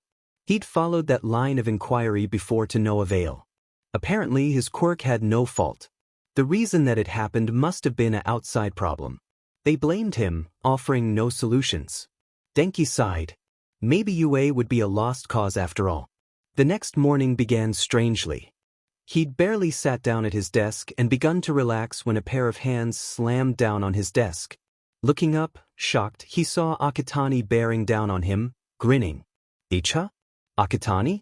What a you dash," he started before being cut off. "Sorry, Kaminari. But I need to see your shoes." Denki blinked. "Huh?" he said blankly. "My shoes? Why?" "Oh, that probably sounded really weird, huh?" Akatani laughed nervously. I just wanted to check something real fast." Denki was confused. Maybe Akatani just wanted to check the make, but this was a really strange way of asking. Regardless, he raised his foot onto his desk like he was asked. He became even more confused as Akatani began prodding at the bottom of the shoe. After a few minutes, he laughed. "Huh. He was right." "What?" "Oh, yeah, I guess I should explain, huh? Sorry, I'm getting ahead of myself." "Sit down, Akatani," Aizawa said, entering the room. "Whatever you and Kaminari are talking about, it can till lunch." "Yes, sir." Akatani nodded. He looked back at Denki. "Wait for me at lunch. I'll explain." Akatani walked back to his desk, leaving Denki wondering what had just happened. Akatani seemed to have figured something out. Something to do with his shoes? What? It left Denki distracted through the rest of the morning. Akatani didn't strike him as someone who was very eccentric. His quirk was strong and he seemed pretty smart. He had a bit of a rough, snarky streak, especially towards Bakugo. These two definitely didn't get along. He heard he had a breakdown because of Bakugo after Denki had left for the day. Clearly, he had his own problems. Maybe that snarky edge and attitude that seemed to just deflect everything, good and bad, coming his way was his way of defending against a rough life. He had a slight limp with his left leg. Maybe that had something to do with it. Who could say? But it did make him wonder. What had he found? He got his answer as promised at lunchtime. Akitani asked to see the boots in Denki's costume. He didn't know why he was so focused on his footwear. Still he let him. Akitani's smile widened as he looked them over. So it's the same. What are you talking about? You know how they make the soles of shoes out of rubber? He asked. 'Cause it's a really sturdy material. It protects your feet from all sorts of damage wandering around outside could bring. Where are you going with this? Rubber's also a really good insulator. The best, in fact. I mean, you're talking to the walking lightning rod. My house is covered with the stuff. Denki shrugged. My whole family have some sort of electrical-based quirk, so we need to stay safe. So practically everything we use is made of rubber so we don't accidentally break it. But that's the point. Because of it, you're a broken circuit. Denki gave Akitani a strange look. Was he insulting him? Let me explain. Do you know how circuits work? Positive to positive. Negative to ground. I think I heard that on a cartoon once. Well, if a circuit doesn't have that negative to ground connection, it overloads. The electricity can't disperse anywhere. I don't get it. Akitani sighed. Fine. I'll get to the point. The soles on your shoes and your suit are made of rubber. Yeah. Why wouldn't they be? Because they're made of rubber, your quirk can't discharge the excess electrical energy you produce with your quirk into the ground. So you overload. It finally clicked. Are you talking about my blackouts? Is that what you call it when you start? Izuku started doing a strange motion with his thumbs up. Denki sighed, recognizing the motion from recordings of himself. Yes, that's what I call it. I can work with that. Akitani nodded. Anyway, right now this is just a theory, but I think it's pretty likely that this is the root of the problem. He looked up from the boots at Denki. Mind if we test it? Like, right now? I mean, we can get lunch first, but during lunchtime, definitely. Akitani nodded. If that's all right with you, of course. He wondered if Akitani was playing a trick on him for a moment. Leather soles in his shoes. It sounded ridiculous. Like he'd noticed something so simple yet so obviously detrimental. Or someone else would have. But the quirk counselors focused on his quirk, not the conditions surrounding it. Denki also wasn't exactly the brightest of kid. If he'd listened a bit in science class, then maybe he'd have learned what that whole negative to ground thing was about. Maybe 'cause neither his parents nor his sister's quirks involved discharging their electrical powers through their body like his did was how they didn't notice it. It sounded like it should be a lie. But the more he thought about it, the more sense it made. The two got lunch to go from the cafeteria and headed over to the gym, eating and chatting about things, mostly around the pair's quirk. Izuku explained about his quirk, Tempest, and how he could gather wind in his legs and expel it in various ways.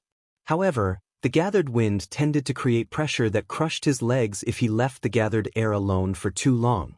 He mentioned how he accidentally broke one of his legs that way when he was first learning how to use it, the bone shattering from the pressure and his flesh torn up. It was also why his left leg was weaker than his right. Denki was somewhat surprised when Ectoplasm, the person on guard, just let them into the gym. He assumed it was because they were part of the hero course so they could get away with training whenever. At Akitani's request, the man even granted them a clone to use as a test dummy. Denki kicked off his school shoes and socks, feeling too cold of the wooden floor with his bare feet. Akitani stood off to the side. So, you just want me to fry Ectoplasm? With the same power as you did yesterday. Is that all right? It is fine. The Ectoplasm clone stated. My clones tend to be used as training dummies by the hero course in lessons, as I'm sure you'll soon find out. Alright. Okay. Denki looked down at his hands. He was a bit worried. What if Akitani was wrong? What if it wasn't the shoes? Maybe he was just damaged. After all, Akitani had called it a theory. But he wasn't going to get anywhere second-guessing himself. He calmed his nerves. Maybe he could finally kill the clown. He felt as his body started to become charged, electricity crackling around him. He focused the power into his arms and began charging the power into physical form. He looked up at the figure of ectoplasm's clone and unleashed all he had as a powerful beam of lightning. Watching the lightning arc through the air before colliding with his target, electrocuting the clone into non-existence. Then he waited. The power was the same, so the feeling should come soon. But it didn't. He felt an odd feeling as the electricity he charged exited his body. Instead of feeling an intense heat and pain in his head, he felt like he was cooling down. He shook his hands of a slight numb feeling from the lightning beam he fired, but other than that he felt fine. Better than fine. Just normal. After an attack like that, normal is the last thing he should be feeling. Hell, after a small discharge, he usually felt some discomfort. But not this time. He felt better using his quirk now than he could ever remember being. Hey, Kaminari? Are you feeling alright? Akatani asked. Why yeah. Denki said, dumbfounded. I'm perfectly fine. Looks like you managed to discharge the excess power successfully then. Akatani smirked. Guess he was right after all. Oh, a friend of my uncle. Akatani leant back against the gym wall. He works at the establishment I live above. My uncle runs it and his friend works behind the counter. The way your power bugged me. It was him who suggested you may not be grounded. And this grounding issue? It's all because of rubber in the soles of my boots. Yep. Seems like it. Akatani scratched the back of his head. I was reluctant to believe it was that simple as well, to be honest. No. Denki was dumbstruck. Was it over? Now he knew the problem, he could have it fixed. He was sure of that. But, after all this time, would the blackouts stop? Had he finally killed the clown? Thank you, Akatani. Seriously.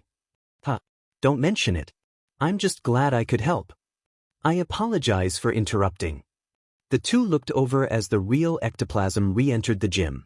However, lunch PRD is almost over. I must request you return to your classroom now. Yes, sir. Akatani nodded, kicking off the wall. Denki, reluctantly now, put his shoes back on. Are you good to get going, Kaminari? Yeah. Denki nodded happily. Maybe UA wasn't such a bad place after all. Denki and Mikumo started hanging out a lot after that. He learned a lot about the wind controller. For one, he had a bit of a mischievous streak. His cold snark at Bakugo wasn't just for show. On more than a few occasions, Denki would see him flash his cruel smirk in hero training before coming up with some scheme to completely shut down the opposition. He was a fast learner too. Without even being told, he was able to figure out the inner workings of people's quirks. He figured out Tokoyami's weakness to light from a shift in movements the bird boy had in certain scenarios, closely judged Yanagi's weight limit for her quirk and was able to help Aoyama work out a few KNKS in regards to the stomach cramps he had after using his quirk for too long. He even predicted Bakugo's fighting style down to his opening move, a strong right every time. A lot of their classmates came for him for help. But he also learned that, for everything he said about heroes and his love for them, he had a cynical side as well. He sometimes talked heroes who caused far too many casualties, like Endeavor or Mount Lady, complaining on how he was sure the Hero Commission was covering up for them, even showing off some news stories buried deep in search algorithms. He had a bit of respect for certain villains too, specifically those who didn't harm civilians. He brought out research data about how people become villains, saying most of them start from a place of desperation and either lose control or become too deeply involved to quit, assuming they even reached that far before getting taken down by heroes without even getting a hearing or help. Denki tried to argue against it, but he had to admit. It was pretty unfair. Not getting the help you needed. He knew that feeling all too well. Denki found himself agreeing with some of Mikumo's arguments more as the weeks went on. Honestly, thinking back on it, the commission always had seemed a bit shady. But everyone was too distracted by the flashy heroes to see it. It was admittedly way too easy to ignore, but looking into it on his own time, he could see where Mikumo was coming from. But he imagined that with such a strong personality and ideals, Mikumo would become a hero and fight from within the system to change it. It's probably why he was in UA in the first place. To get recognition and convince others in the system to help him out so, when he became a pro, he could gather enough traction to reform the system. That's when Denki came across a chat room in his research. A chat room with 6 individuals and 6 stories. 6 people failed by the system fighting for change, or at least who could connect with each other through that factor. He watched them talk like some kind of therapy group for half-hour before, boredly, Kaminari decided to make an account. Blackout has joined the chat room. Usagi, a new challenger approaches. Blackout, don't mind me. This place seemed interesting is all. Usagi, no. It's cool. Usagi, welcome. Toxicity, hiya. Violet, what's up? Singularity, so. What's your story? Blackout, my story? Usagi, you don't have to share if you don't want to.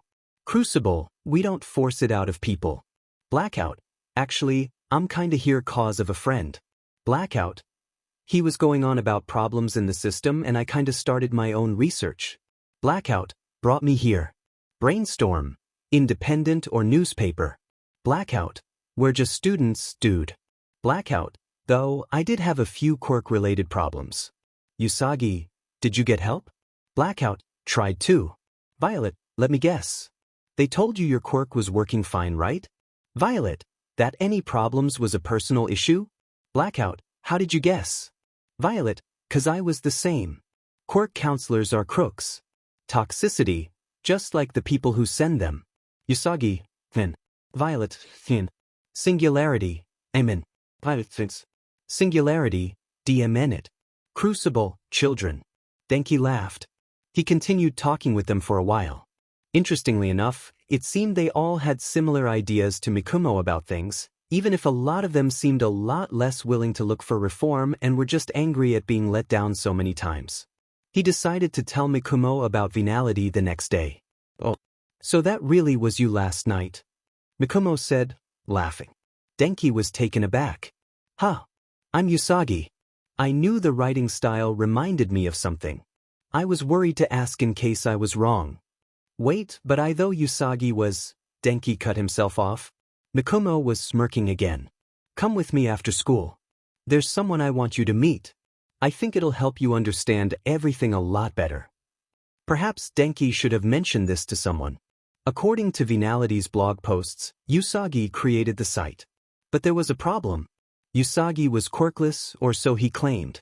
Mikumo, however, had an amazing quirk. He wondered briefly if Usagi was a shared account. Maybe with a friend or even his uncle. That didn't make sense either though. Everyone in the server mentioned they were in high school now.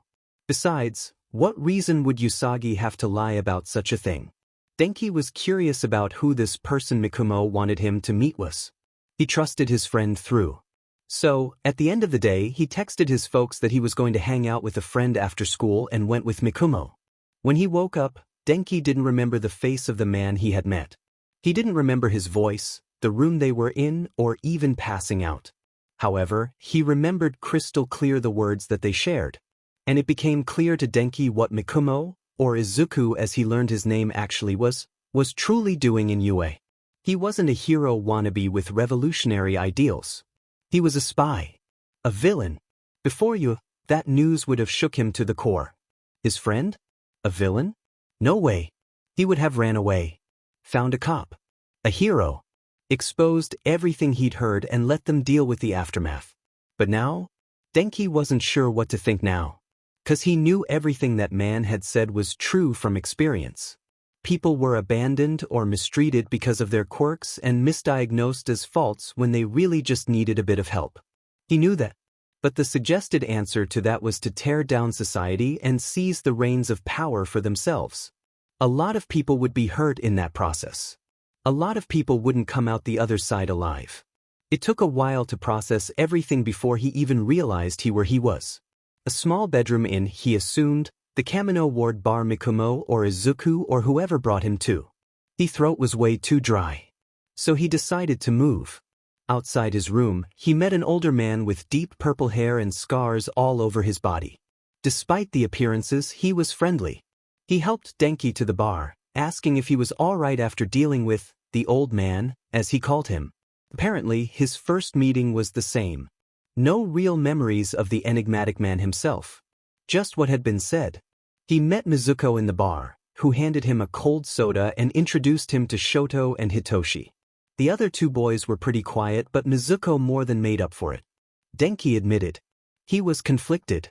Hell, he didn't even know what to call his friend. He was pretty sure he could still call Mizuko a friend. He suffered a lot. He remembered him fully explaining his story. Apparently, Bakugo was more of a prick than Denki ever thought possible, but that was a feeling he'd get to another day. So, now you know. Mizuko said. Yeah. Denki nodded.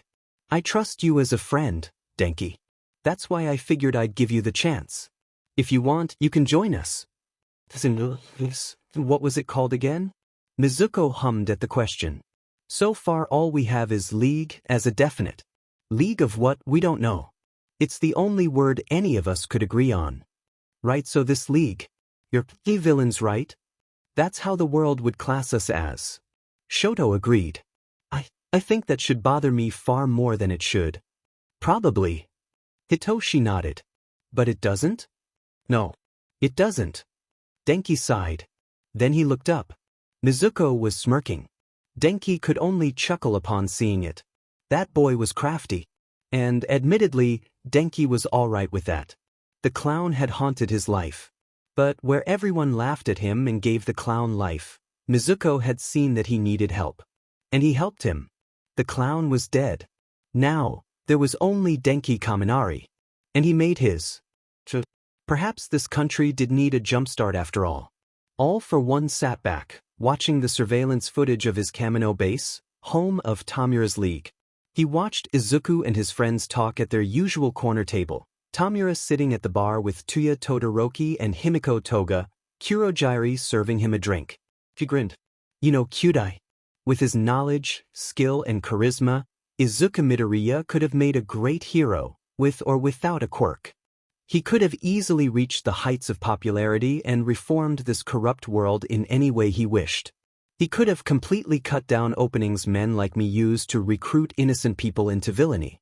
He could have made quirkless people seen as more equal in society. He could have even torn down the Hero Commission and reformed it should he have wished. Beside him, the doctor raised a skeptical eyebrow. You believe so, sir? Look what he did with a new-found purpose and a laptop. All for one grinned. He brought together 6 people, betrayed and broken by the system and, knowingly or not, turned them down a path they can never return from. He's the perfect strategist for my successor. All for one chuckled. And I have All Might to thank for it. Now isn't that ironic? An attack on UA? Ain't it a little early for that, Mizuku? Denki asked. Izuku shrugged. Maybe, but we're not trying to win. Just trying to shake things up a little. Izuku leaned in. We're looking for one thing. A time when All Might is in the lesson is the major point. Preferably in one of the larger facilities, like Ground Epsilon. Somewhere far away from the campus so it takes a bit for other teachers to reach us. So when? Shoto asked. No idea. Huh. Toru's eyes widened in surprise. What do you mean you have no idea? You're in the hero course. Yeah, that's true. Denki shrugged. But all we know is lessons. We don't know lesson plans till the day. That's the problem. Without lesson plans, we can't plan an attack accurately. So, how do we get it? Mina asked. Izuku smirked. Toru. Everyone turned to look at the girl. Toru looked nervous. Eicha? Me? Yep. You're perfect for this mission. Izuku nodded. If you can get into the staff room, you can download the lesson plans for the whole semester from Eraserhead's computer. Yeah, but don't they have scanners? Toru asked timidly. At the front gate. Ochako nodded. We have to keep our ID on us at all times or the intruder alarms go off. If someone enters late without one. Oh, I have a plan for that too. Izuku looked over to Mina. The girl grinned. So, are we on? Yep. I'll leave the next stage of the plan to you and Toga, Mina. Mina giggled excitedly. The others looked at each other in confusion. Seems like he was up to no good again. Denki smiled. Then again, when were they ever up to any good in the first place? He could get used to this. Dressed up like an unassuming intern, complete with red cap covering her horns and oversized dungarees, Mina walked through the lobby of Juko News. In front of her, dressed in a nice suit and disguised as a freelance journalist she swiped some blood from earlier in the week, was Himiko, marching towards the chief editor's room like she owned the place. No one dared stop her as she burst in the room. "Tell me where the editor-in-chief of Juko News is," she declared. The two people in the room stood up in shock. "What the?" One of them, a large-boned man with dark hair tied back in a bun, cried in surprise. "Mr. Takuda? Same place as always, Tanio." A red-haired woman in a striped shirt grumbled. "You're here. Perfect." Himiko gave a coy smile. "You didn't call ahead." "Yeah, well, this is really recent news. Figured I'd share it with you before others caught wind of it." "I see." The editor-in-chief glanced up at Mina. "New intern? What happened to the other one?" "You know how it is." Himiko shrugged. "Some people don't have what it takes." "Huh, I get that. Never took you as the type to drop people that fast though." "Ah well." The editor sat up. "What's your news?"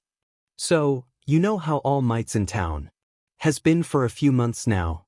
"Yeah. Almost a year. Figured he just moved out here." "Why?" "I know why he's here." This caught her attention. Himiko grinned. "He's teaching." "What? Seriously?" "Yeah. From an informant in the school." Himiko fished some pictures from the jacket she was wearing and tossed them on the table. 3 photos secretly taken by Izuku just for this moment. Mina suppressed a smirk as the editor-in-chief gasped, grabbing a photo and looking at it intensely. "Hook, line and sinker. Are these real?" "Real as ever. As you can see, he's a heroics course teacher at UA High." Himiko placed her hands in her pockets. "So, how much will this get me?" "For this scoop, 20,000 yen. For following up on it dash. As much as I'd love to, my sis getting married, so I'll be heading down to Kyushu for a few weeks." "You have a sister?" "Hey, I don't share all my private details with you." "Fair." The woman stood up, beaming. She held out her hand for a handshake. Himiko accepted.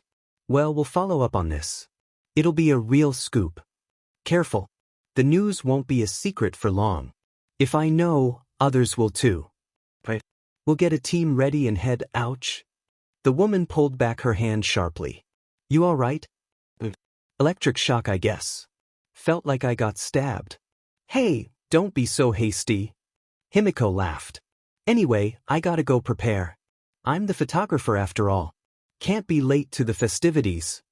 Give your sister my best." "Will do. Good luck on your scoop." Himiko gave the editor-in-chief and her employee a lazy wave. "Come with me. We're leaving." "Yes, sir."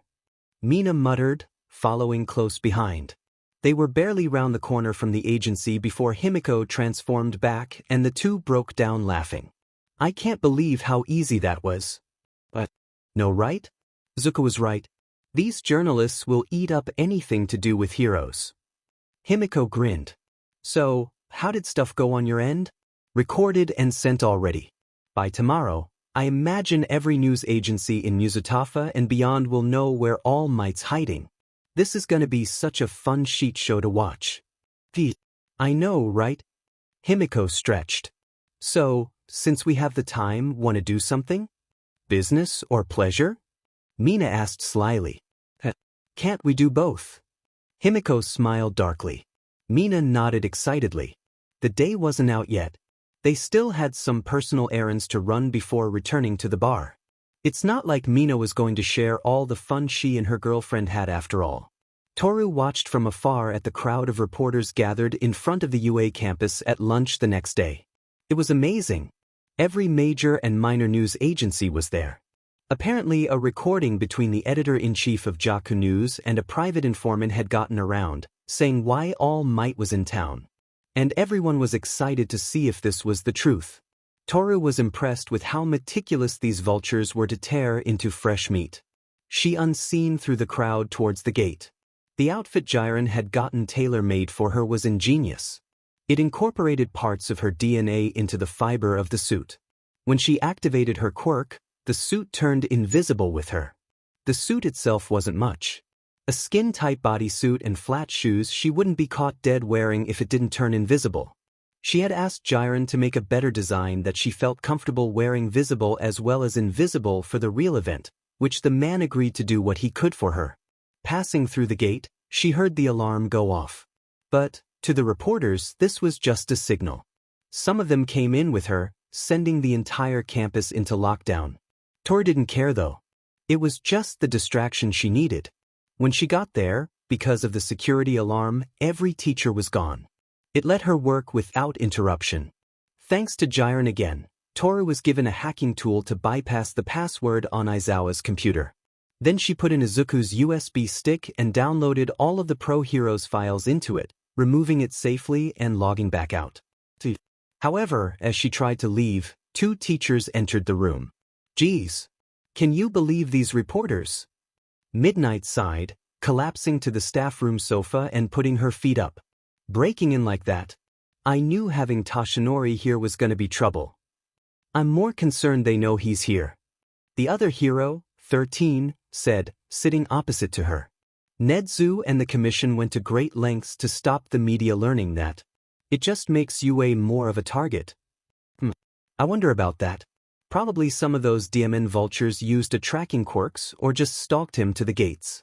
I'm honestly surprised it took this long. I suppose you're right. So, you're taking 1A to the USJ at the end of the week, right? This caught Toru's attention. Yes. They finished refurbishing it a little later than intended, but it's up and running again. We have a lot to catch the students up on. Unfortunately, Aizawa argued against a joint exercise between 1A and 1B, said the students weren't ready. Pisage. I bet he's just worried Ken's class will outshine his. Midnight laughed. Silently, Toru opened the door and stepped outside. Did you not close the door properly? Thought I did. My bad. It's fine. Just letting a draft in is all. Toru grinned as she quickly headed through the halls and back out of the school building. She slipped inside a car Dabi had hired, threw on her big, winter coat to hide her embarrassing attire and deactivated her quirk. It done? Dabi asked. Yeah. I did it. Toru nodded. She was grinning from ear to ear, her cheeks flushed. Looking at you, I'm assuming it's your first time doing something like this? Maybe. It feels good, don't it? Yeah. Toru admitted. She felt so alive. She wondered if this is how Mina and Toga felt when they killed people. Not that Toru could ever do something like that. Still, breaking into a secure place like UA and stealing secrets? Plotting the downfall of a national icon like All Might? It was exhilarating. I could get addicted to this. Shoto watched as Izuku scribbled down notes on his classmates. He'd spent 3 weeks learning about them, studying meticulously every tiny detail about their quirks and fighting style in their base, unrefined form. His page on his own bully was more than 3 times that of anyone else. From what Shoto had read, Izuku let his emotions run wild on all the ways to crush Bakugo. But Izuku also made everyone promise not to touch him. Bakugo was his prey. It was personal. Shoto's mind was drawn to the existence of a certain name on Izuku's list. A name he knew all too well. Momo Yaoyorozu. The Yaoyorozus were a law firm that dealt with hero-related crimes, usually defending them against quote-unquote unsubstantiated claims. In other words, they were on the Hero Commission's payroll. Shoto had to wonder if Momo knew any of the sleazy dealings her parents were up to. He assumed not. She always spoke of them so highly. Then again, he had been forced to do the same. The question came naturally. I want to talk to her. You mean Yaoyorozu? Shoto nodded. Izuku hummed. I don't know. She's incredibly intelligent and resourceful, sure. But you'd be revealing yourself if she's already in on it. I don't think she is. How can you be so sure? She was the only person I could call close to a friend I've had in my life. Shoto explained. We were in the same class. The BSTRD dragged me to some of the Yaoyorozu's stupid parties. The way she seems to idolize heroes and her parents. I don't think someone that smart would if she really knew what they were up to. You make a fair argument. It does seem way too smart for that. Izuku agreed.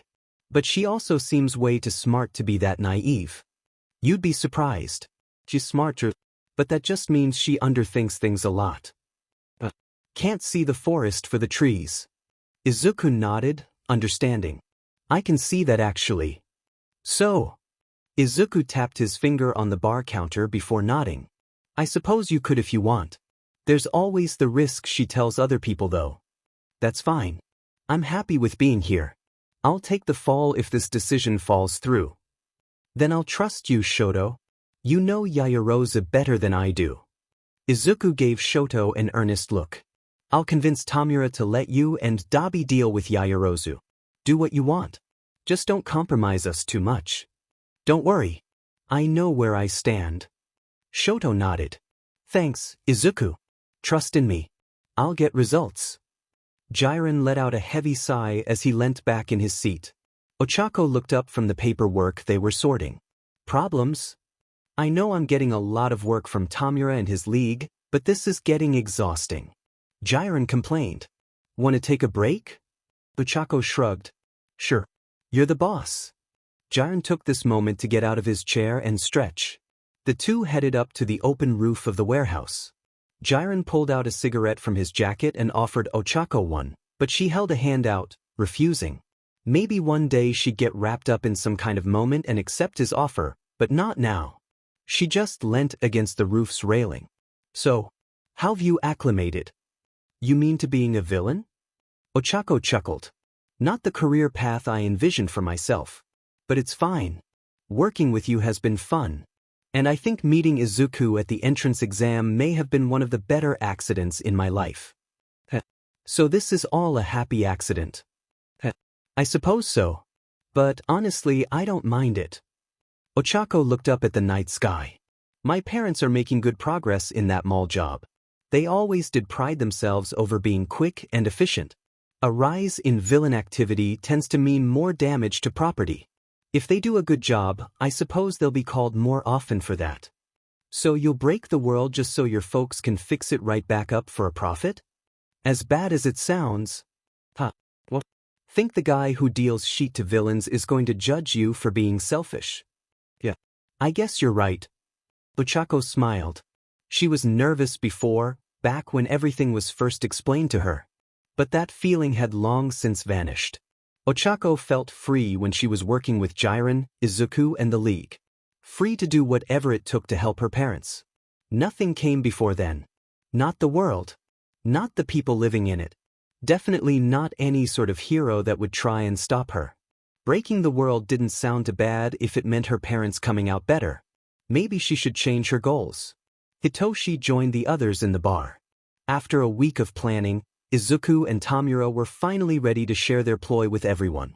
Despite staying only 3 doors down from him, he felt miles away when it came to what he actually knew. Shoto knew a little bit, but it was nothing substantial. Hitoshi snorted. Trust Izuku to keep everyone in suspense. I'm glad everyone made it. Izuku said, smiling. I understand it's a school night. Not every school is as untethered as UA. It's fine. Mina shrugged. I've skipped morning classes before. I can just lie in a little later and head in around 3rd lesson. I never thought to do that before. Toru admitted. It's surprisingly easy. Mina grinned. Teachers never bat an eye if you say you were working late or you had a doctor's appointment or something. Wow. I never knew. Thank you for your golden information. Can we get back on topic? Shoto asked, glaring at Mina. Mina pouted. Just because you don't go to high school. Mina looked over to Izuku and nodded. All right. Izuku glanced over to Tamura. He sighed. Kurojiiri. Send him in. The group looked surprised as Kurojiiri bowed, opening a warp gate behind him. Out of the gate emerged a beast none of them had seen before. Its skin was dark purple, its chest bare and just a pair of shorts and skull-like shin pads covering its bottom.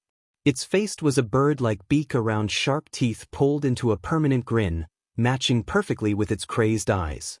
Most disturbingly of all, its brain was visible, bare and unprotected. What the F is that? Denki shouted, alarmed. That's an ugly motherfucker. Dabi mused. This is Nomu unit codename, Battalion. A voice echoed from the TV in the corner of the room. It is the culmination of combining physical enhancements and numerous quirks into a single being. Think of it as a weapon. A weapon with power and durability equal to that of All Might. Equal to All Might? That thing? Ochako gasped. But of course. I'm not one to make things that are cheap in quality. The voice chuckled darkly. I believe this is the first time some of you are hearing my voice, even if we have talked before. You may call me Sensei. You're that guy who erased any memory of you as a person after I met with you. Denki said. Same with us all. Hitoshi spoke up. Indeed. I must apologize for that. As I am sure you're aware, being the man who funds this organization and with a quirk as notorious as mine, I decided I'd rather be safe than sorry. So, since I was unaware if you were serious about joining Tamura's, you've taken to calling it the League, have you not? I mean, we are a league of villains. Might as well accept that fact. Tamura shrugged.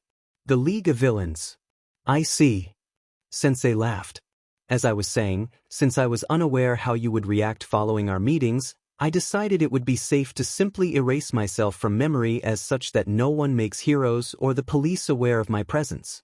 However, your being here now and your actions thus far give me cause to trust in you all. Now then, Izuku. If you could. Yes, Sensei. Izuku nodded enthusiastically before looking back towards the group. The plan is simple. Thanks to the files we obtained from Jiren, we now have 50 villains to use as foot soldiers for an invasion of the USJ facility in UA High School. According to the lesson plans set out by Eraserhead, he, 13 and All Might will be leading a lesson there in 3 days' time. We'll be dropping in on them. And by we, he means us. Tamura folded his arms. We'll use Kurogiri to warp in from Jiren's warehouse dead center of the USJ. Izuku and Kaminari will already be there after all. I'll be sitting this one out. Ochako said suddenly. Are you sure, Chieko? Toga asked sadly. Yeah, it's for the best. Fun as it would be, I do still go to UA. If I took a day off only for a villain with my exact quirk and features to appear in the USJ, it would be really obvious. Ochako laughed. But have fun for me? I'll make sure to save you a finger. Sorry, Toga, but no killing. Izuku said. Why not? We're not trying to kill the students. I might be able to get more on our side yet after all. Year's still young after all. Then he smirked. The heroes are fair game. But maybe leave All Might for our super weapon, would you? We'll have Hagakure drop in an hour earlier to get the systems in the USJ taken care of. Tamura stated. Then, once the students are in position, we'll have Kurogiri split them apart. The USJ is split into multiple disaster zones. As long as we keep the students pinned down, dealing with the Eraser, 13 and All Might should be a simple affair. Izuku shrugged. You have other plans? Hitoshi asked. The few. Dabi and Shoto already know their role. Denki and I will join Hagakure after the class splits up. We can monitor the hero activity in UA from there. Everyone else, go wild. Just make sure the students stay pinned down. The rest will fall into place naturally, so long as there isn't any unforeseen issues. So, are we really going through with this? Toru asked nervously. Are we really killing All Might? Nervous? Mina asked. It's not everyone's hobby. Ochako reminded her. What about Eraser's quirk though? Hitoshi reminded Izuku. Oh, I wouldn't worry about that. Izuku smirked. I have plans for that. Hitoshi hummed. In truth, he had once been a huge fan of Eraserhead. In a few ways, he still was. Knowing what he could do, it made him worry. He also felt slightly sick on the idea of killing him. Hitoshi closed his eyes and breathed, calming his nerves. Eraserhead was a hero. Just like Mount Lady. If he was in his way to get to her, then that's all there was to it. He looked around the room. Despite the mutated monster in the corner of the room was abuzz with nervousness but mostly excitement. It was a strange thing being excited to kill a hero. And yet, Hitoshi was beginning to feel it as well. Their first outing as a team.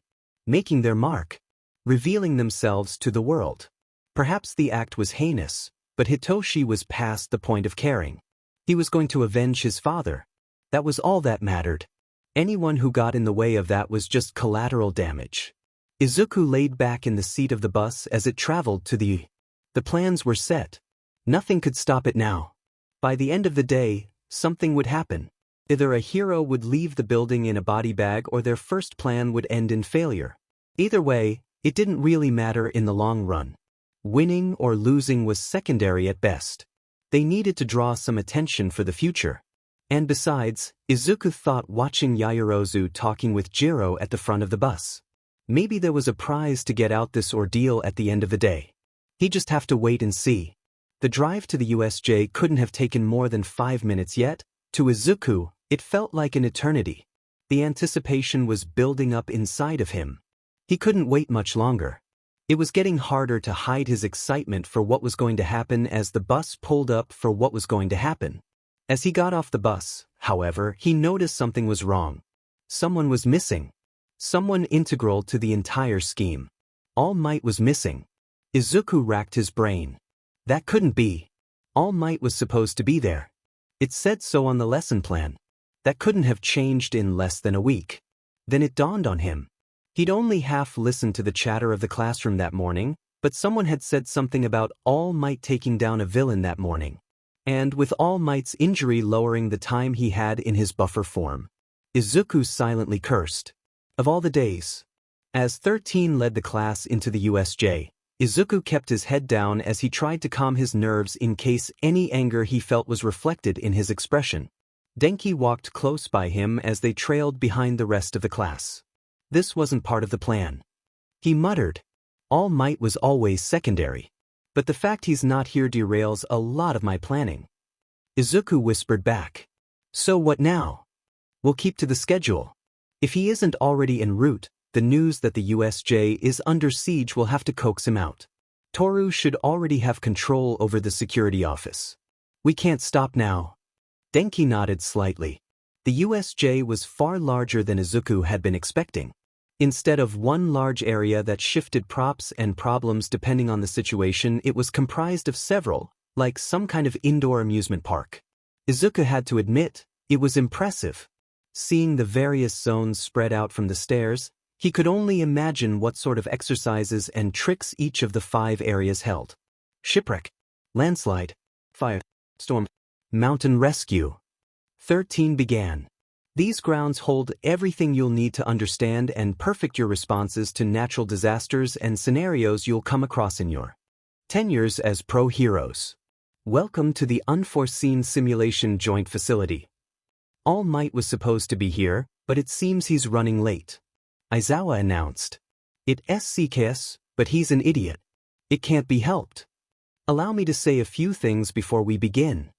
13 said, seriously.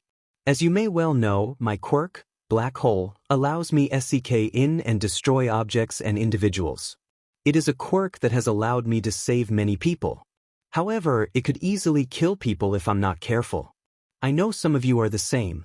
While it is easy to forget in this day and age, quirks are dangerous.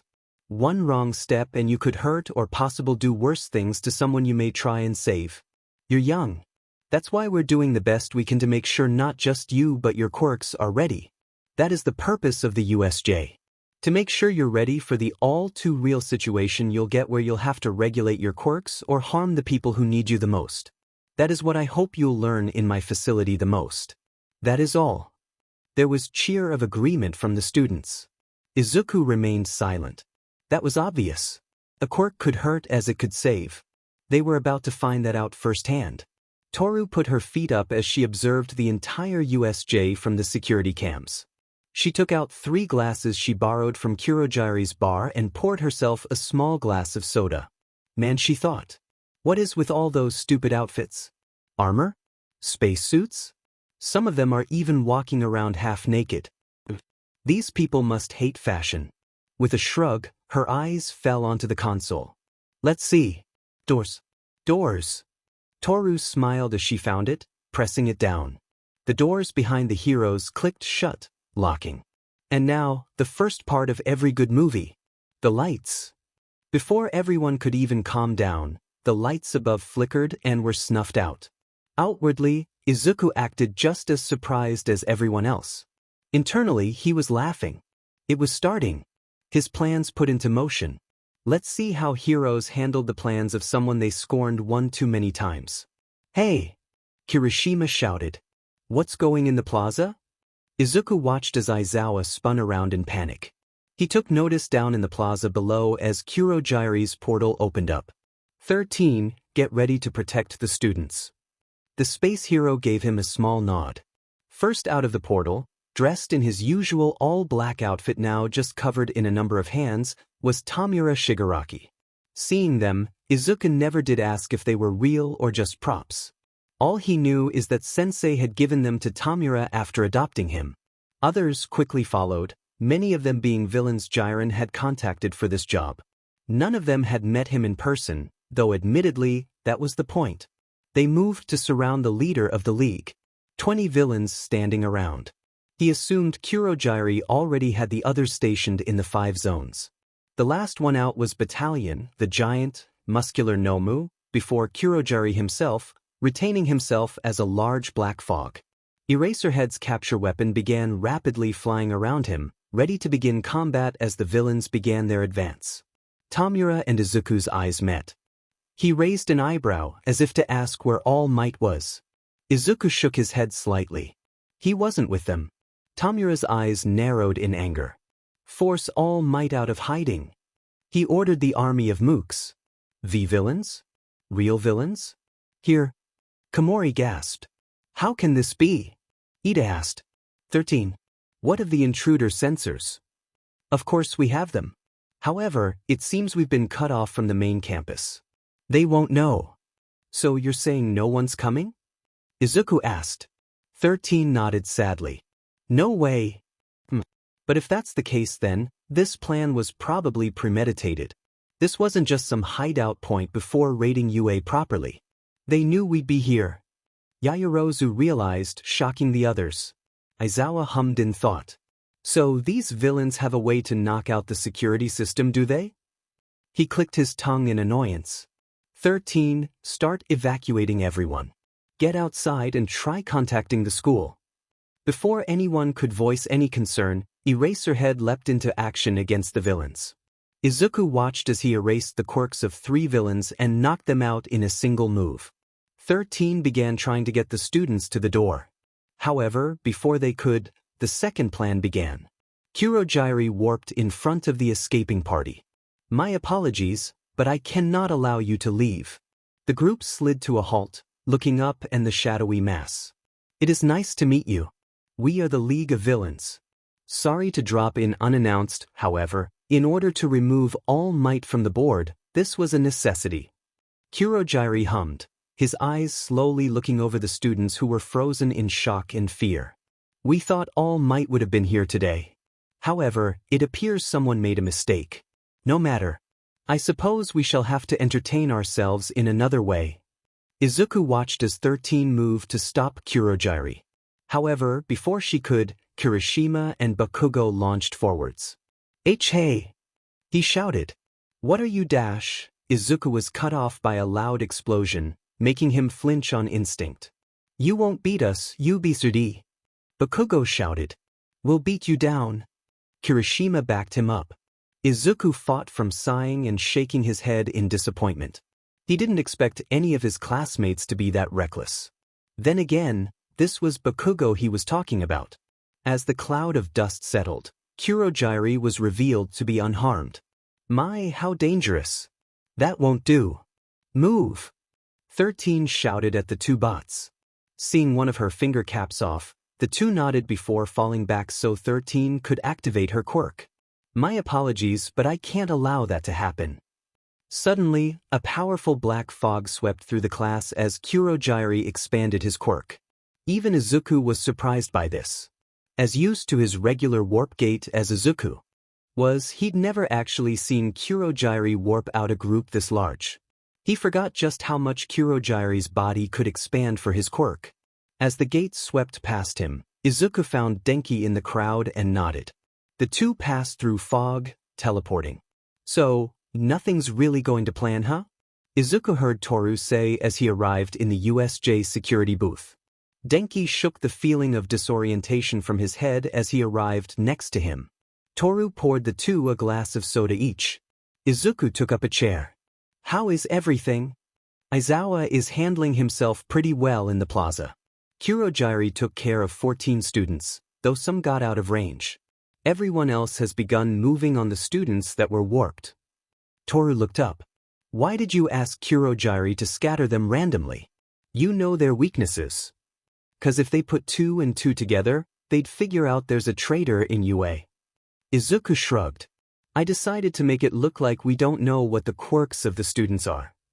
Where the hell is All Might though? Denki asked, annoyed. His goddamn injury. Izuku grumbled. He got into too many fights this morning. He's probably resting up just so he can make a 15-minute or so appearance near the end of class. He need him here. Now. So what? Toru. Who's left? Toru brought up the entrance cameras. Izuku scanned over the people there. Let's see. Well, obviously, 13. But also E-Glasses Kid, 6 Arms, Muscle Man, Tape Elbows, Ghost Girl and that plain-looking chick. Ida, Shoji, Sato, Siro, Yanagi and Kodai. All right. He thought for a moment. In that case, unlock the doors. Why? Denki asked. If 13 is as smart as I believe she is, she'll get Ida to make a run for it. As far as they're concerned, some villain is blocking their signals. They haven't thought we just got into the security office and took control. Izuku looked over. So, we'll keep them guessing.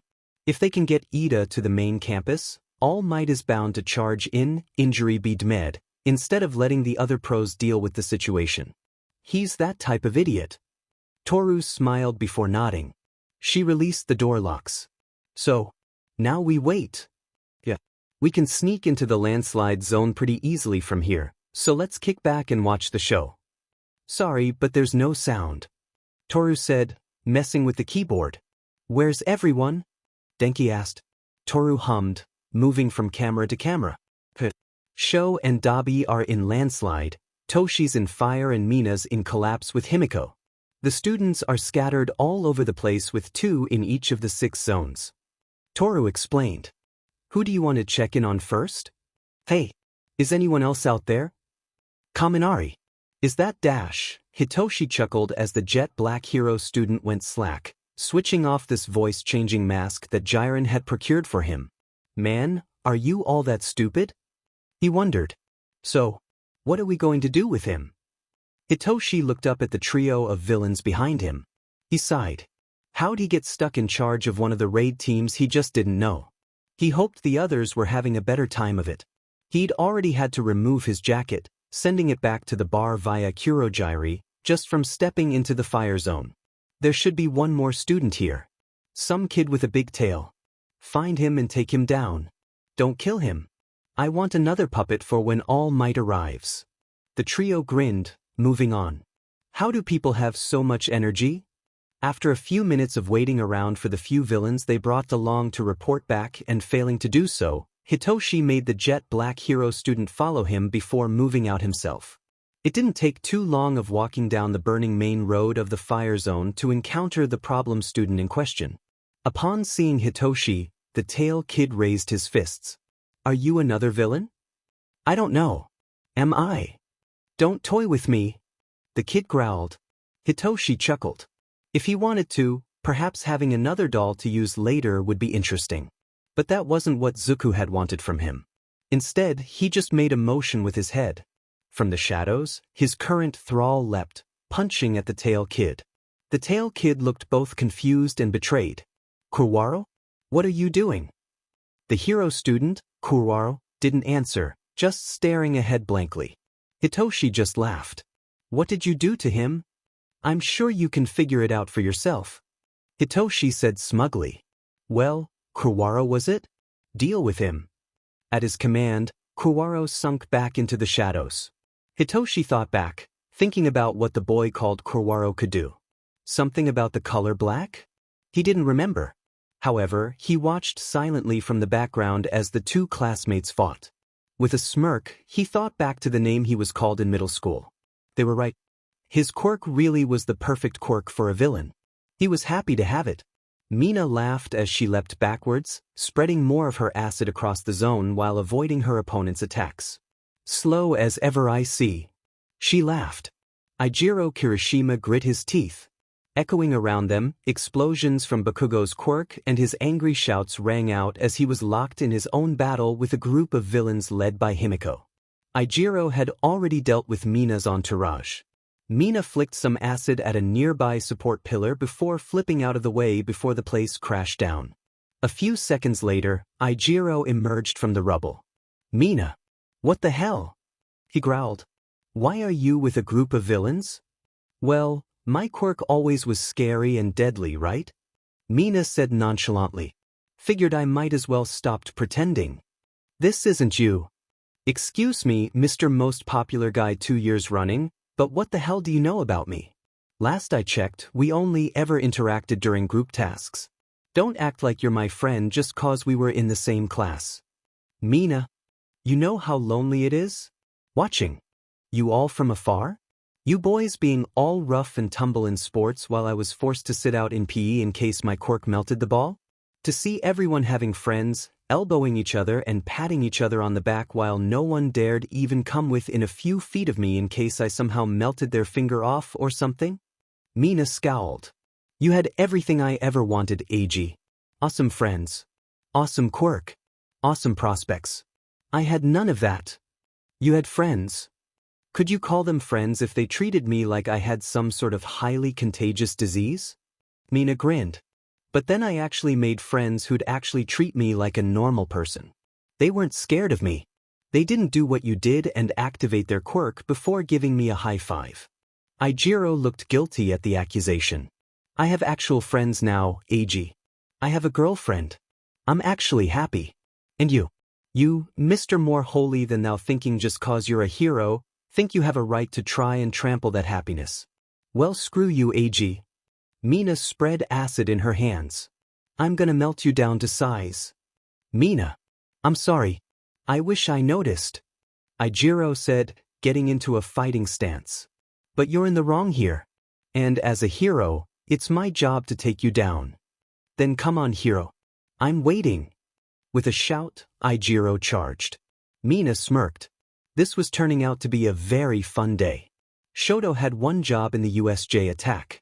Speak with Momo Yaoyorozu and convince her to at least hear him out. He owed her that much. She arrived with some kid with a stupid bandana in the area that Kurojairi dropped him off 10 minutes earlier, already separating the two from the drop. As she landed, Shoto created a small ring around the two using his ice quirk, counting on his brother and the Mook Parade to deal with the other one. As Shoto approached, Momo immediately pulled a metal pole from her body and prepared to attack. Relax. Shoto said simply, reaching for the mask on his face. When he was asking for a costume, he focused on two things: assisting the circulation of the heat and cold to keep his body temperature regulated while not affecting his quirk too much, and some way to hide the very telling scar that covered his eye.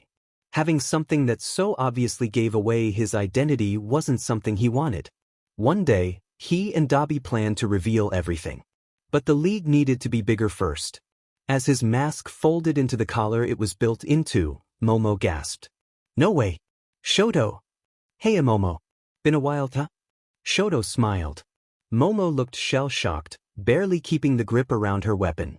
Shoto. I heard. I went missing? Kidnapped? Is that what that BSRD started saying about me? Shoto let out a dry laugh. Can't just tell everyone I got sick of his bullshit and ran away, could he? What are you? Did I ever tell you how I got my scar? Shoto asked. My mom poured boiling water on my face because I looked too much like him. That's how far he broke her. He destroyed my brother's body until I came into being to take his place. He's made my life and the life of my siblings a living hell. And you know why he can do that? Cause of your parents. Momo gasped. I'd show you the numbers, but I'm sure you can find them yourself in your parents' logs. You should do your homework, Momo. You won't like what you find, but I think you'd understand my choice better if you do. I don't understand. What are you saying? Shoto sighed, rubbing the back of his neck. You promise to hear me out? If you do, I promise I'll let you and your friend outside leave unharmed. I just wanted to talk. He gave her an earnest look. You were the only person I could trust outside my family before. I wanted to give you a fair chance. So please. Momo looked at him, likely trying to scan his expression or stance for any sign he was trying to trick her. After a while, she lowered her hand. She remained tense, ready to defend. But her will to attack wasn't there. Talk. Thanks. Shoto smiled. He was happy he could do this. Just a face-to-face talk with someone who would listen. Whether she accepted what he was about to say or not, that didn't matter. He was just happy to be given the chance to try. Izuku watched as Kurogiri swiftly took down 13 and Ida managed to get out. I reckon, when All Might arrives, we'll have 5 minutes. 5 minutes until the other pros reach us. Izuku surmised, finishing his drink as he leant back in his seat. Man, these hired thugs really aren't anything impressive. Denki sighed as he watched Azui and Koda deal with the thugs in the shipwreck zone. Not like they were supposed to be. Toru reminded him, watching Komori and Jiro deal with their designated opponents in the mountains. Yeah, I suppose. Denki agreed. That was when he noticed it.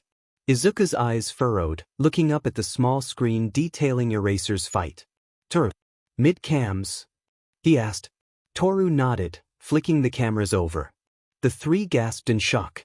Aizawa was on the ground, his arm being mangled brutally by the Nomu. Oh. What's going on? Denki asked. Aizawa is getting manhandled. Look at his other arm. Izuku pointed out the revealed tendons around his elbow. Looks like Tamura was having fun while we were watching the others.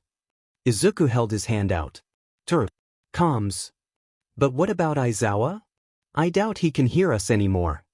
Izuku pointed out the blood dripping down his face and the half-dazed expression he held. Toru giggled before handing it over. Izuku put the earpiece in. Having fun, Tamura?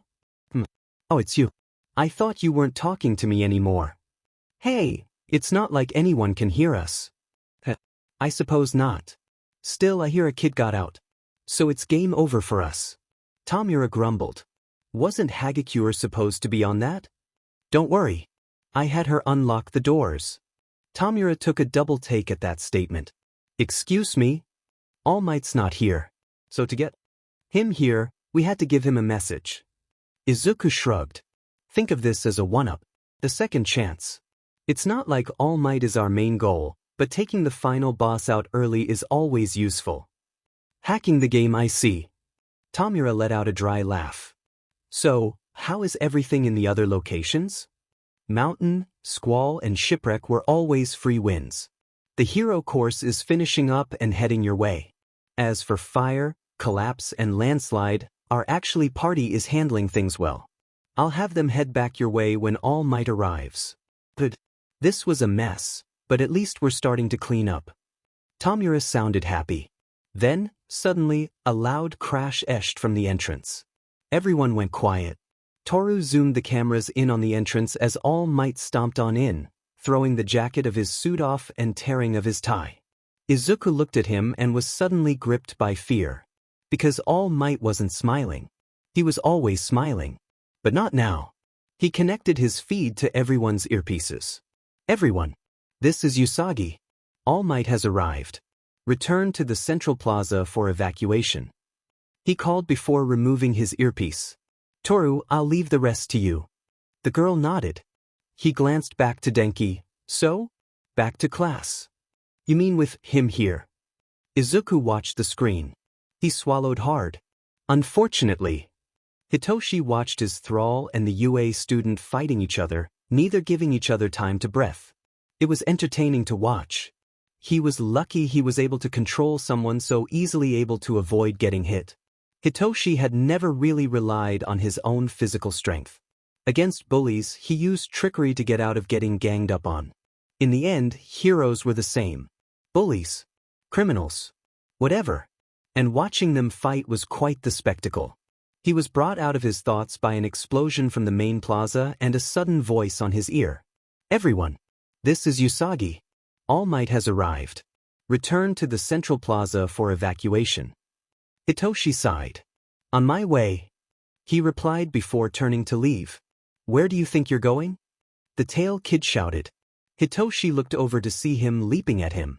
Kurwaro, don't let him catch me, Hitoshi ordered. At the order, Kurwaro burst from the tarmac, intercepting the tail kid's attack and pushing him back. You demon coward. Tail kid growled as Kurwaro began laying into him. Guilty. But trust me, you don't get far in life by playing fair. Hitoshi waved at the tail kid with the back of his hand as vanished into the city line, heading back to the main entrance. Catch you around, hero. Hitoshi figured he could make it to the zone's exit before his quirk wore off Kurwaro. It'd have to be enough. Seeing All Might at work, he was curious just how terrifying he could be up close. Hitoshi smirked. He wondered if the heroes would like to see that side of him too. He could certainly make that happen. Everyone! This is Usagi. All Might has arrived. Return to the central plaza for evacuation. Mina's head perked up at the statement.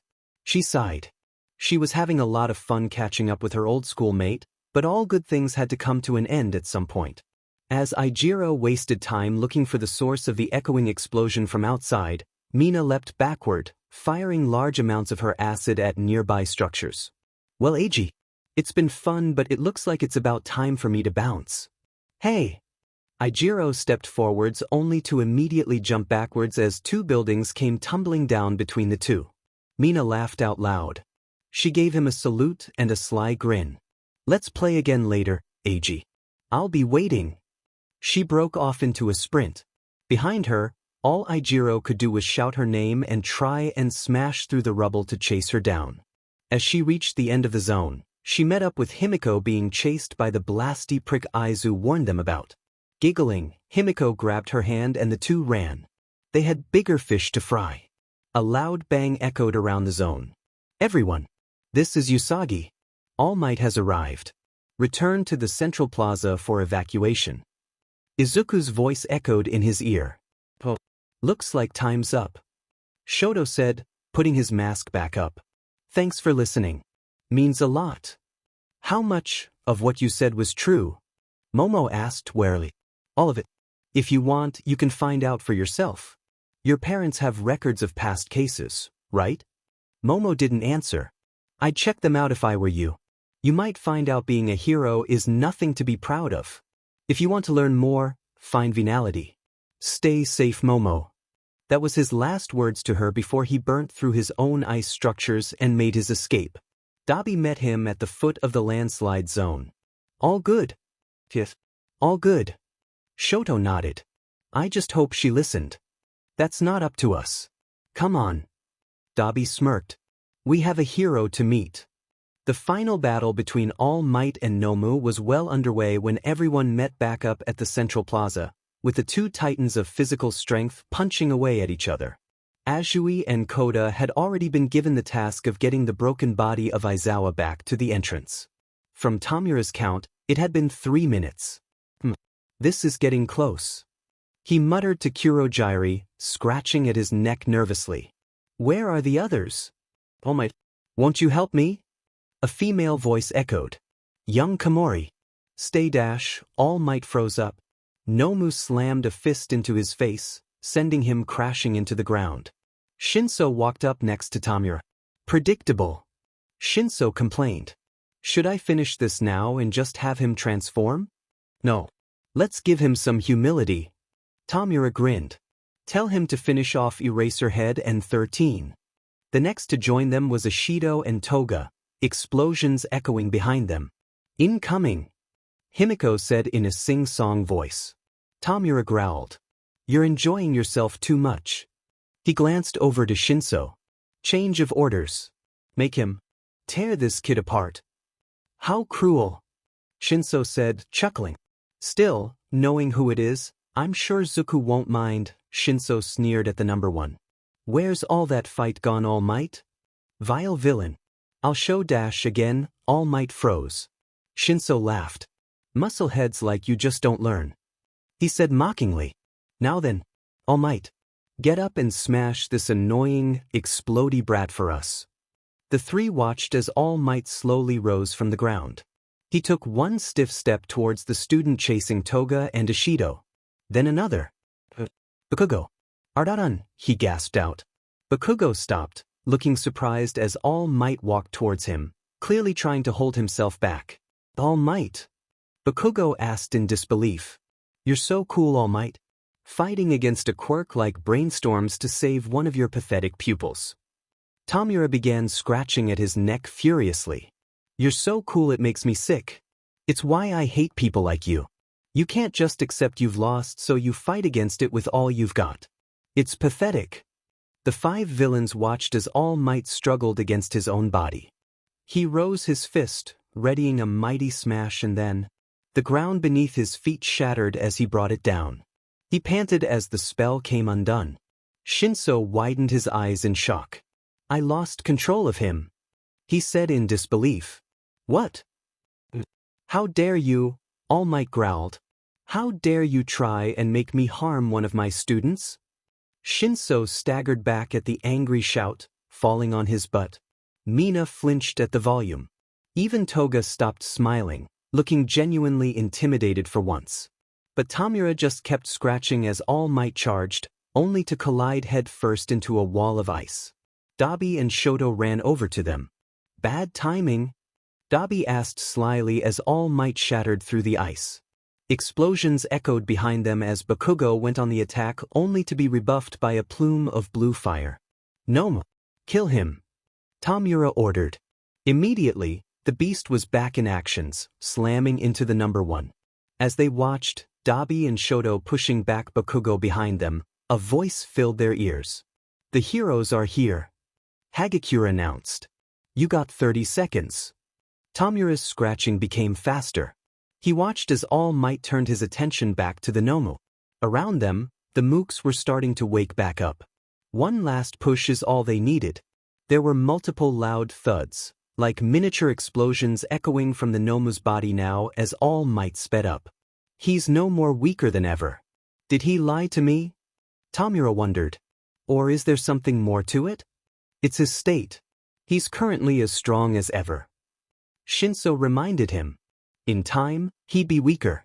But he hasn't reached that state yet. I told you to just let me force him out of that form. Tamura clicked his tongue in annoyance. All Might was shouting now. Random gibberish about peace and justice. It made him sick. He drove his fist into his Nomu's stomach and blasted him through the roof of the US.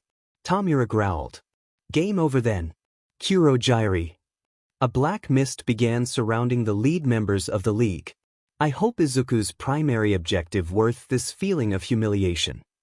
The heroes were quick to round up the villains who attacked the USJ and save those who needed saving, but the class was shell-shocked at seeing so much destruction and the near death of two of their teachers.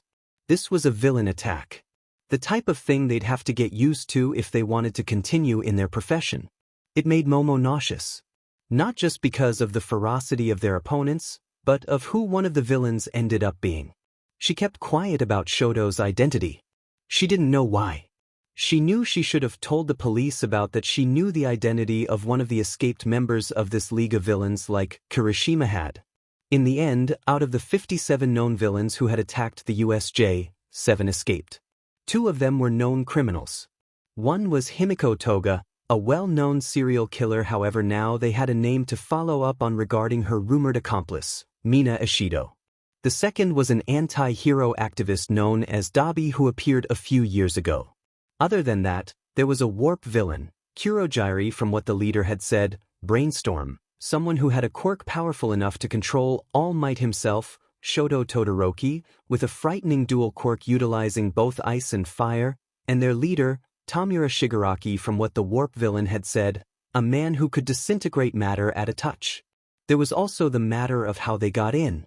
What was thought to be a villain with a power jammer quirk was in fact a villain who snuck into the security office and had destroyed the equipment before making their escape, meaning no one could use the camera footage of the attack for an investigation. It was clear they knew what they were doing. Momo sat in her seat in class thinking about the whole ordeal. She didn't know what to think. Nowhere felt safe anymore. She expected a villain to pop out in UA any moment. It didn't feel over. She thought back to everything Shoto had told her. The Hero Commission's corruption and hiding things. Hero lawsuits that her parents dealt with behind the scenes. Endeavor's abuse. Everything didn't feel real. Yaoyorozu. Momo jumped at the voice. She looked up sharply to see Akutami looking at her with a concerned look. Are you all right?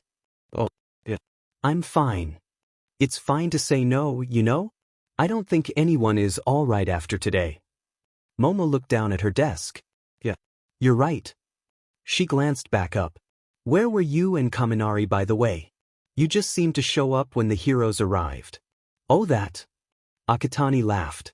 There's an underground series of warehouses and corridors where they have all the equipment and stuff. We got thrown down there. Whoever hacked the security systems activated some of the robots we fought at the entrance exam. Between that and the entire place being maze-like, it was a miracle we found each other, let alone an exit. Oh, right. I see. Momo said. You were in Landslide, right? I heard from a ways that you got trapped in by a villain. That must have been scary. Yeah. It was. But not for the reason Akutami probably expected. Can we not talk about it? Oh. Sorry. It's fine.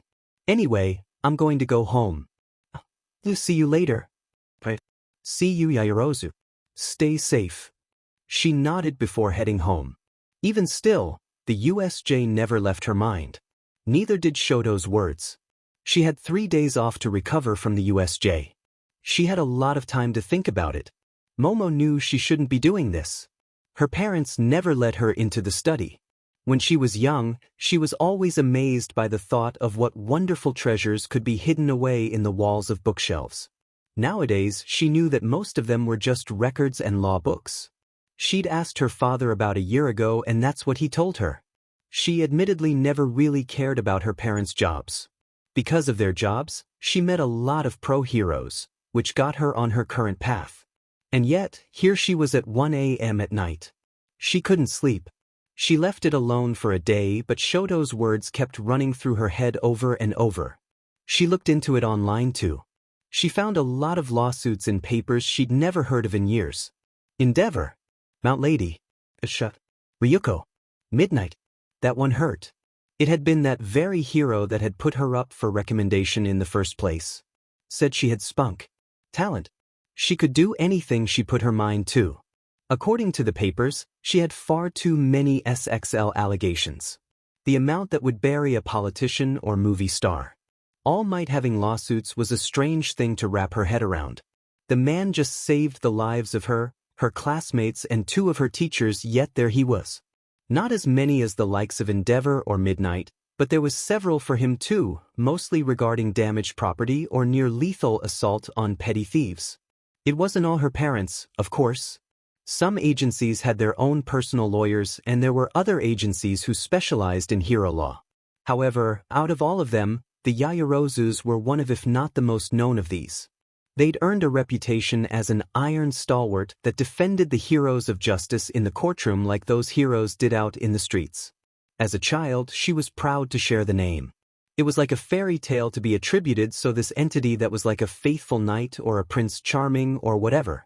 That childish sense of wonder hadn't stopped her from creating a key with her quirk and breaking into her parents' study. It had given her pause, but it hadn't stopped her. She needed to know if what Shoto was saying was true. She quietly shut the door behind her and locked it again before turning her attention to the books and papers in the room, using the dimmed light of her phone to read. Most were harmless enough. Just a bunch of useless law books, as her father had once stated. Some were just data records. Not much information from those. Most were harmless. She unlocked the drawers of her father's desk with a lockpick set and got to work reading what was inside. One of small diaries in there was a bunch of payment logs. Most of them came from the Hero Commission. Very large sums at that. She initially wrote it off as a general payment for heroes who could afford to pay legal fees. Small-time people like Manuel and the like. Then she found the other book a few draws down, and everything she read online the payments and even the data log made too much sense. The money from the hero commission was compensation with the little extra. Compensation for bribery, forgery, and anything else they needed to have made to make heroes come out of a legal case. Comparing the data log, business history record, payment transaction record, and old stories online, she was able to make a pretty comprehensive list of everything her parents had been involved with over the years. Some increasingly shady lawsuits in certain heroes involving destruction of property and harm to civilians. Momo wasn't surprised to see Endeavor and Mount Lady's names propping up a lot in those cases.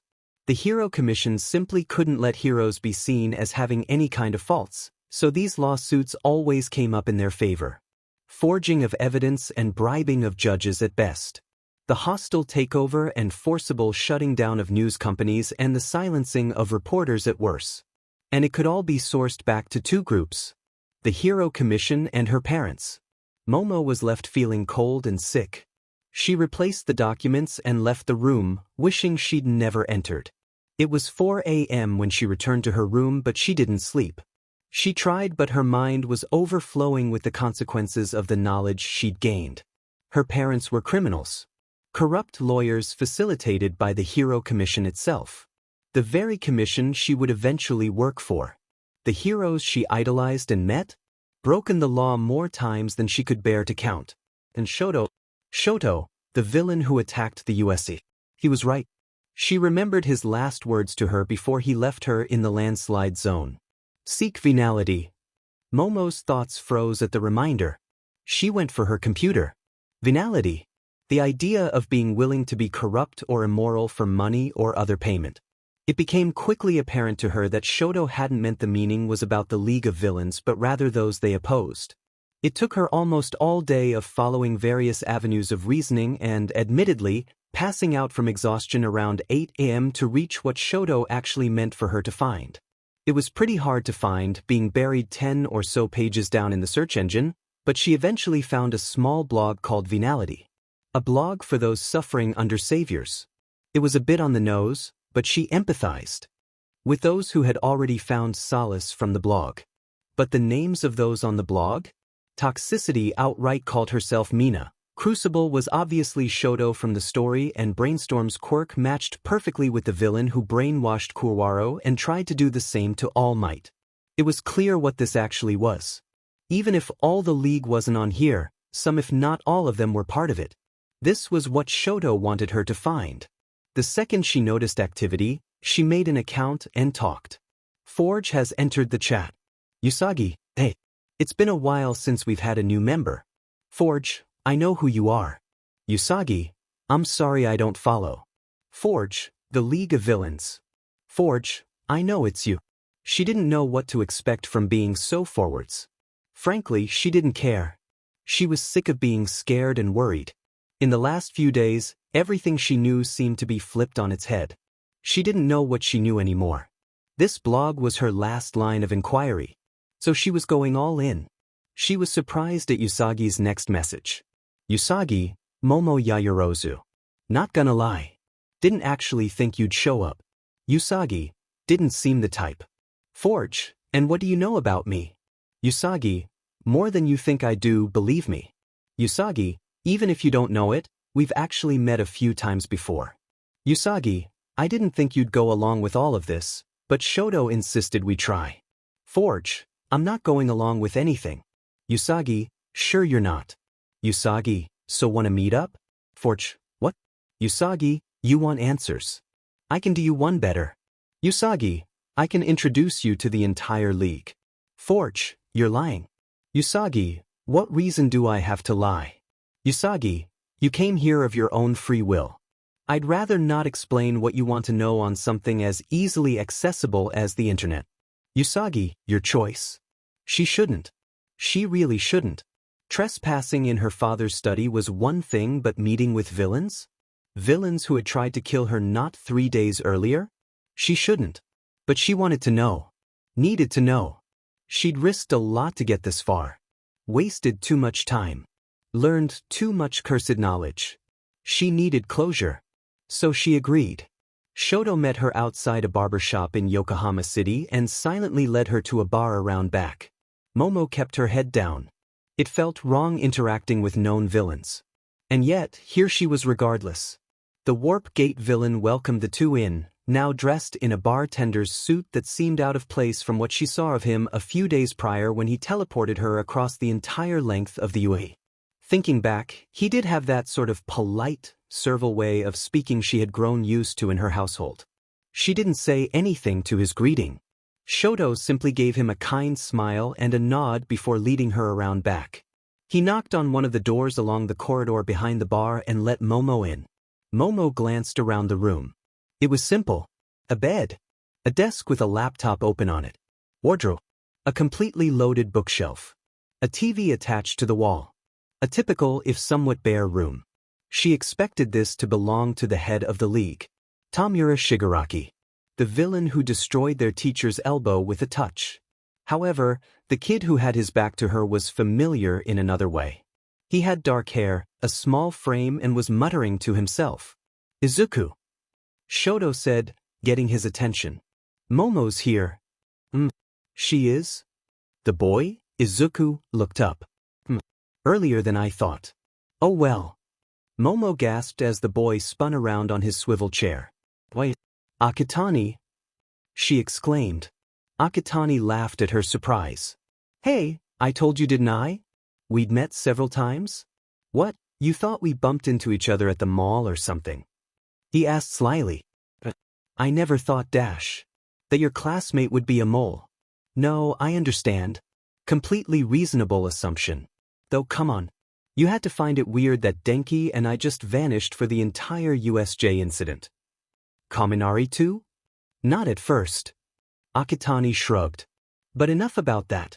First, let me introduce myself fully. My name is not Mikumo Akitani, as I'm sure Shoto probably made obvious. The name's Izuku. You mean Izuku Midoriya, right? Momo mused. She remembered the story from almost a year ago.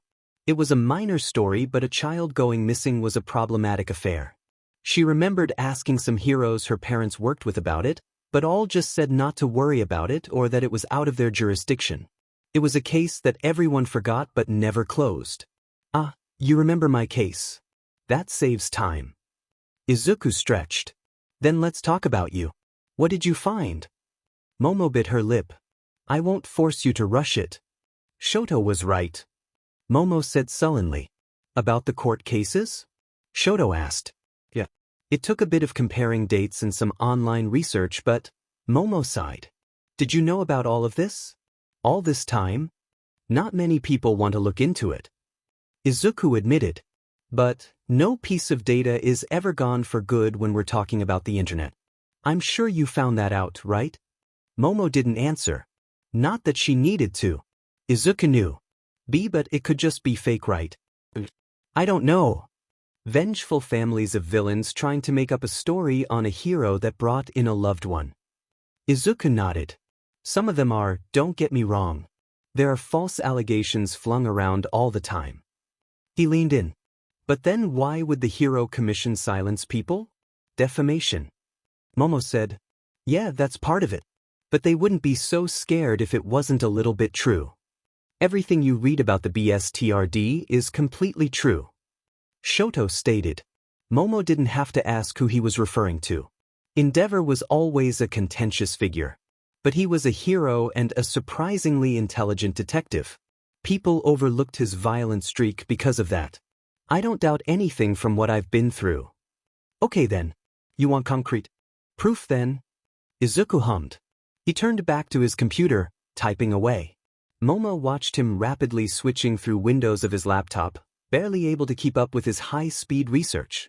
Momo could tell he was used to doing this just from watching his focused stare and his blistering pace. I sent a plan in a PM in Venality. He told her. It's Midnight's patrol route for the last hour she'd working. 9 p.m. to 10 p.m. Tell her. She's well known for trying illicit stuff on nights. She's not expected to be working for a few days afterwards. He looked back over to Momo. Will that do? And if she doesn't? Feel free to do what you want with this information afterwards. But you know heroes aren't pure. There's much violent thugs as a lot of villains. At least we accept that fact. Momo didn't know what to think. We won't force anything on you, Shoto said. He's right, Izuku confirmed. It's up to you. I'll think about it, Momo admitted. I'm still not sure about all of this. It's a lot to take in. Take your time. Shoto folded his arms. Would you like a drink? Izuku offered. We still have homework. I'd much rather discuss that than heavy topics. Homework? Don't tell me you of all people forgot. Mike said us one about common sayings in English. Momo groaned, covering her eyes with her hand. In all the excitement around villains and secret plots and uncovering her parents' dirty laundry, she completely forgot everything else involving school. Izuku laughed. Well, there's a first time for everything. I suppose. Momo admitted. I don't miss homework. Shoto admitted. Just cause Dabi and Kurogiri are homeschooling you. Izuku pouted. He got out of his computer chair with a stretch. Welp, no time like the present. The next few horse felt like a friendly time with friends at a cafe, doing a study session just like she had in middle school. It didn't even dawn on Momo until she got back that she just hung out at a bar owned by a villain with other villains. Everything felt normal. She liked that feeling. She'd been doing a lot of things against her better judgment since the USJ. What was one more? Perhaps it wasn't the best reasoning for stalking her former idol, but she found any reason was a reason she could justify that evening. Dressing up in an old big coat and a scarf to cover her face, she watched midnight from afar. The heroine wandered around, keeping an eye out for trouble and greeting passerbys in the street. The typical hero routine. Not every day was non-stop villain attacks after all. Sometime, the best a hero could do is make people feel safe just by being seen. In the initial hour, Momo assumed that maybe this was a trick after all. Midnight was just being her regular cheerful if somewhat provocative self. She joked around with people out for the weekend for parties and nights out before moving on with her day. Just the ideal hero image. In her thoughts, Momo lost her towards the end of the night. But she was sure it didn't matter. After all, she seemed to be just doing her job. A call for help distracted her. It was in an alley not far from where she lost Midnight. Perhaps the pro had heard it. The idea of Midnight taking down some robbers was something that excited Momo, so she went to investigate. What she found was not a man being assaulted by robbers. It was a man being confronted by Midnight. Momo watched frozen. The memories of the SXL assault allegations entered her mind. Over 50 of them from a number of sources. All squashed by the Hero Commission and dealt with by her parents under the table. She didn't want to believe them. But now, in front of her eyes, it was happening again. Her idol assaulting a man. It was true. And if this was true, what else was true? What else was a legitimate issue just brushed away to make sure a hero could keep a good image? Something inside her broke. Her actions moved faster than her thoughts could register. She didn't realize what she was doing until she'd already slammed a created metal bat over the pro's head, knocking her to the ground. She barely registered the man's thanks and him running away. Momo flipped Midnight over with her bat. The hero looked dazed, not sure what was going on. Anger built up in Momo. This was the woman she'd looked up to all these years. The one who put her on the path to being a hero. Who told her she could do anything. Just a common criminal. She'd been lied to. Lied to all her life. She mashed her bat into Midnight's head, knocking her out cold. How dare you? Momo growled angrily. Tears pricked her eyes as realization hit her. She smashed her bat into the pro again. How dare you lie to me? She swung again, harder this time. All this time. You and my parents. Finn. How dare you make me think you were just? Finn. You're nothing but filth. Finn. You and all of your type. Trying to hide behind the commission so you can do anything you want. It makes me sick. Each of a sentence was punctuated by a hit. She let her anger take over, swinging over and over for minutes on end till she finally stopped due to tiredness. Midnight wasn't dead. Maybe she should be, but Momo wasn't so far gone to become a killer just yet. Leaving her to die in a disease-ridden back alley was already more than she deserved. A small laugh escaped Momo's lips as she looked over her handiwork, a noise that surprised her. She felt lightheaded, but other than that, she felt good. Powerful. She'd broken the legs, ribs, and right arm of someone who very much deserved it.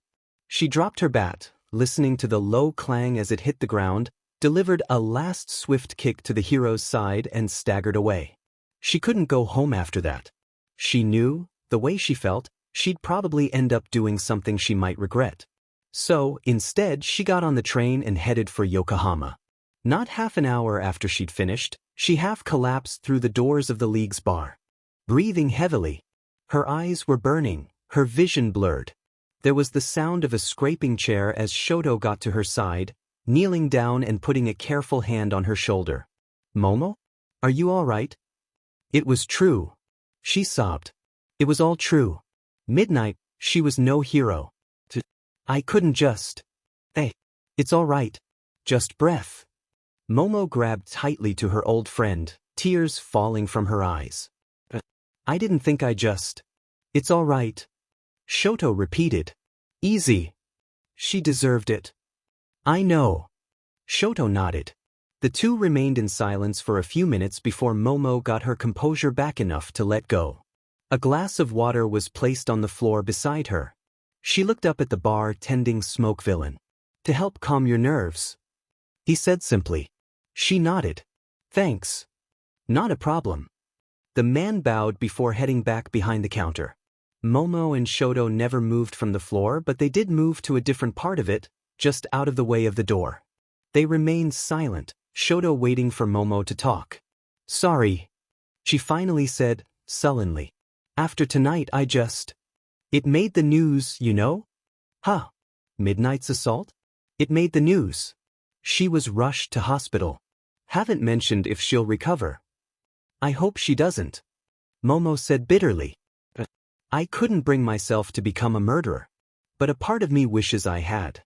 'Cause when she recovers, she'll likely go right back to her old ways, yeah? Shoto asked. Momo nodded. I'm starting to sound like Stain. Huh. Maybe. But the way I see it, that idiot just goes after people he thinks are evil. Bet he thinks that's everyone. Shoto looked over at Momo. But you have the numbers. Momo smiled lightly. Yeah. I do. She said. She had a lot of numbers. It might take a week or 3 to copy down the correct information, but she could definitely make a list. A big list. A list of people who don't deserve their reputation as a hero. A list of people who needed to be brought down. One way or another. She told herself it was for the good of everything, but, thinking back on how she felt when she beat Midnight half to death, a part of her knew there was a bit more to that. Will you help me? We all will. Shoto nodded. What about you? Will you help us? Momo took a deep breath. 3 days ago, she'd have laughed at the offer. 3 days ago, she'd have called in every hero she knew. 3 days ago, nothing would have made her think twice. But nothing was as she thought it was 3 days ago. It was a darker world than she could have possibly imagined. There was no justice. No hero without its dark secret. Her world had changed. I'm in. So she changed with it. After the League's first major outing, Izuku expected things to change. He was right, of course. The news reported on the attack as a big assault on the heart of society, painting them as horrific demons and praying for the safe recovery of the heroes that had been injured in the line of fire. The attack on Midnight was associated with the raid, with some news outlets theorizing that the teachers of UA were being targeted by the League. The last part, while an idea he'd admittedly not thought of, was wrong. Izuku was surprised that Shoto's plan had worked. He'd clearly overestimated Momo's faith in the hero system.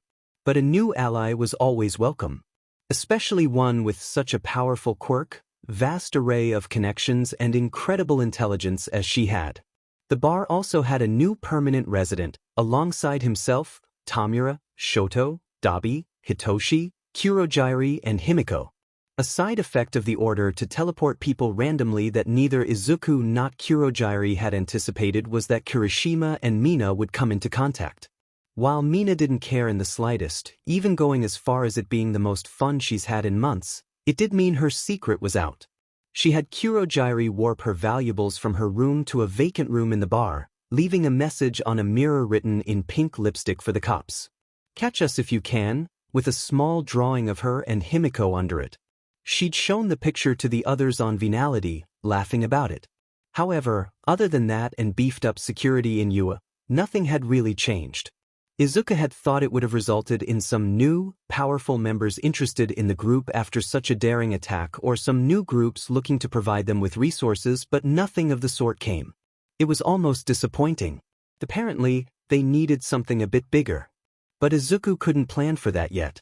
Despite the attack on UA facility, the faculty decided to go ahead with the annual sports festival regardless. Izuku didn't know what to feel about that. On one hand, it was good to be able to get an example of the best UA had to offer for future plans.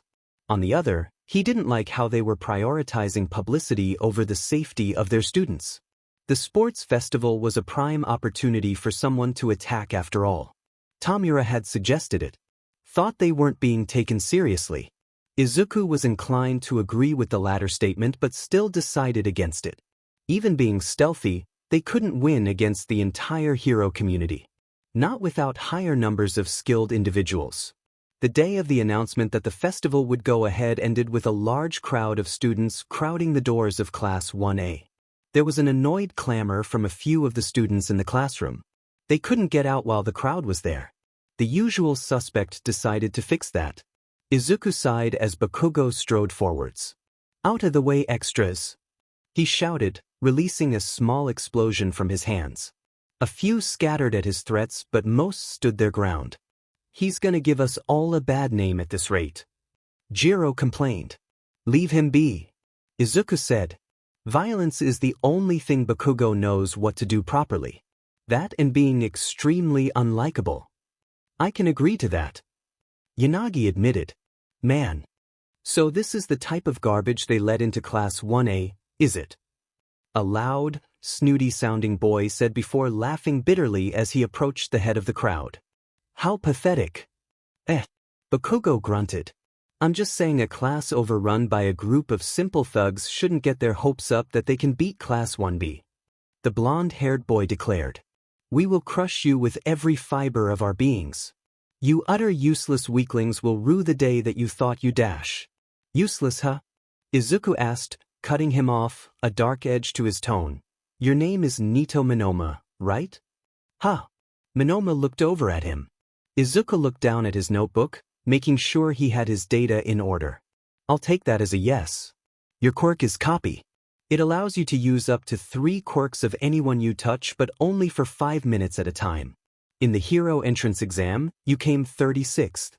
In other words," Izuku looked up, smirking. "You're a leech. Without anyone else to rely on, you become basically quirkless.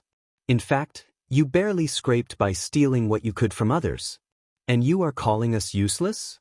Sounds like you're the one with everything to prove. Why you dash? You know, Eraserhead and 13 were injured pretty badly in that attack. Are you calling them weak and worthless despite their storied history? Please tell me, Minoma. How would have you done anything better?" "I never dash. Because, from what I'm hearing from you, a person who wasn't even there and only seems to have basic knowledge of the event, you sound like your class could have done a lot better. So go on. Grace one as useless as I with such knowledge. I'm waiting." "Izuku," Momo mumbled, her tone warning him to stop pushing. "You can't, can you?" Izuku chuckled. "Listen, it's simple. Prove your worth at the sports festival, Minoma. Same goes for the rest of you." Izuku stood up, grabbing his bag. "Talk all you want. Unless you can back it up with actions, none of us are going to take you seriously. Now, if you'll excuse me, I've got homework to do." Izuku pushed his way past Minoma and the crowd, a few other members of the class happy to use the frozen crowd to get out of the rough situation. "Now you've done it. They'll be gunning for us now," Denki said worried. Izuku shrugged. "What does it matter? We've got 2 weeks and the entire school database in my laptop thanks to Toru." Izuku flashed his wicked smirk again. "I'm pretty good at planning. Minoma calling me useless is something he'll live to regret." 2 weeks passed in the blink of an eye. While some of his classmates spent the entire 2 weeks training, Izuku mixed with a detailed plan on how to deal with the quirks of everyone in Class 1B plus some extra nasty quirks he found in the other courses. He gave his findings to Denki, Momo and Ochako to help them prepare better themselves. The other members on the league were split on what they would do for the tournament. A lot of them just decided to stay in the bar, either out of already being known or simply not wanting to go out. The only people who decided to go were Shoto and Toru, Shoto wearing some sunglasses and shifted his long hair to hide his scar. Toru herself had been requested to sneak into UA for the sports festival's curriculum to give Izuku and the others more intel, which she did happily. Something about the visits had become a thrill for her. Before she hated not being able to not be seen. But now that she could freely become fully visible, not being able to be seen when she was somewhere she was not had become joy. Izuku had a plan set up for the entire sports festival, though left it up to the others if they wanted to get along with it. The idea was that he was going to end in the middle of the pack for the first round so he could move fairly unnoticed in the second round, then purposely lose the third round during the second match, not reaching the podiums. Enough to make it look like he was trying but not enough to draw too much attention to himself. He fully expected the more competitive Denki to abandon the plan in rounds 1 and maybe Ochako would as well. Momo seemed rational enough to go with him though. Izuku didn't really pay too much attention to the opening ceremony. He sighed and shook his head in disappointment in the all-too predictable announcement from Bakugo that he was the strongest there was and he would beat every single other student in the arena with a hand tied behind his back. He always was too prideful for his own good. At Aldra, it made him someone people hid behind. Here, it just made him a target. He ignored Monoma's taunts as he headed for the starting line of the first round, though Bakugo was far less patient than he was. It was quite enjoyable to see Monoma steal Bakugo's quirk and blast him in the face. That was cathartic. The rules of the first round were detailed by Vlad King, this year referee. Usually, this was Midnight's job, however, due to Momo's handiwork, she was currently in the intensive care ward of the Musatafa's Central Hospital having her bones welded back together. The rules were simple. Make a lap around the outer arena. The first 42 people to pass the finish line would advance to the next stage. Anything beyond killing or heavily wounding other students was allowed so long as everyone stayed on the path. As it was an obstacle course, random obstacles would be presented. Even Izuku didn't know what these would be, so it appeared they really were last-minute additions so the teachers couldn't tell favorites what was in store. Izuku tapped the toe of his shoe against the dusty ground, waiting for the lights to dim down. From above, he listened to Present Mike and Aizawa ramble on about how exciting all of this was. What utter drivel! He grumbled. Mikomo. Momo said beside him. Keep calm. I'm always calm, Momo. You don't look calm. She folded her arms. It's Bakugo, isn't it? Izuku looked over to her. I can't say I can understand having someone like that in your life, but I can tell you want to beat him. Don't you? Izuku focused on the lights again. More than anything. He admitted. But I can hold back. I hope you're right. Get ready. Present Mike shouted over the loudspeaker. The first light went out. Let's focus on getting past this first. We can worry about Bakugo later. Momo nodded. Here we go. The second light went out. Izuku charged wind into his legs. He watched everyone else, serious expressions, ready to shoot forwards at the mark. The last light went dark. Gui!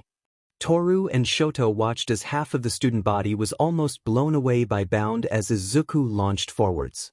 And they're off. Seems someone's a bit excited, wouldn't you say? Present Mike shouted. Akatani's quirk is powerful and has a list of uses. The others should be careful around him. Aizawa said coldly, his voice muffled by the bandages around his face. Toru laughed nervously. He's excited, huh? He never shows it, but in this case he has something to prove. Shoto narrowed his eyes.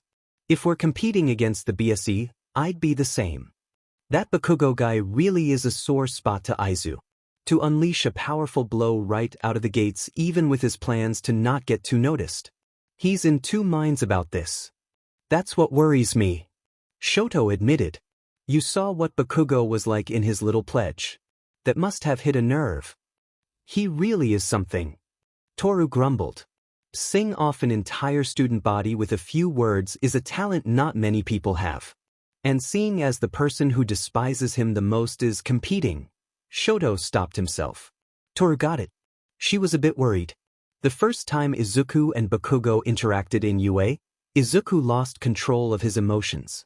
And this time, All Might was watching them, judging them. She hoped the others would help keep him in check. And the students have reached the first obstacle. Rubobot Infiernornu, Mike declared. On the screen, a small army of robots could be seen blocking the students' path. Those are the things Izuku fought at the UA entrance exam, right? Shoto asked. Toru nodded. Yeah. I got the designs with some of the data I stole from the servers. Despite appearances, their armor is really weak and their firepower is limited. She explained. Still, someone without a physical quirk would have a hard time bringing even the weakest down. The largest is the exception to those rules. It actually has armor and due to its size, it's formidable in battle. I'm just glad I didn't have to apply here. With the exception of Toshi, the rest of you could smash right through those things, but I'd be hard-pressed to even take down one. Stopping is detrimental. Yeah. Toru agreed. The two watched as the students moved past the robots in various ways. Izuku used bound to leap from robot to robot, bypassing them by going over them and continuing on to the next length of the course. Some students pulled ahead of him by taking the more direct approach. Bakugo blasted straight through, using his quirk to clear a path for himself and, consequentially, a lot of others. Ida simply ran through using his quirk but had to slow down as the course took a sharp turn. A lot of others were able to either slowly pass by clearing a path or get around on other means. After around 60 had cut through, Kaminari short-circuited one of the largest, blocking the path behind him. Looks like those robots couldn't slow him down. Mike shouted. The hero course should be familiar with those robots. Their ease of taking them down or avoiding them just shows their progress. Aizawa mused. I can't see Cheiko. You think she made it through all right? Toru asked nervously. I don't think Kaminari would have blocked the path without making sure she got past. Shoto reasoned. It doesn't surprise me that the hero course is the main focus of this though. In reality, the other courses are just there to make them look better. That doesn't seem fair. It isn't. But what else do you expect from this society at this point? It's all about the heroes. Everyone else can worship them or hang themselves. Yeah. I suppose you're right. Toru nodded. In the lead coming into the next event is Katsuki Bakugo. Seems his pledge wasn't just hot air after all. Mike shouted. Bakugo is skilled and he knows it. He doesn't make threats. Aizawa explained. Hot on his heels is the young tornado, Mikumo Akitani, and right behind him, the heir to Ingenium, Tenya Ida. Unsurprising really. Ida's quirk, like his brother's, is built for speed. Akitani's meanwhile is made for maneuverability. In a race, it's reasonable that they'd have an edge. Just like the ones behind them in the top 10. From Siro's tape to Shiozaki's vines, a lot of them have quirks to help them outmaneuver their opponents. Others are simply just faster naturally. Well, there you have it, folks. The analysis of the day from Dr. Eraserhead. Stop that. Well then, it would seem the students have rounded into the next obstacle. What the hell? Toru exclaimed. Is that legal? Seems Izuku might get further ahead than he intended. Go Izzy! Ashido shouted as the rest of the league watched the broadcast from the bar. For the occasion, Sensei had bought them a far larger TV so they wouldn't be huddled around the small box they had before. Go Cheiko! Go Denki! Go Momo! Would you shut up? They can't hear you. Tamura grumbled. They can feel my support. I know it. The dust villain rolled his eyes. Looks like they've made it to the next obstacle. Dabi mused. If the first obstacle was a piece of cake, this one isn't gonna be as kind. Hope you kiddies have balance, cause if you fall down there, it's a long climb back out. Hell yeah, folks. It's the fail. Is that even safe? Shinso asked. I wouldn't be so worried. They won't let their toys get broken live on air. Tamura shrugged. Besides, it's not that bad. Most of those brats can bypass the tightropes in a number of ways. Watch. Everyone's attention was on the screen. Tamura was proven right. A lot of the students treated the wires like nothing. Some, like Izuku, just leapt through the air over them. Others simply didn't care and kept running over the ropes. Others still took a safer, more slower approach. There was a surprised gasp as someone from the support course shot into the top 5 by blasting herself through the fall with wire shooters and jets. These kids are crazy and stupid. The threat of a little fall isn't going to stop them. That's super cool. Toga cheered. Izuku isn't sticking to his own plan. Some of the group looked up. Kurogyri, watching from the bar, poured the group some drinks. He's broken into second place. This obstacle just makes that lead more obvious. He planned on staying near the center of the group with the others. However, he's chasing after first place with frightening conviction. That kid in front is his old school bully, isn't it? Tamura asked. Kurogyri nodded. He's the one who did the announcement too. Shinso said. Even I'd feel fired up to try and beat if I was involved, and I don't even have a history with him. Izuku's usual plans work because he can keep his cool around even the most intimidating foes, or he isn't personally involved with the people he can't control himself around, like Katsuki Bakugo and All Might. However, in this event, he's being faced with them both. I imagine he's having to try and balance his anger towards the two with being rational. Kurogyri went on. He wants to prove himself. Prove he's surpassed his old school bully. Surpassed the incorrect expectations All Might had of him. Prove not just to himself but the world that he isn't the worthless boy they thought he once was. I had no idea Zuko was so caught up in all of that. Ashido frowned, looking back to the screen with a concerned look. After everything he's done for us, I forgot he has problems he has to work through too. Man, I'm such a shitty friend. Oh come on bestie. Don't be like that. Toga rested her head on her girlfriend's shoulder. She's right, Mina. Izuku isn't one to confide in others. Shinso reasoned. As much as he despises heroes and wants to see the world burn, he puts everyone before himself. He's a suicidal idiot who doesn't care if he dies. Tamura folded his arms, leaning back in his chair. I hate how much he makes me worry. That dumbass. He better get his act together soon. Momo continued running, keeping to the middle of the pack like Izuku had planned. Unfortunately, Izuku wasn't sticking to that plan. Denki and Ochako had also ran off who knows where. She made it past the fall with some difficulty. She'd fallen back to, she assumed, 30th. She aimed for the early 20s.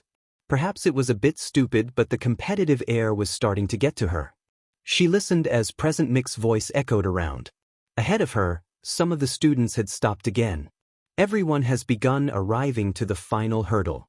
We've seen a lot of explosions in this event from a certain listener, but how about a few more? That right. It's the Miinifia field. Are you kidding me? She hissed.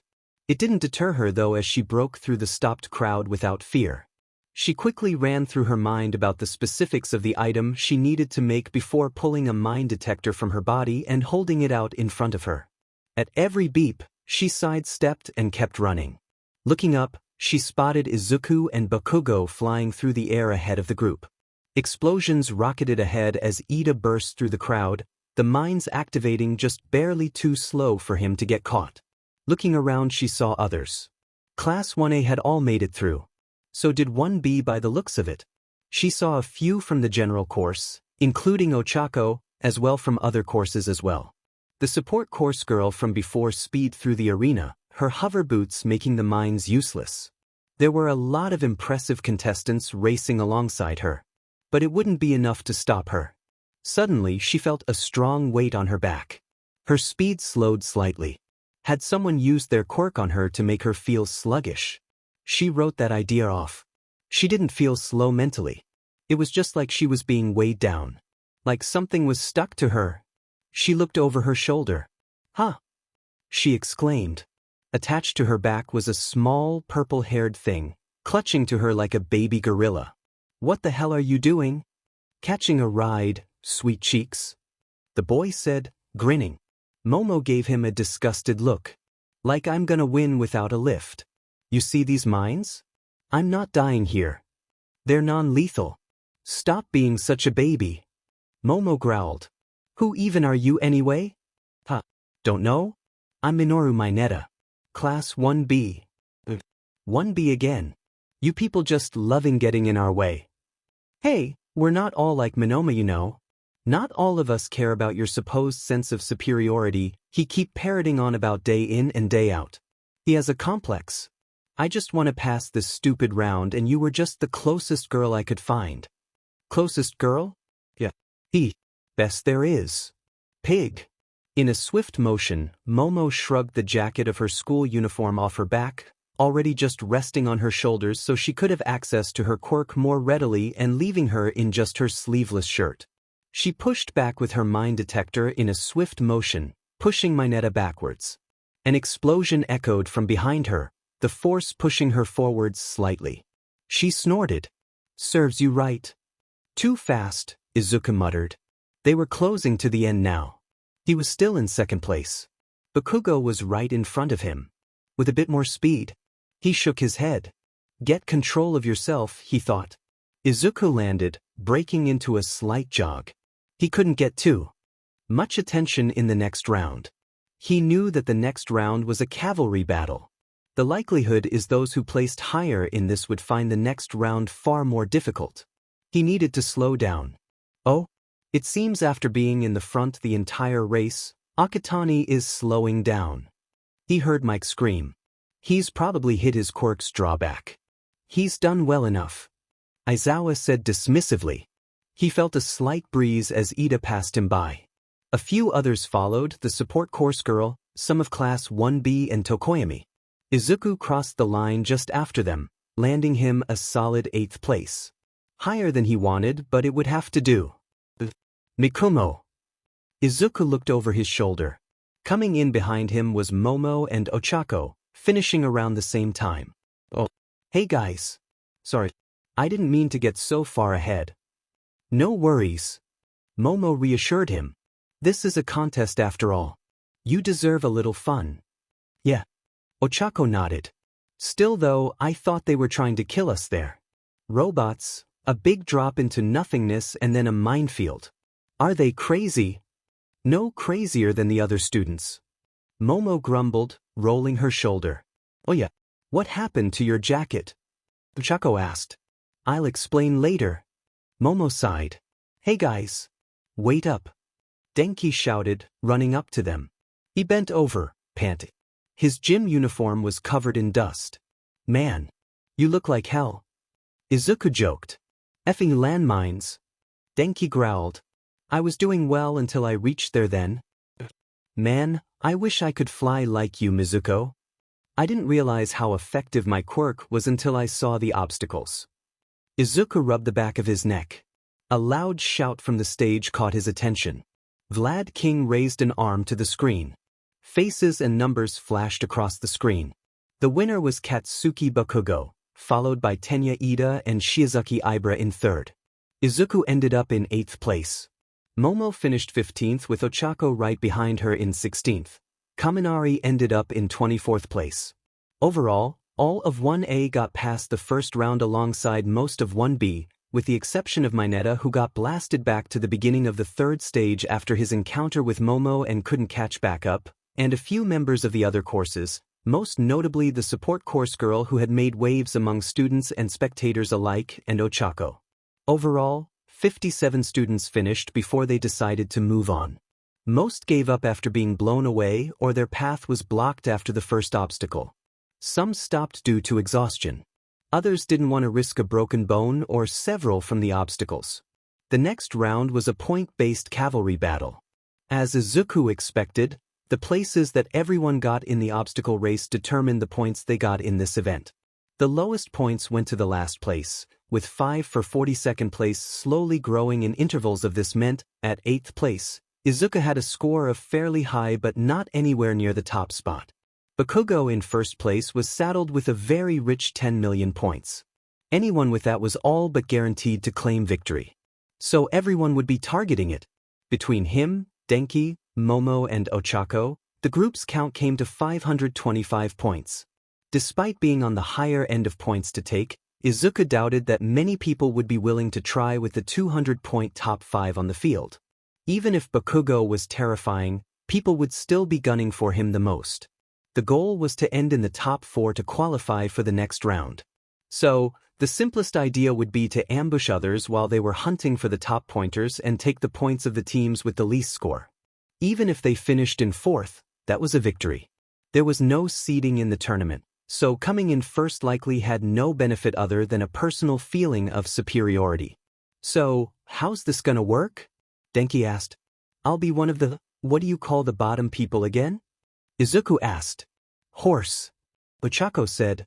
Have you ever done a cavalry battle before, Izer, Mikumo? Izuku shook his head. No one trusted me as either part, so I always sat these things out in Aldera. Shame. It's pretty fun. She looked over to Momo and Denki. So, which of you two want to be the rider? Huh? Denki asked.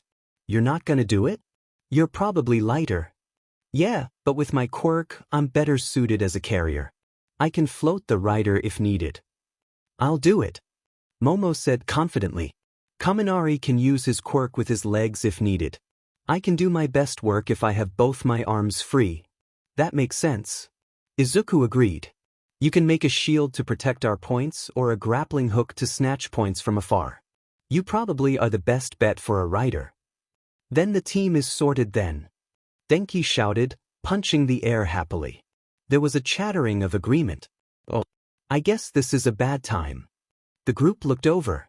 Looking nervously at the ground was Jiro.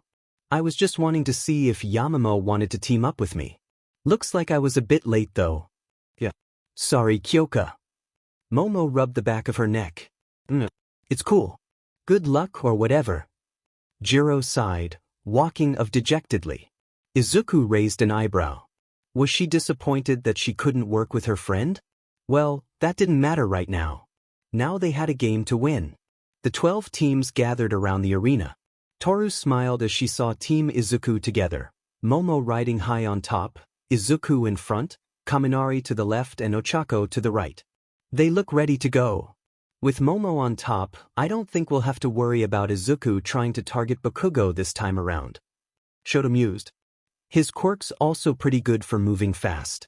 Combining bound and zero gravity, they can probably fly for the entire match. I'm more worried about the scoring. According to the board, our team has the 4th highest points after Bakugo, Tetsu and Tokoyami's teams. Toru folded her arms. That's concerning. There's still a high-value target. Even if most other teams focus on Bakugo, there's a chance Izuku's team gets targeted by those trying to take the outliers. So, it'll be a battle of the vultures between Izuku and others. If you want to phrase it like that. Battle start. Present Mike shouted. The match had begun. As expected, of the 11 other teams, 9 of them immediately charged Bakugo. Toru watched as Izuku went around them. He wasn't alone in that. Team Monoma seemed to be doing the exact same thing. While the others were fighting over Bakugo's points, Izuku and Monoma picked off the weaker teams to get themselves higher points. Even as they noticed each other, they seemed to share a silent agreement and continued on their way. By the middle of the match, most of the points were in the hands of both of them while the others went after Bakugo, who blew them back with quirk as Kirishima and the others worked on defense. Bakugo's team was well synergist in defense. Thanks to Kirishima, Bakugo had a steadfast wall to work with. The support course girl had armed them with a bunch of tools as well as Siro being able to balance them out of they went of course by taping and pulling them down to the ground. With Bakugo's power, they were able to shrug off attacks from all angles. As much as she hated to admit it, Bakugo was good. As expected as the top of the hero course. He reflected everything wrong with the hero society they lived in. Loud, brash, flashy, always looking for a fight and willing to use others and ignore others as he saw fit. It made her want to see him crushed and broken in a pool of his own blood. She could see why Izuku despised the boy. By the score update at the 10-minute mark, only 4 teams had points. Team Bakugo, who was staying out of the way while keeping a hold of their winning number, Team Yaoyorozu and Team Monoma, who had more or less everyone else's points, and Team Tokoyami, who had been good at evading Izuku and Monoma's joint effort to take his team down. At this point, it was clear to everyone watching that Izuku and Monoma were more or less just working together, competing to see who could get the most other team's points. From what Toru could see, it was a tie at the moment, with Tokoyami being the tiebreaker. Toru could see Izuku's frightening smirk from her seat. He's getting competitive again. I'm just happy to see him blowing off some steam. He's been working too hard lately. Yeah. He always seems so tense. He does his best to hide it, but Shoto nodded. We all see it. Shoto admitted. Even if he doesn't think we do. He works too hard. I can understand why. It's why I used to work so hard before I ran away from home. Shoto's eyes narrowed. He has a lot to prove. And it's OUVV. Present Mike announced. Everyone else ground to a halt. What an explosive event. Let's see the scorers. Everyone's attention rose to the screen. In fourth place, managing to hang on through the dual assault, was Team Tokoyami. In third place, with only a few points less than second, was Team Monoma. Following on from that was Team Yaoyorozu. Then, finally, against all odds was Team Bakugo, managing to keep hold of his 10 million points. Toru scanned her eyes over the scoreboards, eyeing the 16 students who made it into the final round. She swallowed hard. This was going to be tough for her friends to overcome.